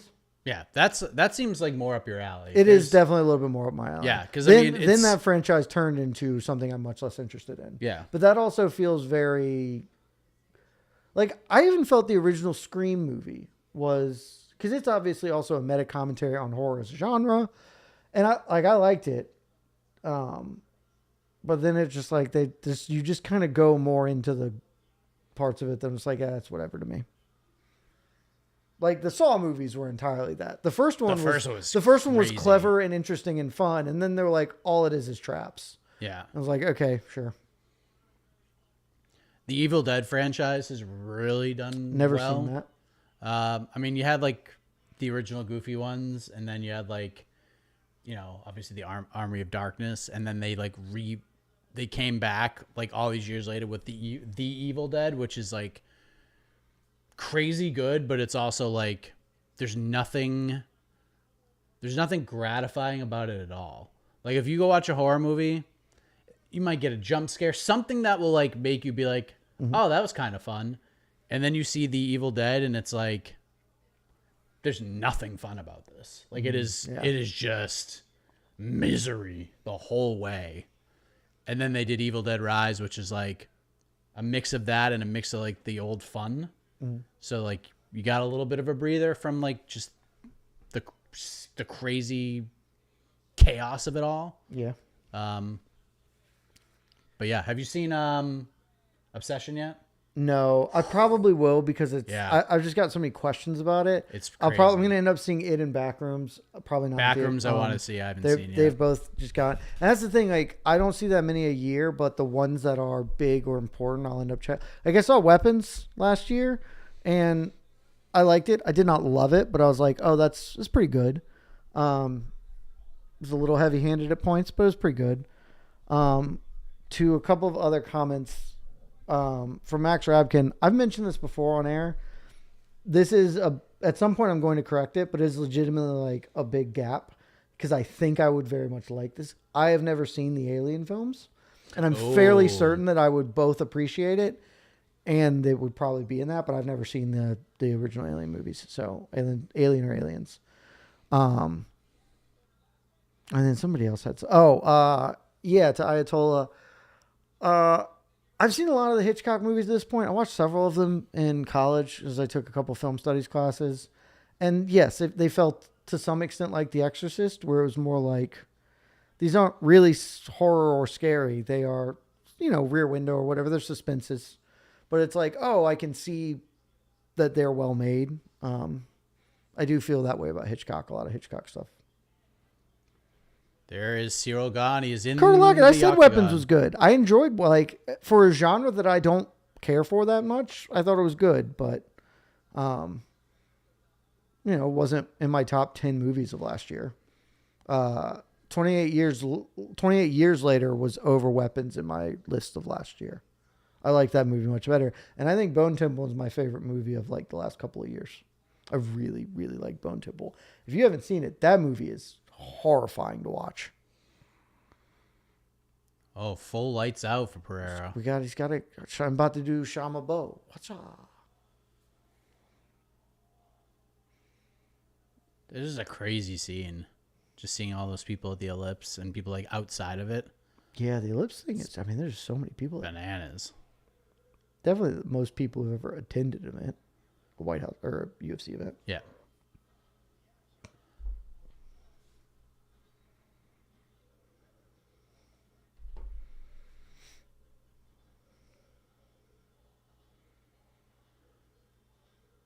Okay. Pereira getting the superstar entrance. He's not doing it.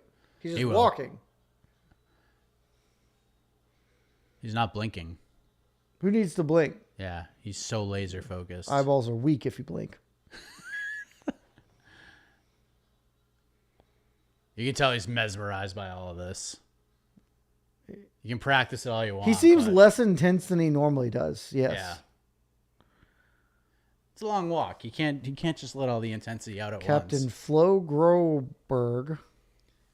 I wonder what Flo's full name is, because that's a man. I guess it could be Florence, but I haven't met a lot of male Florences.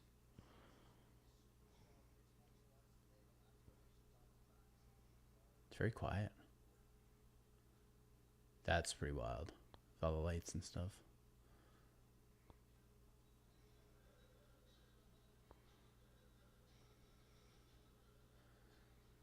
Like if you're gone, like just waiting in the cage, now you're having to wait all this extra time Waiting for the forever. walkouts.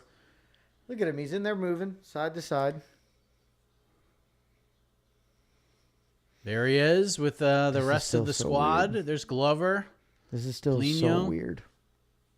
It is, right? It's so weird.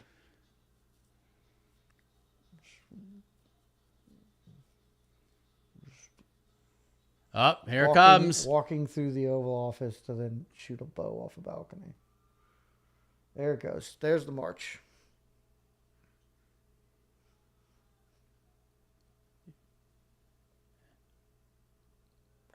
Are they going to do effects? I mean, they really should do fireworks here. It's the freaking White House, but, Oh, there you go, Jed. Boom. Pyro. Should have done it after he, immediately after he launched it, though. Launches and it's boom. But, maybe they just got the timing wrong. As soon as he screamed, you shoot it, and then it goes, boom. We're learning. How's it going to feel in 6 nights when we're back at the world's most famous Apex? I mean, electric. We are going to finally see Capo Oraguchi run it back, which rules. I will say, I wondered if I'd feel this way. And I don't, maybe y'all are feeling very different. There are periodic moments where something stands out and I remember what's happening. After the very first 10 minutes where I was like, they're outside. Basically, once it got dark, I almost don't think about this being at the White House. It's like, it's just a fight card to me.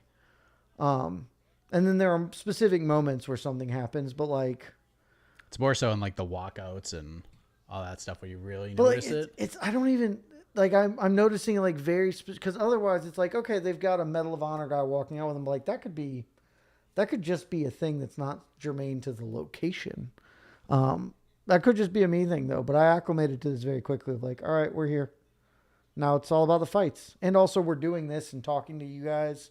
So I actually think the delay kind of helped in some ways because they've had to move it along a little quicker. We didn't get the full McGregor Holloway interview. We definitely are moving faster than I think they would have done if we weren't. For sure.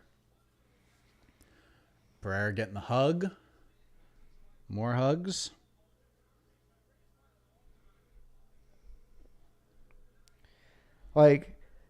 Yeah, Dank Nugs. I haven't entirely, it was a great name. I have entirely forgotten that we're fighting at the White House, except for very specific parts of oh, here's the wall. When they're putting it front and center, which is oh, it's just a fight. I hadn't thought that we were at the White House for the entirety of O'Malley, Zahabi, and the aftermath. I was just okay. Oh yeah, Donald Trump's at the event. He's always at these events.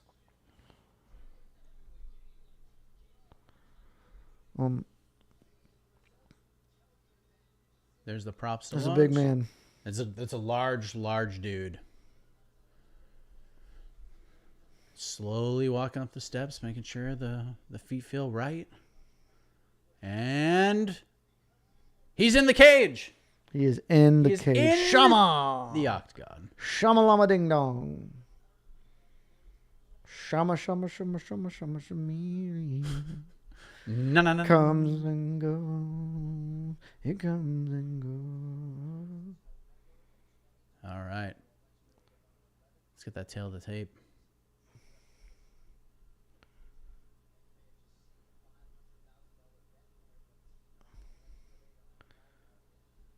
Seems very calm. Anik's very golf commentary. That's the thing. It does feel like there's not. And we talked about this in general. I'm sure there's energy in that, but it has felt less energetic by the cage because there's only 5,000 people or whatever. Yeah. So it's tough. It was a pretty electric city with St. Louis. I've been once. I enjoyed it. Driving from the airport to St. Louis, I was it's kind of a scary looking city. And then I was talking to the Lyft driver. I was like, can you walk around St. Louis at all? He's like, no. And then I was like, what about the downtown area? He goes, definitely not downtown. And then interesting. Then we got to the area where I stayed, and I was like, what about this area? He goes, yeah, this is okay. This is okay. It was the Union Station part of it, which the hotel where the RAF stuff happened was crazy. It was a former train station that they converted into a hotel. It was wild. But anyways, because the Wi-Fi issues stayed in one everywhere, of those in Chattanooga, I think. Yeah, there was one like that in Chattanooga. Because the Wi-Fi issues were so bad, everywhere I went there, unless you went to a restaurant or a tavern or something, couldn't get any decent Wi-Fi. So when the White House presser was happening, just to try to help Jose out, I had to go somewhere else, and so I got to watch this end of the first half and the second half of the U.S. game on Friday night as it was happening outside. But across the street from where I was the St. Louis FC MLS stadium, and they just opened up the whole thing and did a free watch party for anyone to go. That's pretty fun. The place is crazy. That's pretty fun. It was very loud. Very loud. So that area was very nice. Harmon, I think Herb's going to let someone die in there. Based on what he did with Derek. Dude, that was I think Herb has made ridiculous. I believe Herb made the correct decision that Jason Herzog did not of I don't want to stop this too early. Let him go. I think that's correct. Mike, unrelated. Please. I don't think we're going to finish by 1. No chance. Unless Pereira just nukes him right now. When do you need to leave to go get your wife and child? Probably 1:30. Oh, you need to leave at 1:30. Okay. Yeah. Because, then we'll be in zone. Okay. Yeah, they're going to have to... Yeah, they're going to have to get off the plane. They're going to have to go to baggage claim. If they have to wait an extra 10 minutes, like, they can it survive. is what it is. The Savannah Airport's a very safe place. It is a very safe place.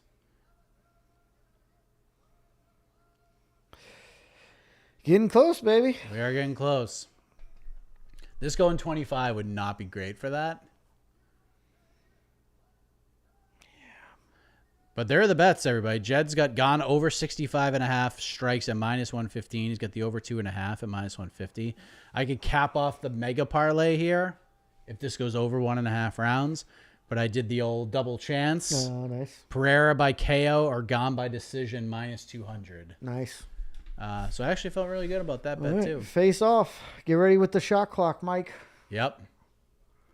Those are two just gigantic dudes. All right, let's go. Pereira weighing. Were you surprised Pereira weighed more than Gane? No, because I think he was cutting 1 million pounds to get to 205 anyway, and he looked like he added weight, so not totally shocked. Lazar, I have Gane by decision, but I don't have any level of confidence in that. I can see Gane's movement being a huge issue for Pereira, but I can also see a bunch of calf kicks making Gane's movement not happen. Gane's not a big one-hitter quitter puncher. Yeah. And that is one of the most effective ways to fight. Pereira fires a high kick immediately. Just missed. One of the best ways, I think, to fight Pereira is just to meet him in the center with heat, because he's not that defensively sound, and that's not really Pereira's game. Or Gane's game. Also, even if Ciryl starts to pull ahead, when he senses somebody gets hurt, he loses all sense of reality and could get clipped easily with a left hook. This is a great fight. I'm very excited. Head kick from Alex has thrown 2 head kicks here. That seems very fast. Seems to be a plan. He wants to keep Gane's rear hand up with those head kicks, I guess. I thought Gane would be throwing a lot more kicks to the body, front kicks to the body, jabs. We're only a minute in. It might come, but I thought that would be the immediate weapon that he'd go to here. Pereira trying to march him down. Gane is just... Good little jab from Ciryl. Gane super athletic for this division. I ultimately sided with Gane in this fight because he's got a very good chin. Yeah.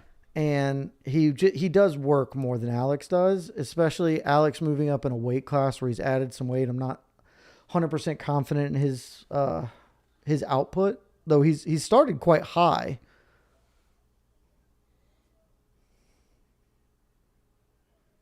Very super weird that both of these non-American dudes are rocking Star Spangled shorts.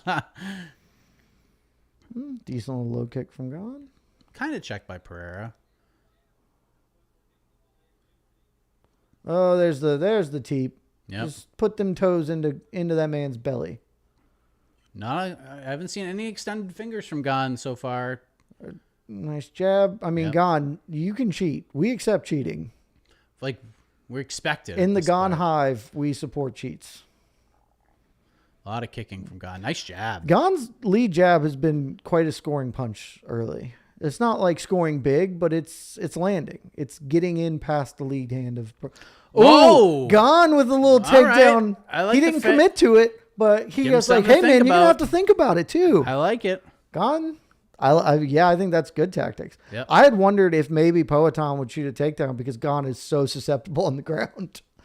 He is yet to do it, but solid kick. This was my concern for Pereira, is he can just get outworked in the middle of a fight. Like, Khalil Roundtree did it. Magomedov Ankalaev did it. Like, he has the death. He has the thunder. Like that. He's got the touch. Oh, good right hand. Oh, damn. Here's the problem. If Ciryl Gane starts to feel himself, then he's going to get jawed. He is landing clean, and Pereira's just eating it. Maybe Pereira. Well, that answers some questions right there. Pereira might be drawing him into, because when Ciryl feels confident, his defense goes out the window. like watch any of his film. It just goes away. Gane looks super good. He's looking sharp to start. Pereira has the death. That's the concern. Yep. It's always his entire game is built around I have the boomstick. And like we've seen him get outworked by opponents for a while, and then the boomstick comes. And so the boop. It like he boops him. And it's like, oops, whoopsie daisies, a boop to you. Boop. But my God. Gane is like hitting him with everything he has, and Pereira's this is the hardest I've it. seen Gane swing early in a fight in some time. This might be the hardest we've ever seen Pereira hit in a fight, and he just walking right through it. I do think he's going to be crazy. I do think he's going to be more durable up at heavyweight. There's no cutting weight. His chin should be as good as it can be. Oh, Gane. Little matrix duck under. Gane looks so good. Oh, that was a good left hand from Gane too.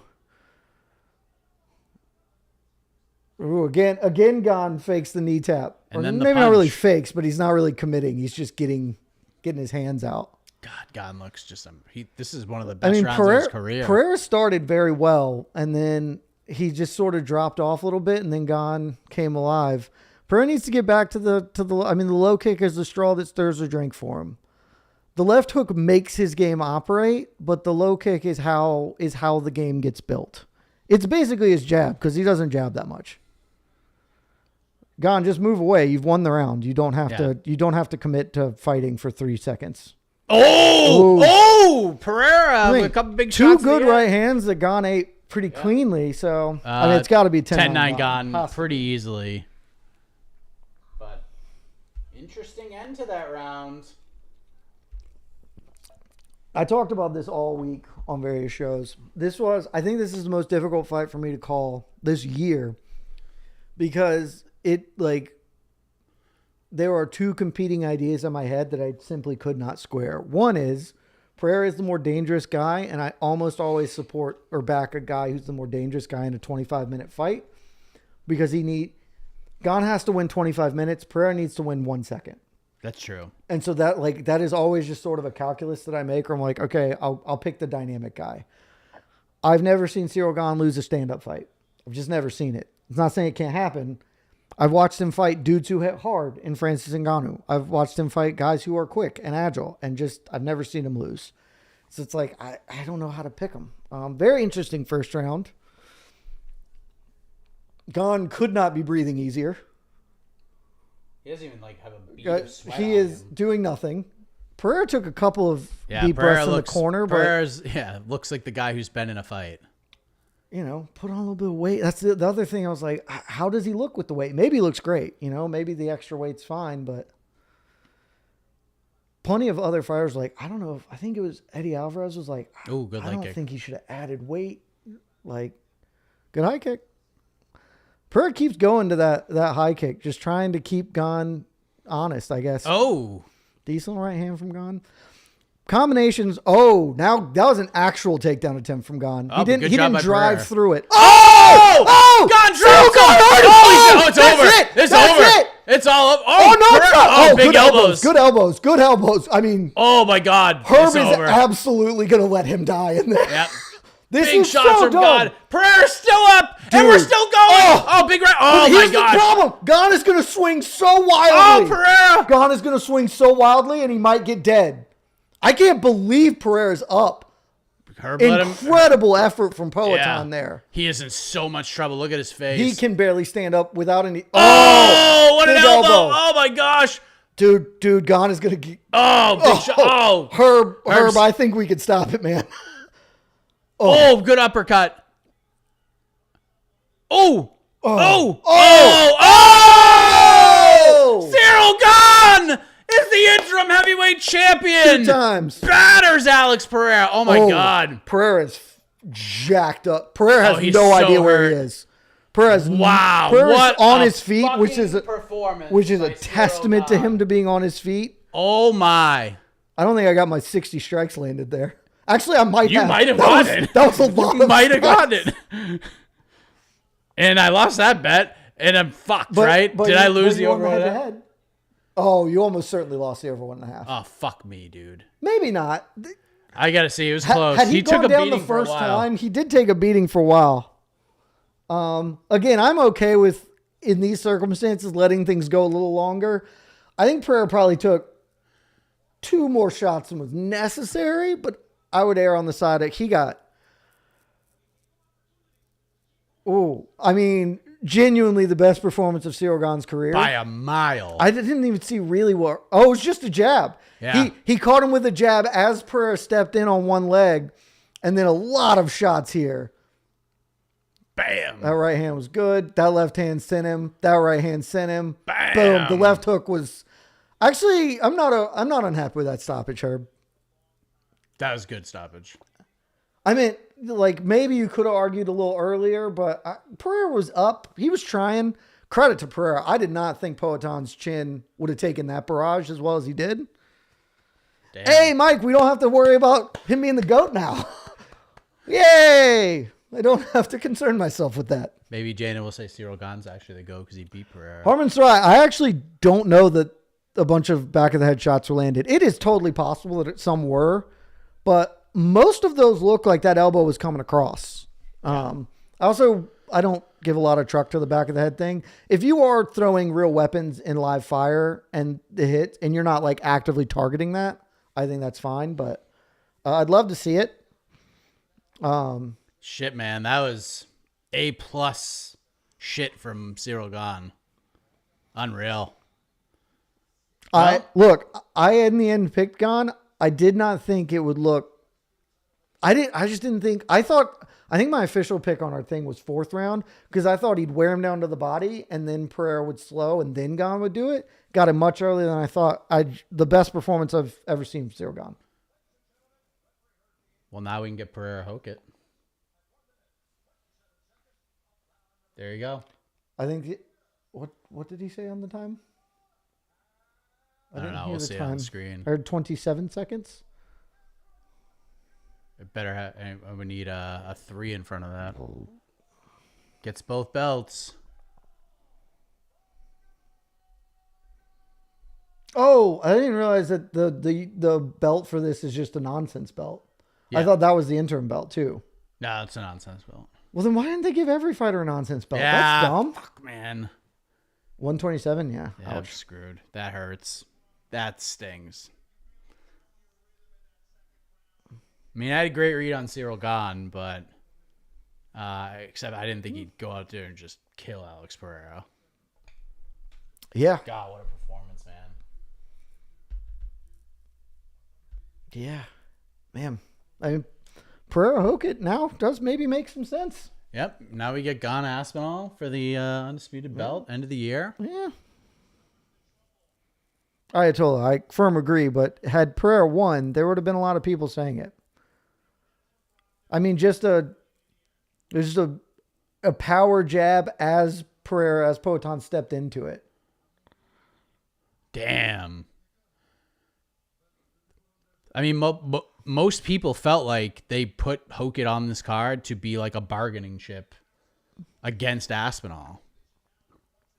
But there's no meat around like a Hokit Gane fight. There's just nothing there.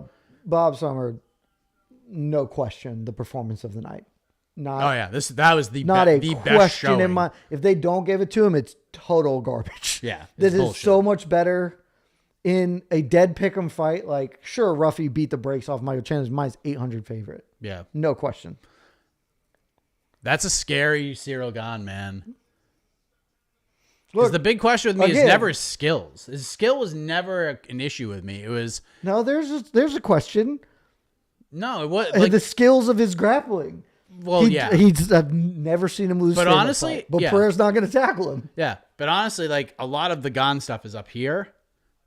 Like in those big moments, like he never has been able to cash in on him. It just became too much. But like tonight showed he can do it, man. Seguin, Pereira's saying something right now. We'll get it. I don't think the weight went wrong for him. He doesn't regret taking the risk. I mean, yeah, why would you? Stay up at heavyweight. Don't go back down. I mean, unless you're going to fight Carlos Ulberg, I'd watch it. Like, I'm going to go F up Josh Hokit. I mean, that's a great fight. Do it. Now you call it Hogan. Now you do it. Okay. No, classic non-answer.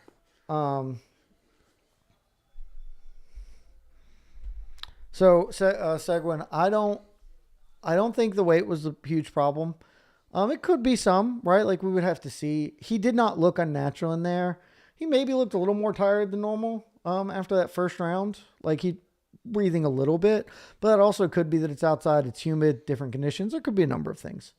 I think this was a potentially very difficult style matchup for him, and in truth, it played out that way, right? Yeah, like, 100%. I've said this for a while. Everybody believes that the best style matchup to beat Pereira is you tackle him. And while there's certainly a truth to that, he has been pretty good at defending that. And Gane is the hardest fight for any person is if you can do the thing they do better than them. And the thing Pereira does is knock people out, and Gane can strike better than him, or at least tonight did. So, I think this was just sort of a styles make fights thing. Jermaine, John Jones is very good, but again, styles make fights. John Jones tackled Ciryl Gane and iced him instantaneously. Oh,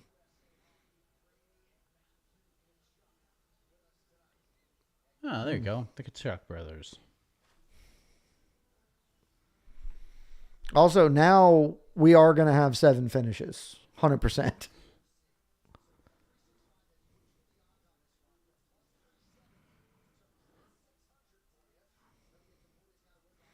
No, Ryan. John Jones is never fighting in the UFC again. The UFC does not want him, so he will not fight in the UFC again. Who is this? John Jones. Yeah, they're done with John. It's, his fault. And so he's just never going to fight again because the UFC does not want him to fight again. So they will not. Yeah, they again, you could say this with everybody. You can say it with Conor. You could say it with whoever. They don't need anybody. Yeah. They certainly don't need John. Gaethje,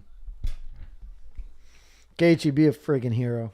But I honestly, I didn't, for a while I've been saying they don't need Conor McGregor, and to some extent they really could go without him and still be quite profitable from a business perspective. I did not get the over on my strike count. What was he at? 54. Yeah. So, but I kind of feel like they do need Conor McGregor. There's just a lot of Conor's passed the mom test probably as much as this card, and that's still a month away from happening. I think they would like to have him. I don't think they need him, but they would like to have him. It's a different buzz. What happened? I won't put anybody on blast, but a prominent sports news organization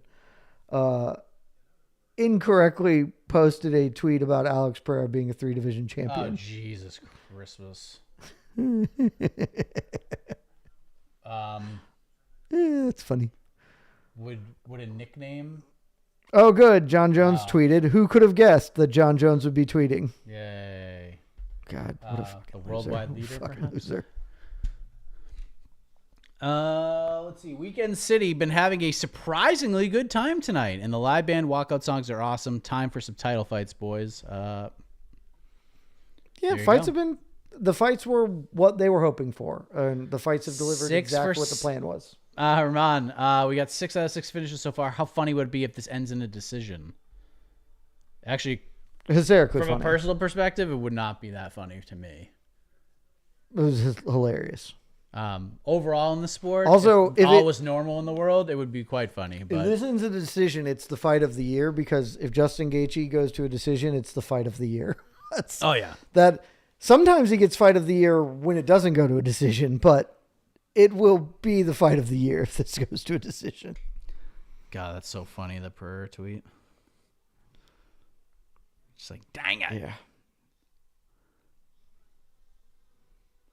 There will be a press conference after this, so don't you worry. We'll be streaming it live. Especially because And we'll have the we post might show. not have a post show. Oh no, we're gonna knock out something. Even if I just Real like, fast. Even if I just have to like leave you here to do it. Yeah. Hey, guys. Mikasa Sukasa. I guess I actually can do that. I didn't you realize certainly could. It's right here. You certainly could. And you have the StreamYard access. You're good to go. We'll just Yeah. We'll just move some things around. That's all. We'll just shift them from my computer to yours. It's all good. Well, we just leave your computer here. I don't think you're taking it to get your wife. Actually, I kind of think I'm going to. Oh, are you? So you can. Okay. You know, Yeah. I need some help throwing some stuff on the old YT shorts. Sure. Unless you want to do that. Wasn't planning on any of this. No, nobody had this. Wasn't planning on nobody my had this as a family plan. being delayed 6 hours today. Ugh. I was like, "There's no way you're flying out tonight. It's just not." I am possible." astonished they sent her out at 11. That seems like a thing Yeah, that they'd be same. like, all right, we're done. You were supposed to fly out 6 years ago. I was like, they should just cancel this. All right. 80, is that? It is a school night, ladies and gentlemen. Yeah, it's all the nights. Work, school, all that stuff. If you're up in the Northeast, the tri-state area and up, yeah, it's school night. No. Coming up shortly. Coming up shortly? No. Oh, we got another. The Abe Lincoln. If this is a full thing on the Abester, then this is the winner. Shall not perish. Nope, it's not.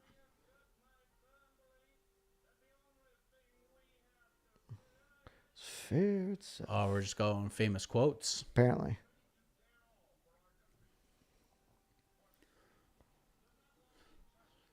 Got to get JFK in there, right? I assume not. Ask not what is coming.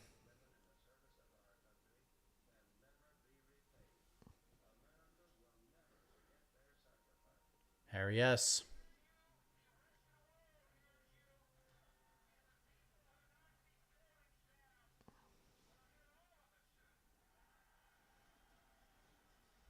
That feels like G-dub. that feels like a less impressive quote than the others.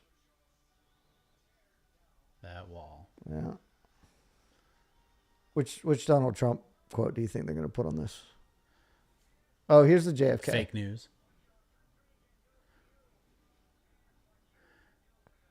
They should just do him. Every time he's in a debate, when someone says something, he just goes, wrong. Wrong. Yeah, that's Wrong. the thing. Not like a lot of great oration. Oh, now we've moved away from presidents just to one small step for man.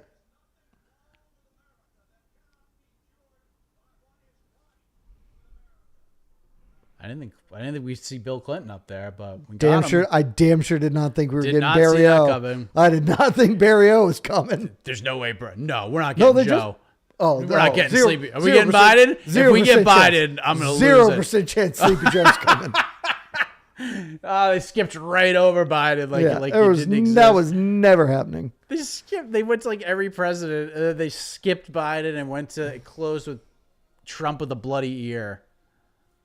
God, that's funny. Caleb, you can study for the bar tomorrow. It's fine. Yeah, dude. Also, if you went to law school and actually like went to class and learned, the bar's not that hard. I did not study for the bar. It's not difficult. I don't recommend people doing that. I studied for 3 days before because there was one section that I did not take a class on. So I went to a coffee shop and learned a thing, and then I was like, I'll be fine. I went to class. I assume I know all this, and I did.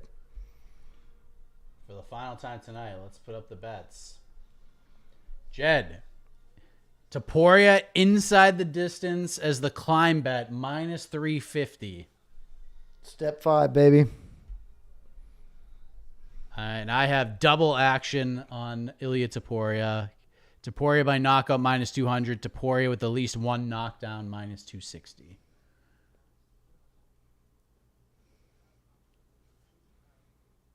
I kind of feel like the vibes are with Gaethje, though. I mean, look. I just think it'd like be sometimes terrific. vibes don't matter They do not matter at all. when it comes to Ilya Topuria, but this is the first time like Ilya, there's been an Ilya fight where it's just like the vibes don't seem to be with him.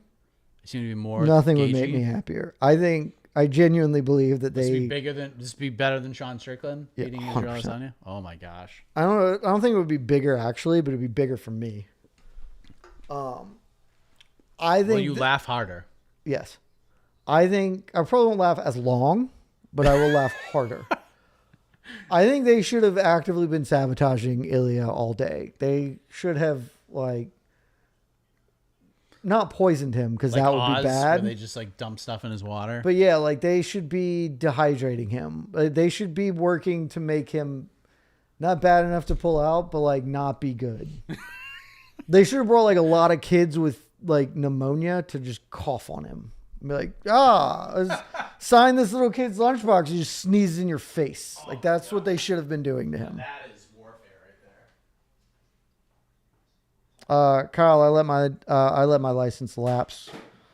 I got barred, and then because I knew I was not going to practice, I did not maintain anything. I am now out. If I were to attempt to redo it, I'd have to redo the whole thing. I'm not even inside the zone where I could be like, here are my dues, whatever. They would just be like, you got to sit again.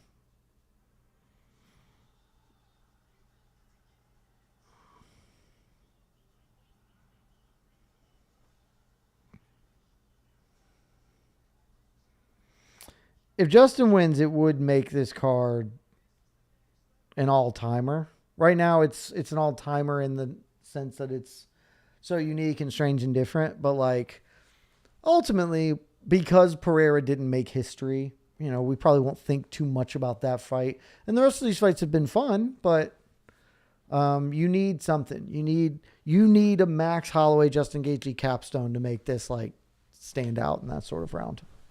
So you need either fight of the year or Justin to pull off a mega upset here. A Topuria doing a Charles Oliveira would be oh, that's impressive, but it just won't. It won't have the shelf life.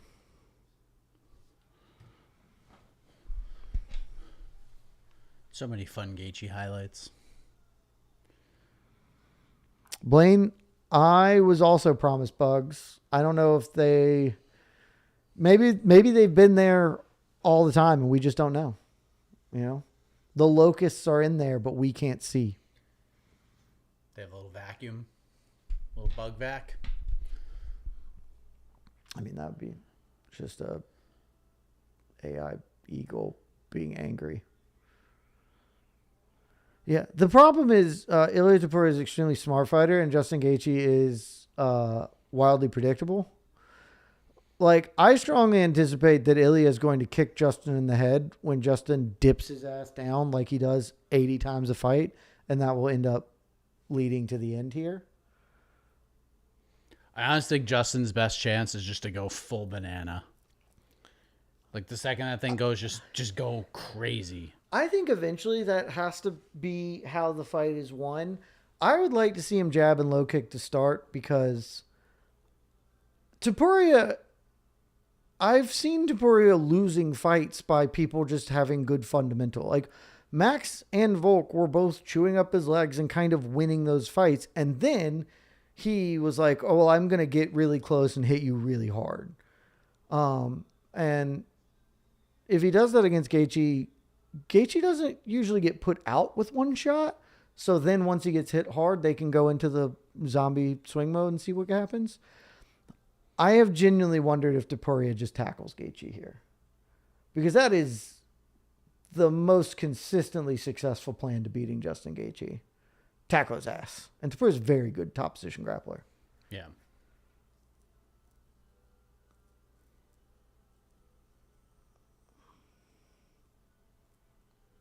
Here comes Gaethje. Walked out of the Oval Office down the Presidential Walk of Fame.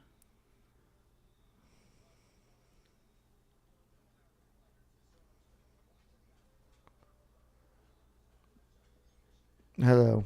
Come on, Shai. What's up, young man? Wanna come watch the main event? You're very, very soft. Come on. You're so soft. Shadow. You're so soft, but Come on. you're so soft. Come on. You guys want to see a star? Look at him. You can't tell how soft he is by looking at him. I mean, you can kind of tell, but he's a very soft dog. A very soft dog. You want to watch? Shai wants to watch the main event. He's like, why aren't we going to sleep right now, Pop? I could not agree more. Yeah. I'm not used I to know, staying it's up crazy. late on a Sunday, Shy. I've been in bed hours ago normally. All right. I did get a nap today, which is nice. I got had an to. hour nap.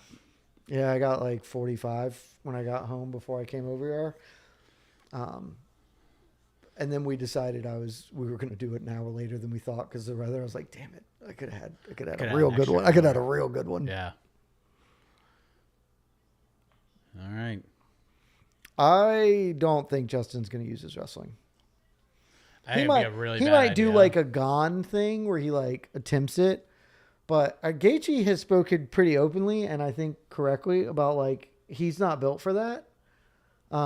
He does not have the cardio to do like active wrestling for 25 minutes, and so unless he has beefed that up immeasurably, you know, And you down can mix the stairs it in, he comes. Topuria is also an extremely good defensive wrestler. So Yeah.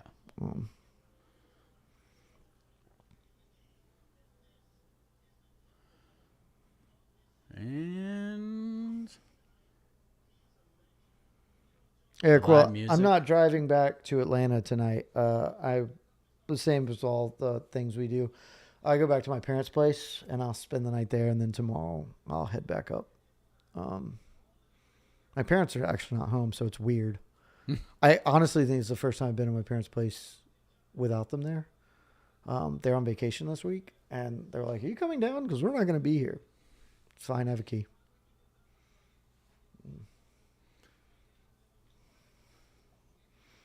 But like I usually hang out with them. Like I'll spend like an extra day to chill. And today, because originally I was going to come down yesterday. Yeah. Or maybe even Friday, and then spend the weekend, see some friends, etc. And I was like, well, they're not here. I'm just going to drive down Sunday, and I'll wake up Monday morning and drive back. Emiliano, we both. I mean, you can see who we've got on the board, but we're both backing Topuria. I am hoping very strongly that I am incorrect. Oh, this is for all the marbles here, Mike. We're 3-3. You can pick up a win here. And then only be down by like 18. But we chip away. But hey, chop wood. It's got a long way to go. Just got to chop that wood. When I draft Max Holloway before 329. I can't stress enough how much Justin Gaethje should cheat in this fight. I believe Justin, he should have been cheating already. They should have poisoned him or whatever. Hired kids to sneeze into Topuria's face. But he should, every exchange, his fingers should be as wide as possible. Cast the most broad net you can, Justin.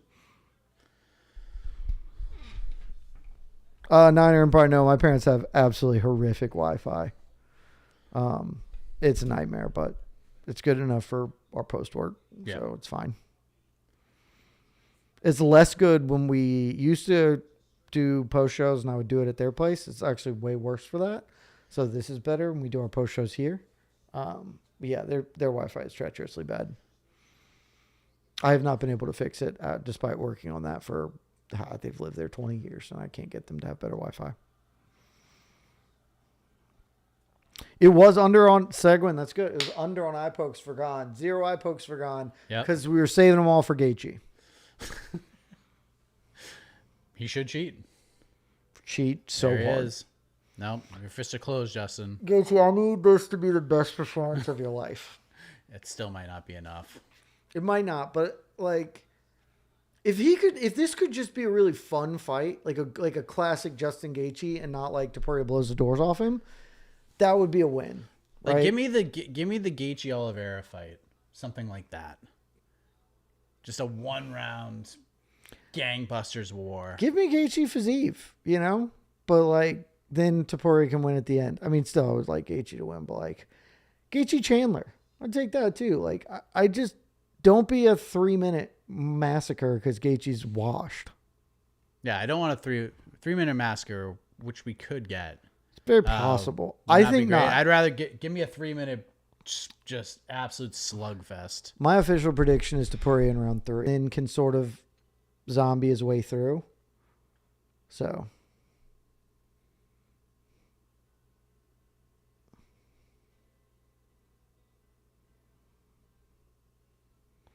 The pupper does say it's bedtime, Dad. We all say that, and we're not going to bed for hours. Hearing this live is pretty crazy. I never drink 2 energy drinks in a day because we just don't do it.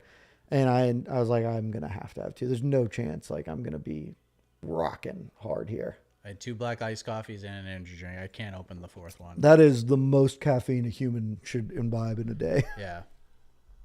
I didn't drink a coffee this morning. That's good then. Because I knew I it was going to have to like load up here. Here's the difference. Here's the thing about Ilya Topuria that like just stands out. Like Gaethje comes out, he's all intense.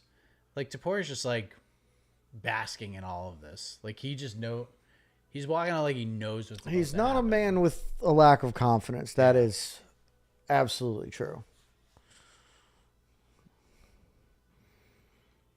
To be fair, he does get to keep fighting old guys. Which I really like. I would really like to see him fight Arman Tsarukyan. I think that fight would be great, and we should do that fight. Incredible. I think we should do that fight. It'd be great. 8:30 p.m. for me, still kind of early in Alaska. Well, good for you, man. Yeah.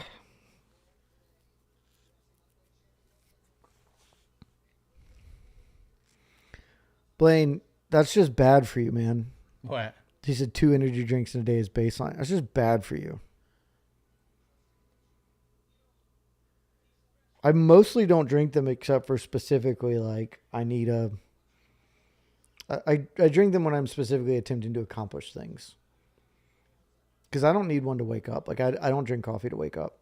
But I did not get a massive amount of sleep last night. And I knew this was going to be long. Yeah. I do like the song.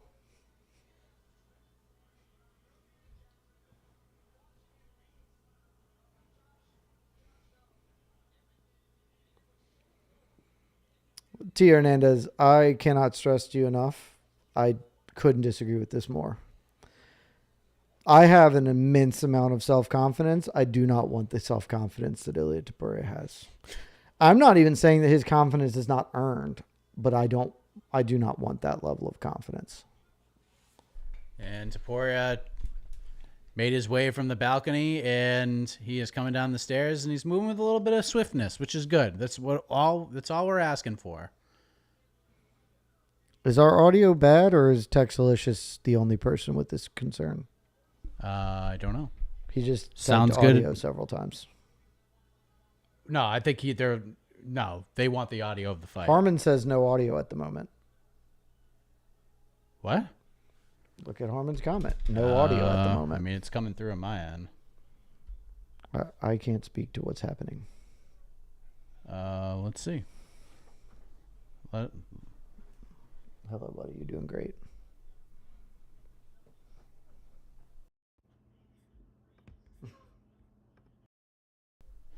How about now? Anything? Someone said refresh. I think we're good. I mean, I'm getting full reads here.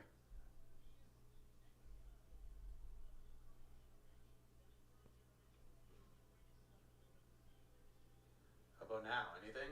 I mean, I've got I think we're good. So yeah. Yeah, we're good to go. Paul Rivers. Hokett did win. Second Josh won. Second round TKO. Josh did win. It was one-way traffic. You're doing great, bud. He got a 10-8 in the first round and then finished him in the second. Derek almost punched him once in that second round. It was on he swung really hard. It was when Hokett, he defended the takedown. He landed like some one-footed uppercuts. But is your dog food fish flavored? It's chicken flavored. He's got the stinky breath. I'd say that breath is letting me know it's here, bud. Yep. But you're very soft, so it's okay. You're doing great. Yeah. Dad, I just want to go to bed. Yes, he does. I just want to go to bed. I can't guard the house this long. This is after work hours. I should be getting overtime. If this is the only decision that would be awesome because it would mean this fight is very fun. Justin Gaethje has never been in a boring fight, so if this goes 25 minutes, it's going to be a fight of the year. That's just how that works. I will bet you almost anything you want that this is not going to be Topuria laying on Justin for 25 minutes. No. Or vice versa. Get in the Michael octagon. Murdo. Let's go. Hokit just beat the brakes off Derek Lewis, who looks like he should probably not be fighting anymore. Or be involved in age-appropriate matchmaking.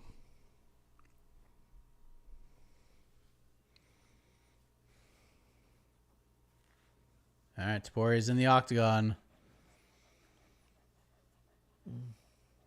It's super weird that there's a special belt for these fights, but not the others. If the belt is meaningless, then why didn't everybody just get a freedom belt? It's actually a great point. Topuria does look bigger. Yeah. He looks like he has put the weight on for lightweight.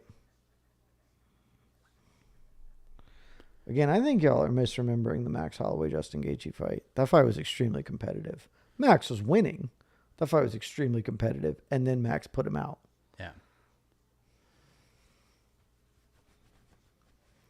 I mean, it was 4-1 Max. Pretty clear. I mean, up until the finish. I had a 2-2, and then Max had very obviously won the third round and then finished him, so it didn't matter. Yeah. But that fight was, again...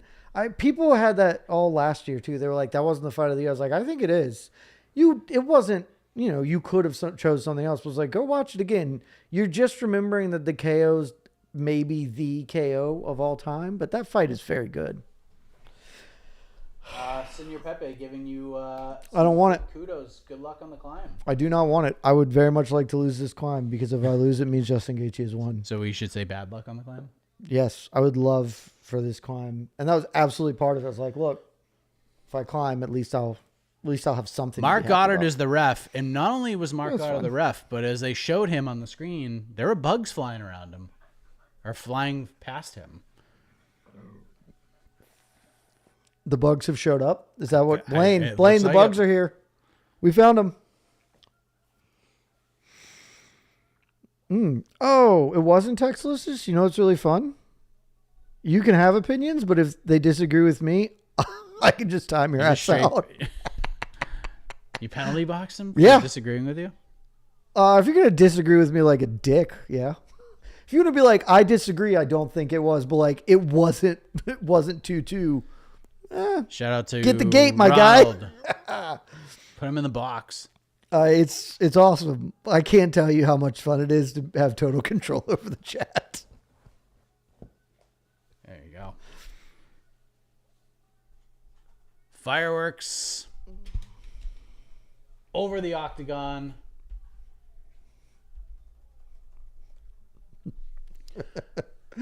Are you on this, or is this just me? You are. Okay, it's great. AK's most recent comment in the Slack was terrific. Let me see. Again, my favorite thing that's happened this year by far. But it's not even close. It's my favorite thing that's happened this year by a mile.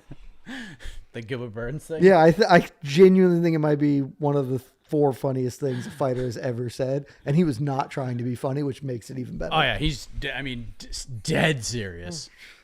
Look, if I can't beat Mike Malott, I shouldn't be doing this anymore. That is top 10 fighter. Yeah, I said what I said. I absolutely said what I said. It's incredible. And he went and won at UFC BJJ. Shout out Gilbert Burns. Yeah, he's doing it right. Get him in I the wish RAF you had been now. this funny, unintentionally or otherwise, in your career. I would have been a Gilbert Burns stan forever. Now we got to get him in RAF, and he could just do that. Oh, too. that's true. Yeah. Harmon, I'm glad you're excited, man. I wish I was more excited about this fight. I think it'll be fun. I like it. The outcome seems so foregone to me that I can't be that pumped. Now, if a major upset happens, then cool, but how do we feel about Topuria's haircut? It's real tight on the sides. for the occasion. A little bit of flow here, a little bit of bounce. Everybody's kind of had that, though. Gaethje looks gigantic compared to him. I don't believe it matters, but he does look quite large. Oh, and Oliveira looks way bigger, too. Anthony, he's going to duck. Just what Gaethje... Justin is gonna duck, man. That is just who he is. Here we go. Look at Topuria. Dude is just... Ryan, I didn't do it for that reason. I bet against him because I believe... Oh, Gaethje jabbed immediately. Yep. He's never thrown a first-round jab in his life. Gaethje, your whole plan was that you were going to back him up, and you instantaneously jab and move backwards. Yep. Topuria's just stalking Topuria him. is really just trying to get in close so he can hit a cross counter with the right hand over the jab. I mean, Gaethje has immediately jabbed that was a lot. a good Very leg good kick low from kick. Topuria. That's fine. Gaethje doesn't even have legs. Oh, there you go, Jed. Oh, good uppercut. Oh, that was Gaethje I like with that. a strong 30 seconds here. Yeah, more jabs. Look at him jab. jabbing. Did Trevor Whitman finally succeed in getting him to jab early? What a sign. What has happened? Start. This is like every first minute of every Ilya Topuria fight. I really thought Gaethje would be backing him up a little more. He is conceding to give the ground to Topuria. Which is not smart. Feints. Oh, good right hand from Gaethje. Oh, Topuria just lands a big right. Topuria. Oh. Jab, Justin. Jab. He Hit does that look... stupid little floof of hair. Bah. Oh. Justin just got behind the shoulder on that one, but Topuria definitely has a hand speed advantage. Nice uppercut to left hook from Gaethje. Yeah. Stick that jab in his grill, Justin. Oh, what a counter right hand from Ilya. Justin ate that pretty well for did. being a clean punch. I do like that Justin is collapsing for a takedown, that not committing, but making Topuria at least give it credence, and then he's coming with that uppercut. I like that as a tactic. He just did it again. Yeah. Is Topuria bleeding out of his eye? He is. Oh, stop the fight. He can't see. He heard him. That was a really good right hand from Topuria. Gaethje's he just got hit again and He woke him right can't back see. up. Mark Goddard, protect the fighter. He cannot see, Mark. Ooh, good jab. Justin sticking that jab into Topuria's eye. Come on, Justin. I want to hear Jed laugh. Come on, Justin.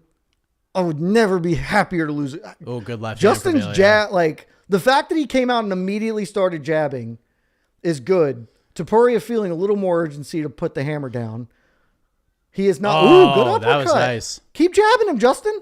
It's actually a really good game plan. It is. Make him bleed his own blood, Justin. Make him bleed his own blood. But every time Topuria hits him, there is such an expression change. But Gaethje's such a dog. But I mean, yeah, he's a dog. It's fine. Justin Gaethje in a dogfight is fine. Stick that eye until it goes away. Take that eye away from him, Justin. God, it's your eye now. Oh, Topuria. Ooh. Justin, it's your eye. It is your eyeball. I'd like to see jab high kick from Justin. That was weird from Gaethje. It was like an awkward step. Topuria's starting to get some reads. He can't see, Mike. He can't see. He can't read because he can't see. Ooh, good right hand, Justin. That was a fun little shift step into that. Jab. Just jab forever. All we're doing is jabbing and maybe an eye poke. Good uppercut. Oh! Ooh. Justin Gaethje has made this way more interesting than I thought it could be. Yep. Now take his eye from him. The eye is... Oh! Damn, yeah, Justin. that was good about right as hand. Clean as he could Because he can't land. see, Justin. He can't see him coming, baby. He can't see him coming. Stick the jab. Yes, the head kick's what I wanted, Justin. Man, I really wish that had hurt him. Justin, jab him. Oh, man. Oh! Good left hook from... Justin, jab. Jab. He's throwing the upper. I mean, oh, no. Topuria trying to get inside. Yeah. Now swing him. All the way in or all the way out, Justin. Oh, boy. Jab. You got away from your Oh. jab. That was a very nice body shot from Topuria. Yep. Ooh. Oh. Topuria's swinging now. Yep. Oh, good right hand from boy. Gaethje. Oh. Jesus. Big shots. Big exchange. Dude, credit to Topuria. His chin is held up at lightweight, Yeah. which I did not think was going to be the case. I mean, not that I thought it would die, but he hasn't even been felt and Gaethje pops. Yeah, dude. And his head is moved, and he has not like even been wobbled. Yeah, Gaethje landed some big shots. Gaethje good looks body very shot uncomfortable from Topuria. right now.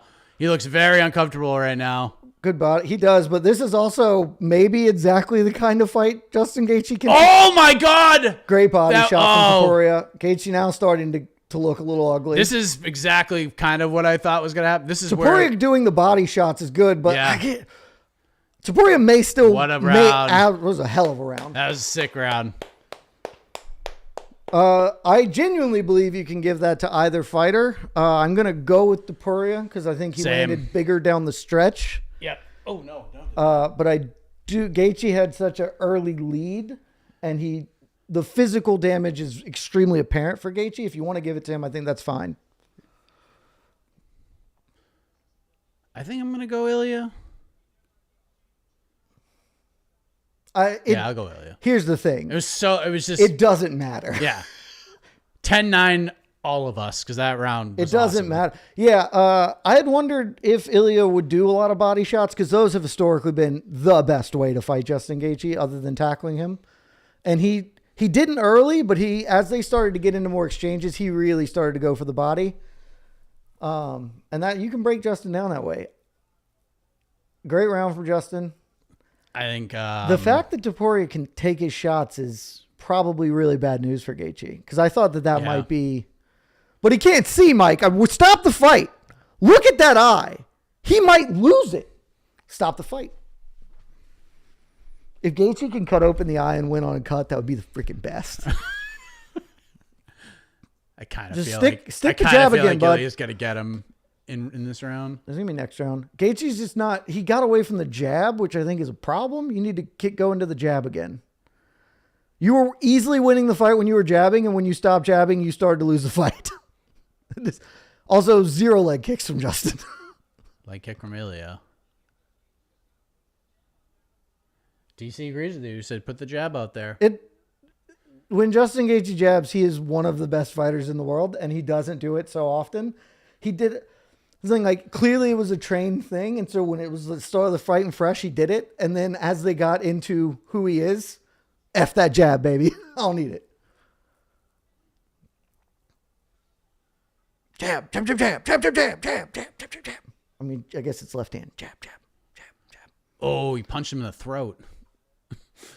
Oof, oh. Man, if any of those landed clean, that would have been bad times. Justin, we're not jabbing enough. Oh. Also, actually, Ilya's doing a very good job of slipping inside that jab now. Yeah, now he's just ripping to the body. But if he's going to slip inside, that's where your right uppercut comes, Justin. Good jab, right, Ilya? Jab, he comes inside, right hand. There you go. Again with the knee tap to uppercut effort from Justin. But he's not jabbing, Jed. No. That was kind of a jab. Yeah, that's more of a please keep my distance jab than it is like a actually hit you jab. There we go. That was a good Again, one. just put that in there. You're long. Be big, be a big long boy. Long boy. Big right hand from Ilya. Justin's doing an okay job of rolling the right hand. The left, I think, is going to end up being the bigger problem for him. Because he's turning off the Topuria cross. But when the left hook follows it, I think that might end up being a huge concern for Justin. Oh, duck down from Ilya. Oh, that was actually big right hand for Topuria. He's got him in. He's clobbered him. Quite clever from Topuria. Gaethje's hanging in. Duck step. How much more could he take though? Bring him. Oh, the body shots are just going to be the issue. Oh. Oh my God! Ooh, Topuria's swooning it up. They are both swinging hammers right now. But Gaethje's just battling. I mean, this is a Justin Gaethje fight, boys. It sure is. Oh, good body shot from Gaethje. Oh, Gaethje nasty uppercut by Ilya. Oh, he's hurt. Crack him back. He's in trouble. Justin Gaethje's fine. Oh, he's ripping back to the... He's an American hero, Michael. Oh, boy. Elbow Gaethje. Oh. Quit fighting to the body like a coward. Oh, my God. Oh, this is so nasty. Oh, big left hand by Ilya. Hit him, Justin. Oh, the body shot hurt him. Mark Goddard, don't you dare stop this. This is an American hero. You let him fight. Full mount. Into the mount might end up being a problem. Yeah. Big shot. Oh, moved? Is he gonna Giving tap up the him? back? I think Topuria would be very foolish to go for a choke here. Keep moving, Justin. Oh, he's going for the armbar. I also think this might be foolish. Yeah. You should continue to do that. Now he's punching. That's a better strategic plan than going for a sub you might not get. Well, I hit the minus 260. Keep for the rolling, knockdown. Justin. Move, Justin. Triangle? Is he really going to go for this? He's going to go for the Habib? I mean, he actually has the Habib here. He should just keep punching. He does not need to try and finish this. Oh, belly down armbar. Justin can step over. He has a window to step over, but he needs to get going. I think Justin's body is dead on him. Oh, that was so sick. Oh my God, that was so sick. I think he made a mistake on it. Close. God, that turnover is nasty. Gaethje, let's just hold and then buck. Hold and buck. Use the fence. Explode. She's cheating, just like you wanted him to. Toes in the fence is like the minimalist of technically it is, but it's just like you're not really gripping with your toes. You're not a monkey. You should probably just stand right back up I think here. Topuria might be a little tired here, Mike. He is in clearly dominant position and not trying real hard. He's being very patient here. No, Justin has dragged him into the fight he wants, which is, look, we're just going to test your mettle. Yes, you're hitting me in the body a lot, and that sucks, but it's hot, it's humid, and I have America behind me, baby. Well, we hit the minus 260 knockdown, so that's good. My third round Topuria KO is looking pretty good. I was feeling real good about it too, but... Yeah, fatty dude, quit going for the body like a coward. Topuria's gassed. He's done. Look at him. He can barely stand. I know Justin can't either, but most of his fighting is done semi-drunkenly. Justin's gonna win this round. Justin's gonna win this round. Justin had time to recover from the body shots. He's gonna come out. Topuria is very tired. He's the tiredest man because he didn't take Justin Gaethje seriously, boys. He didn't. Justin, this is it for king and country. I know we don't have one of those, but you know what I mean. 10-9 Ilya. Easily. If you want to go 10-8, I think 10-8 is how that fight should be scored. I don't actually think that round any of the judges would, but in a reasonable system, that should be a 10. But the problem is Ilya's gassed. Ilya punched himself out. The Homer Simpson defense has worked, Mike. And here we go. God, that body shot was so nasty. Yeah.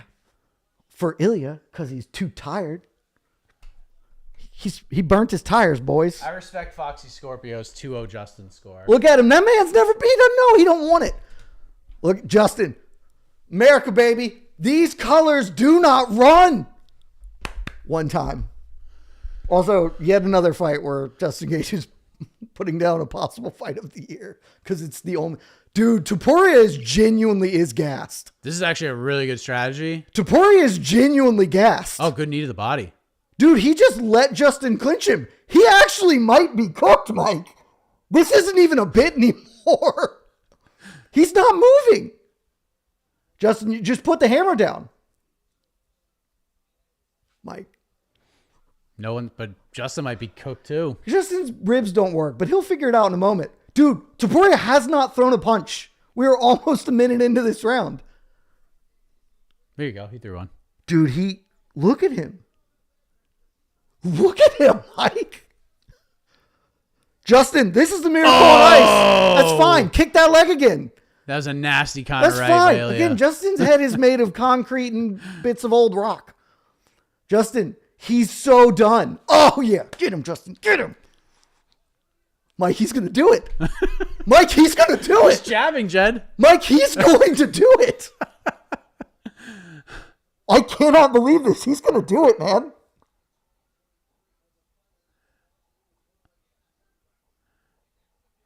Oh, he's jabbing. Dude, Topuria's doing one punch. We were 90 seconds in. He's shot. Oh, my God. Justin, come on, buddy. Dude, he doesn't even have pop in his punches anymore. But you have to take it. You can't let him have a whole 5 minutes to recover. You got to hit him, Justin. It is here. It is here for you to take, Justin Gaethje. It is. And this is as good as it's going to get. It is here for you to take. Justin, just do it. Oh my God. Go Dude, get if it. Justin. Oh! Justin! Dust choke! No way! Oh, come on! Justin, just punch him! Just punch him! Punch him, Justin, please! Please just punch him! He's so done! He's so done, Justin! Buddy, you gotta do something! Holding him is not the answer! He's letting him recover. Justin! Knee! Big punch, This is man. crazy. This is so crazy. Justin, everything in your whole life that you've ever worked for! It's right here. Oh my God. Justin, you gotta go, man. Justin. Little bit of a funky step. Justin, it's all right there. It is all right there. Oh. This is your kind of fight, Justin Gaethje. This is insane. Kill him. You got it, dude. Trevor Whitman needs to be losing his mind right now. Oh my gosh. Justin, like 5 good punches, and this thing's going to be a wrap, man. Dude, Gaethje is so gassed. Yeah, they both are. I mean, Topuria can't barely move. Gaethje, just go for it, man. That's it. Just hit him. Keep hitting him. Stop tying up. Just punch him. Just keep punching him, baby. Break an elbow. Right elbow over the top. Right? You have the head. Boom. Exactly. He's bleeding out of both eyes now. Yep. Justin, it is. You have this. Good uppercut. This is a huge one. Oh, nice uppercut by Topuria. Oh, another one. Topuria finds a wind. He's battling, man. I don't think Topuria gets to fight Makhachev regardless if he wins this or not. Oh, that was a big uppercut. Gaethje, just keep jabbing him, man. Keep jabbing him. Oh, big right hand. Good right hand, but he's lost so much. Justin, Justin, please! One time! Yes! One time! Justin, come on! Come on, man! Shot one time, man. Oh my God. You were this is so, insane. Oh, Big knee! Justin, Justin Gaethje! everything you got, man. Come on. For your whole career right here. For your whole everything. You just 10 want seconds. it. You want it more than that dude. This is crazy. What a fucking warhorse Justin Woo! Gaethje is. Woo! Keep down the round. It's 2-1. Wow, momentum fully on the Gaethje side. Topuria doesn't have anything at all. He might have 5 good punches this round. Gaethje, you have lived in this. Oh, dude, Topuria's face is jacked up. This is unbelievable. This is like... Dude, Topuria's face might actually be broken. Well, this is what we were wondering. This is what the world wanted to see. What Oh, that right hand was so sick. What will happen if Ilya gets put in this position? His face is wrecked. Look at his whole... That nose is jacked. So puffed. Do you want to continue? Topuria is saying he wants to go. But they're asking. He doesn't get extra water. He doesn't get extra. Right, Mark. What is this? What the F is this? Mark, get him out of the cage. Yeah, come on, dude. This is wild. This is Yoel Romero shit. Oh, boy. They might stop this, Jed. They might stop this fight. I think there's no chance. I don't know, dude. There's no chance. Nope. Oh, he did it! Oh, he did it! Doctor, stop it! No. Hold on. He's saying no. The doctor's saying no. He's fine. This will be a Oh, wait a minute.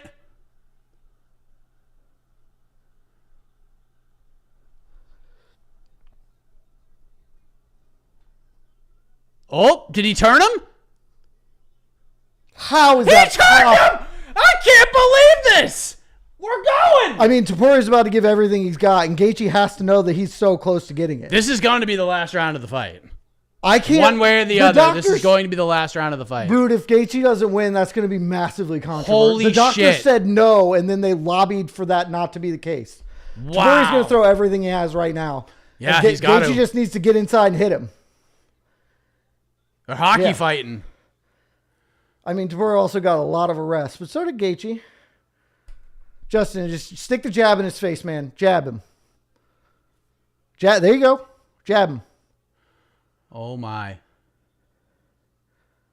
Jab him. Jab him, Justin. Keep that jab going. Oh! Big right hand. Boom, nice left hand from Good Ilya. left hand from Topuria, yeah. Keep going, Justin. Oh, Come, my God. Justin. This is so insane. For the president. Oh, takedown! Oh, big takedown. Stand up, knee. Stand knee right now. Yep, knee he right, got knee. him. 7 more of them. Knee. Ilya got the hand there.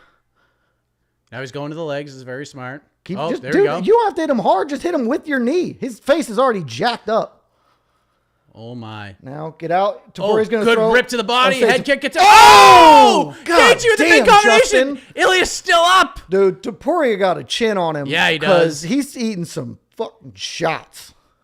Good leg kick. Good jab Justin, by Ilya. this is and he's it. still returning. He's still fighting. Both guys land jabs. Justin Gaethje got his 5th goddamn fight of the year. This is insane.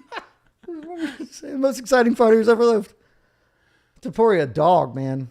Yep. Topuria's trying to get himself back into feeling like he can move again. He's looking crisper than he did last round for sure. Yep. Justin, keep jabbing. Jab, Justin. We jab, Justin. Good right hand. Did he poke him? Or he's trying to go for it? Oh, boy. Ilya better be careful. He better stop playing that game because they will just stop this fight. Oh, big right hand. Good answer from Gaethje. Good right hand from Gaethje on the back end. Just tit for tat here. We got 3 minutes left. They're not letting Ilya start round 5. Justin jab. There's just Justin jab. no Justin way. jab. Justin, all you do is jab. Yep. That's right. Break his face. They're not going to let Ilya start round 5. That was kind of weird. Yeah. Yeah, Justin. What a fucking warhorse. Whatever the Such a outcome. gangster. Whatever the outcome. What a freaking warhorse Justin Gaethje is, man. Yep. Oh, boy. This is a big Good opportunity. head kick from Justin. I like that. Oh, Oh, nice knee. little knee. Oh, big right hand. I think Justin maybe turned that off, so it wasn't that bad, but man, Topuria's found some more pop in his shots than he had last round. Oh, good left hand. He knocked Gaethje back. Oh, big right hand. Good. Gaethje answers the short uppercut. Big over the top right from Ilya. Gaethje has started to. Oh, Ilya's eyes fucked. Oh, They're is that? gonna stop it. Oh, that orbital might be done. Yeah, they're going to stop the fight. Oh, good head kick. That's right. Keep going to They're that gonna stop side. it. They're going to stop it. Goddard's looking real I close. actually think that orbital might be broken Yeah. now. Gaethje, just put a few jabs on the left side and then go head kick. Oh, good right hand. He's trying for the kill shot. He doesn't need it. It does. I don't go for it. That's fine. I think Gaethje has gotten really good at timing the right hand from Topuria to get most off, and then he's firing. That was very good shot by Ilya. Ilya's right. Fight is nuts. Dude. Ilya's right. Oh, good right hand from Gaethje. Oh, And good an uppercut. uppercut. Solid knee. 90 seconds. What a freaking battle. Holy shit. What a freaking battle. That's right. Nope. Oh. Right. Takedown. No, get the wizard. Topuria mounts him. Almost. Justin, why didn't you go for Almost. the wizard? Oh, he's got full mount now. Oh, my God. I don't know how much he's got. He needs to dump whatever he's got. Yeah, he's got to. I don't think Topuria they're going needs to let to him dump start round whatever 5. he's got. Good elbows. Yep. Gaethje going to play some defense and going to squirm. Is Topuria going to go for another arm? Nope. Now he gets to the side. Gaethje rolling. Oh, he took the back. I think Gaethje wants him to take the back. Yeah, he's safer in the back. Oh, than he is good on the shot. mount. That was Damn. a very good left hand from Oh, Topuria. Gaethje did not like that body but shot. Look at Topuria's face. He just has to Yeah. make 45 seconds and it might be over. What a freaking battle, dude. Yeah, both guys. Looking He at the should get a clock. big look at the clock. That's just to know how much time before he wins. Oh, wow. That is a tired effort from Gaethje. Uppercuts right now like you did to Patty. That's right, baby. Pop him. Pop, pop, pop, pop, pop. To the body. Just hold him there. Yeah, but like, if they let it start the 5th, Where are we Is it at on the 3-1? scorecards? I think it's 2-2. But I have no idea. I wasn't scoring. I didn't think it would matter. Topuria had a much better round. Then he got full mount. Oh, good knee, knee to the Justin. body. Ooh, I don't think Ilya liked that. Oh, he's just covered up? Yeah, I don't think Oh, Ilya. this might be it. Dude, he They're tried calling to the doctor stop. right in. He tried to stop it last time, and they lobbied. Yeah, I don't think they're going to lobby this time. I think this shit's over. Dude, he can't find his stool. What a battle. It's over! Gaethje is the undisputed lightweight champion! Oh my god! Wow! The most unbelievable performance of that man's career. Wow! Dude, just call it. I mean, he's gonna... Or do you just go fight Arvid Ciryl? Go fight Arvid. Holy shit, man. I don't know if there's a fighter who deserves that more. And maybe there's a fighter who deserves it more, but honest to God, I do not know if there's a fighter who deserves that more. Wow.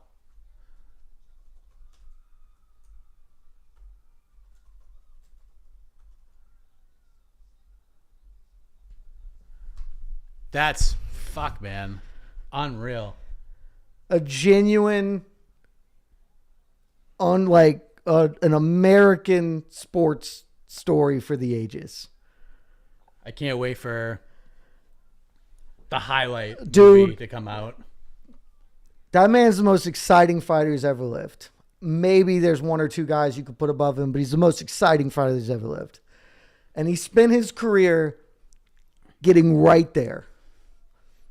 And in the biggest stage, the biggest moment, he delivered. The vibes are real, man. I cannot believe it. The vibes are real. Hell yeah. Hell yeah. Arman Sarukian made a lot of money.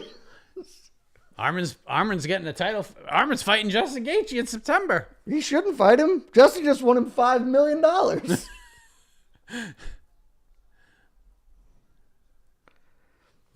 Wow, dude. I mean, he started jabbing immediately, and I think that was really critical.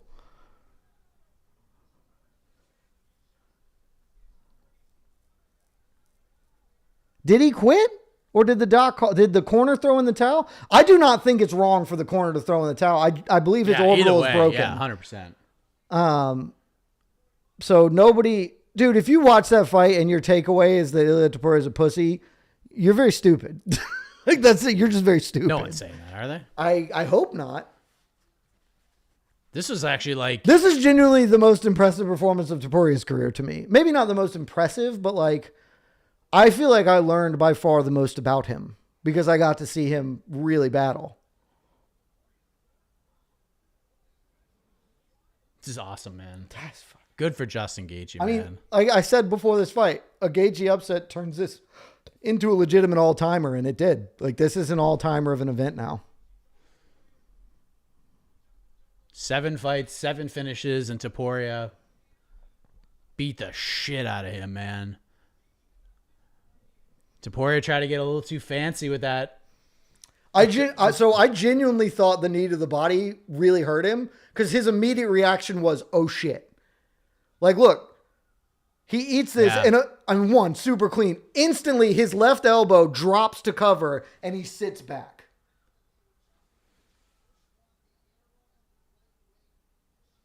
Yeah, the corner stopped it. Look, this is not... That was his brother, yeah. That's great. Genuinely good Great work stop. from That was a great stoppage. This is not the time for this, and I'm not trying to gloat. This is why I wanted Ilia Topuria to fight other people before we just moved him up to welterweight.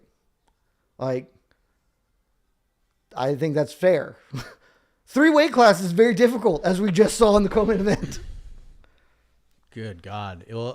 Now, I would really, really like Islam Makhachev to not say a goddamn thing. Don't be a dick. Yeah, but He probably won't say a thing, but somebody else using in his camp information will is absolutely be saying something. genuinely one of the happiest moments of my MMA fandom. Wow. Not the happiest. I don't know what that is, but like this is absolutely right up there with one of my favorite fighters of all time. I don't, love him personally, but as a fighter, one of my favorite fighters of all time, pulling off. Hey, I didn't lose all my bets in that fight. I did get the one knockdown for minus 260, so I got something. And I lost the fucking entire thing. So I somehow won our head. Yeah. I mean, it was written in the stars. As soon as I drafted Ilya Topuria, it was written in the stars that Justin Gaethje was going to win. Here's the thing, RS40, he's not going to be the same, but he's going to be better. Yeah, he needed the humbling. He genuinely needed it. Undisputed. Oh, God, there he is. Undisputed. It took him... Dude, I remember watching this dude in WSOF and being like, man, he rules. Oh, and it took him... There he is. That's fine. At this stage, I don't care at all. Just let him have his moment. Golly. What a performance, man. Fucking A. He's done it all, man. Where do we rank him now all time at lightweight after this win? I don't have any idea. He's the greatest underdog in the history of the sport. Yep. He's like 10 for 13 now or whatever the hell it is. Golly, man.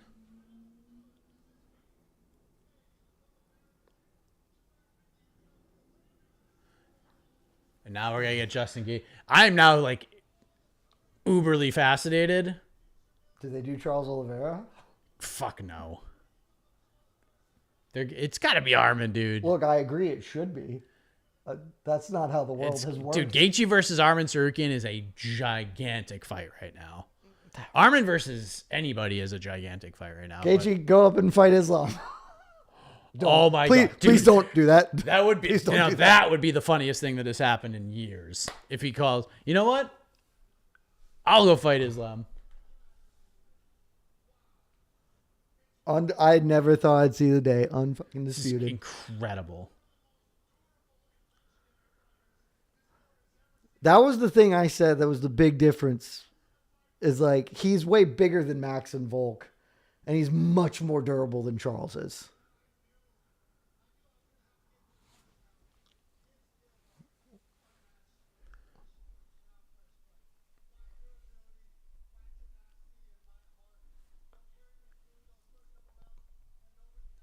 I mean, it did. The first round, I think you were actually winning.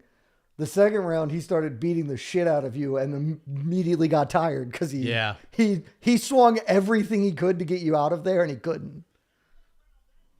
Absolutely insane. I love that he was dead tired and still went for the backflip.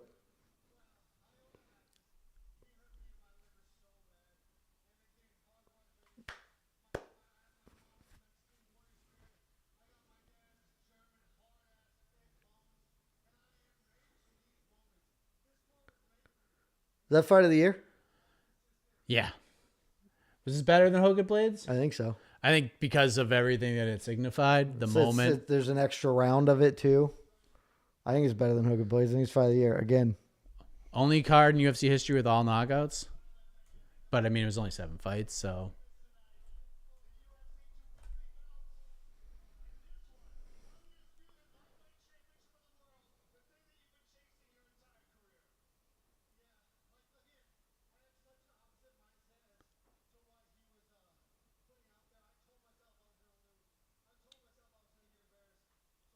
He's such an animal.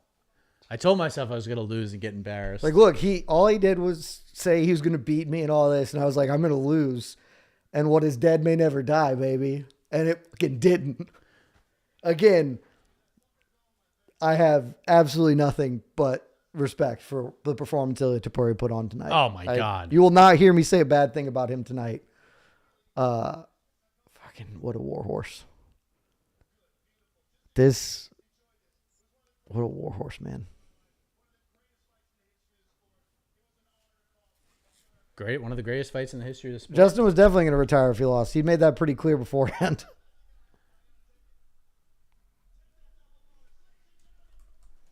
Fuck, man. Unbelievable.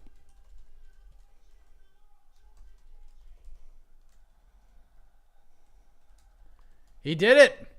Cannot believe it. And now he's going to fight Arman Tsarukyan. That's going to be a big-ass fight, baby. September. This thing, it doesn't matter at all. This was it.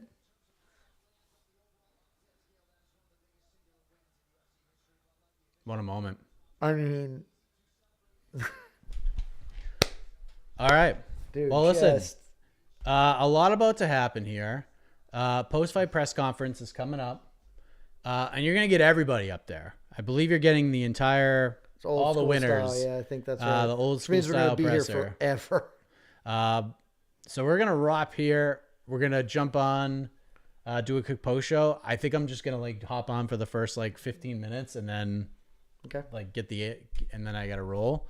So I got to go pick up and Donald Trump in the octagon. Melania shaking Justin's hand. This is quite easily one of my 3 favorite moments as a fan. Yeah, man. Just this. The rest of it, whatever. I can't believe he did it. I can't believe he did it, man. He fucking did it. Southside, Ilya's not going to be fighting for a while. He's going to have a long. Oh my God. He's going to have a long recovery. Yeah, like. I mean, a lot. He's definitely he's out for the rest of the year. Cannot believe he did it. That fucking rules. That rules. Yeah, man.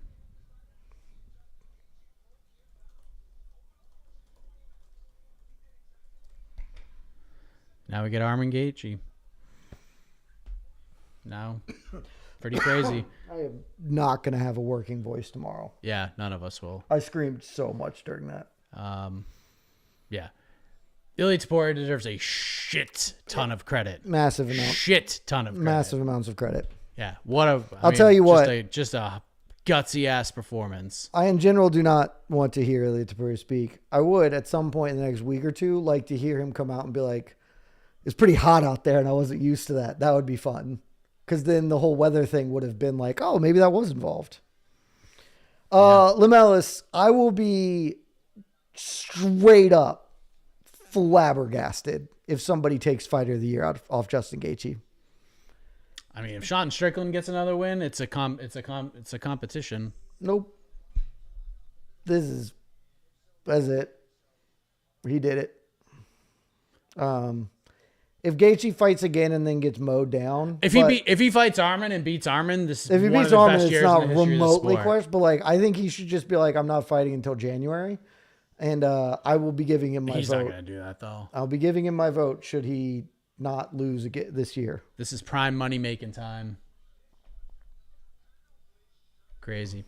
All right. Well, I do not believe Ilya's done. Ilya's jacked up, and he's going to take some time, but he's not going to retire after this. This is going to be more important than any of his wins. Dude, I would like, just for my sake, I want everyone to acknowledge, you can go clip this. You don't have to. At the very start of round 3, before everybody else realized it, I was like, oh my God, he's going to do it. Because I saw it. I saw it. And he did it. Oh my God. That would be so awful, Wombath, but I would love it if he fought the Holloway Conor winner. Oh, Jesus Christ, dude. That's a welterweight fight. Islam has a better chance of fighting the winner of that fight. Still entirely in play. Shouldn't be. I want to be really clear. Conor ain't cutting to 55. Whew. I mean, Infamous X. Just do Gaethje winning is like the best thing that could have happened. Now we can Now he could be a meritocratic division. Give Arman Tsarukyan his shot. It's 100% what should happen. I am bummed we won't get Arman Ilya now, but Arman Gaethje is actually more interesting after watching that. That was nuts, man. Shout out to Justin Gaethje. Shout out to Ilya Topuria. How about Ciryl Gane with the performance of a lifetime that's going to be kind of forgotten by what we just witnessed over the last 30 minutes or so, but holy shit, man. Say what you will about the White House event heading in. This card delivered. It delivered the goods, and it delivered one of the greatest moments in the history of the sport with Justin Gaethje just putting it on Ilia Topuria, finishing Ilia Topuria, Topuria showing gusto and heart. What a night, man. And we'll react a little bit more coming up in a matter of seconds. So for Jed, I am Mike. Thank you for watching another watch party. We'll see you at least I'll see you in about a month's time ahead of UFC 329. Thank you all. I might retire after that. Yeah.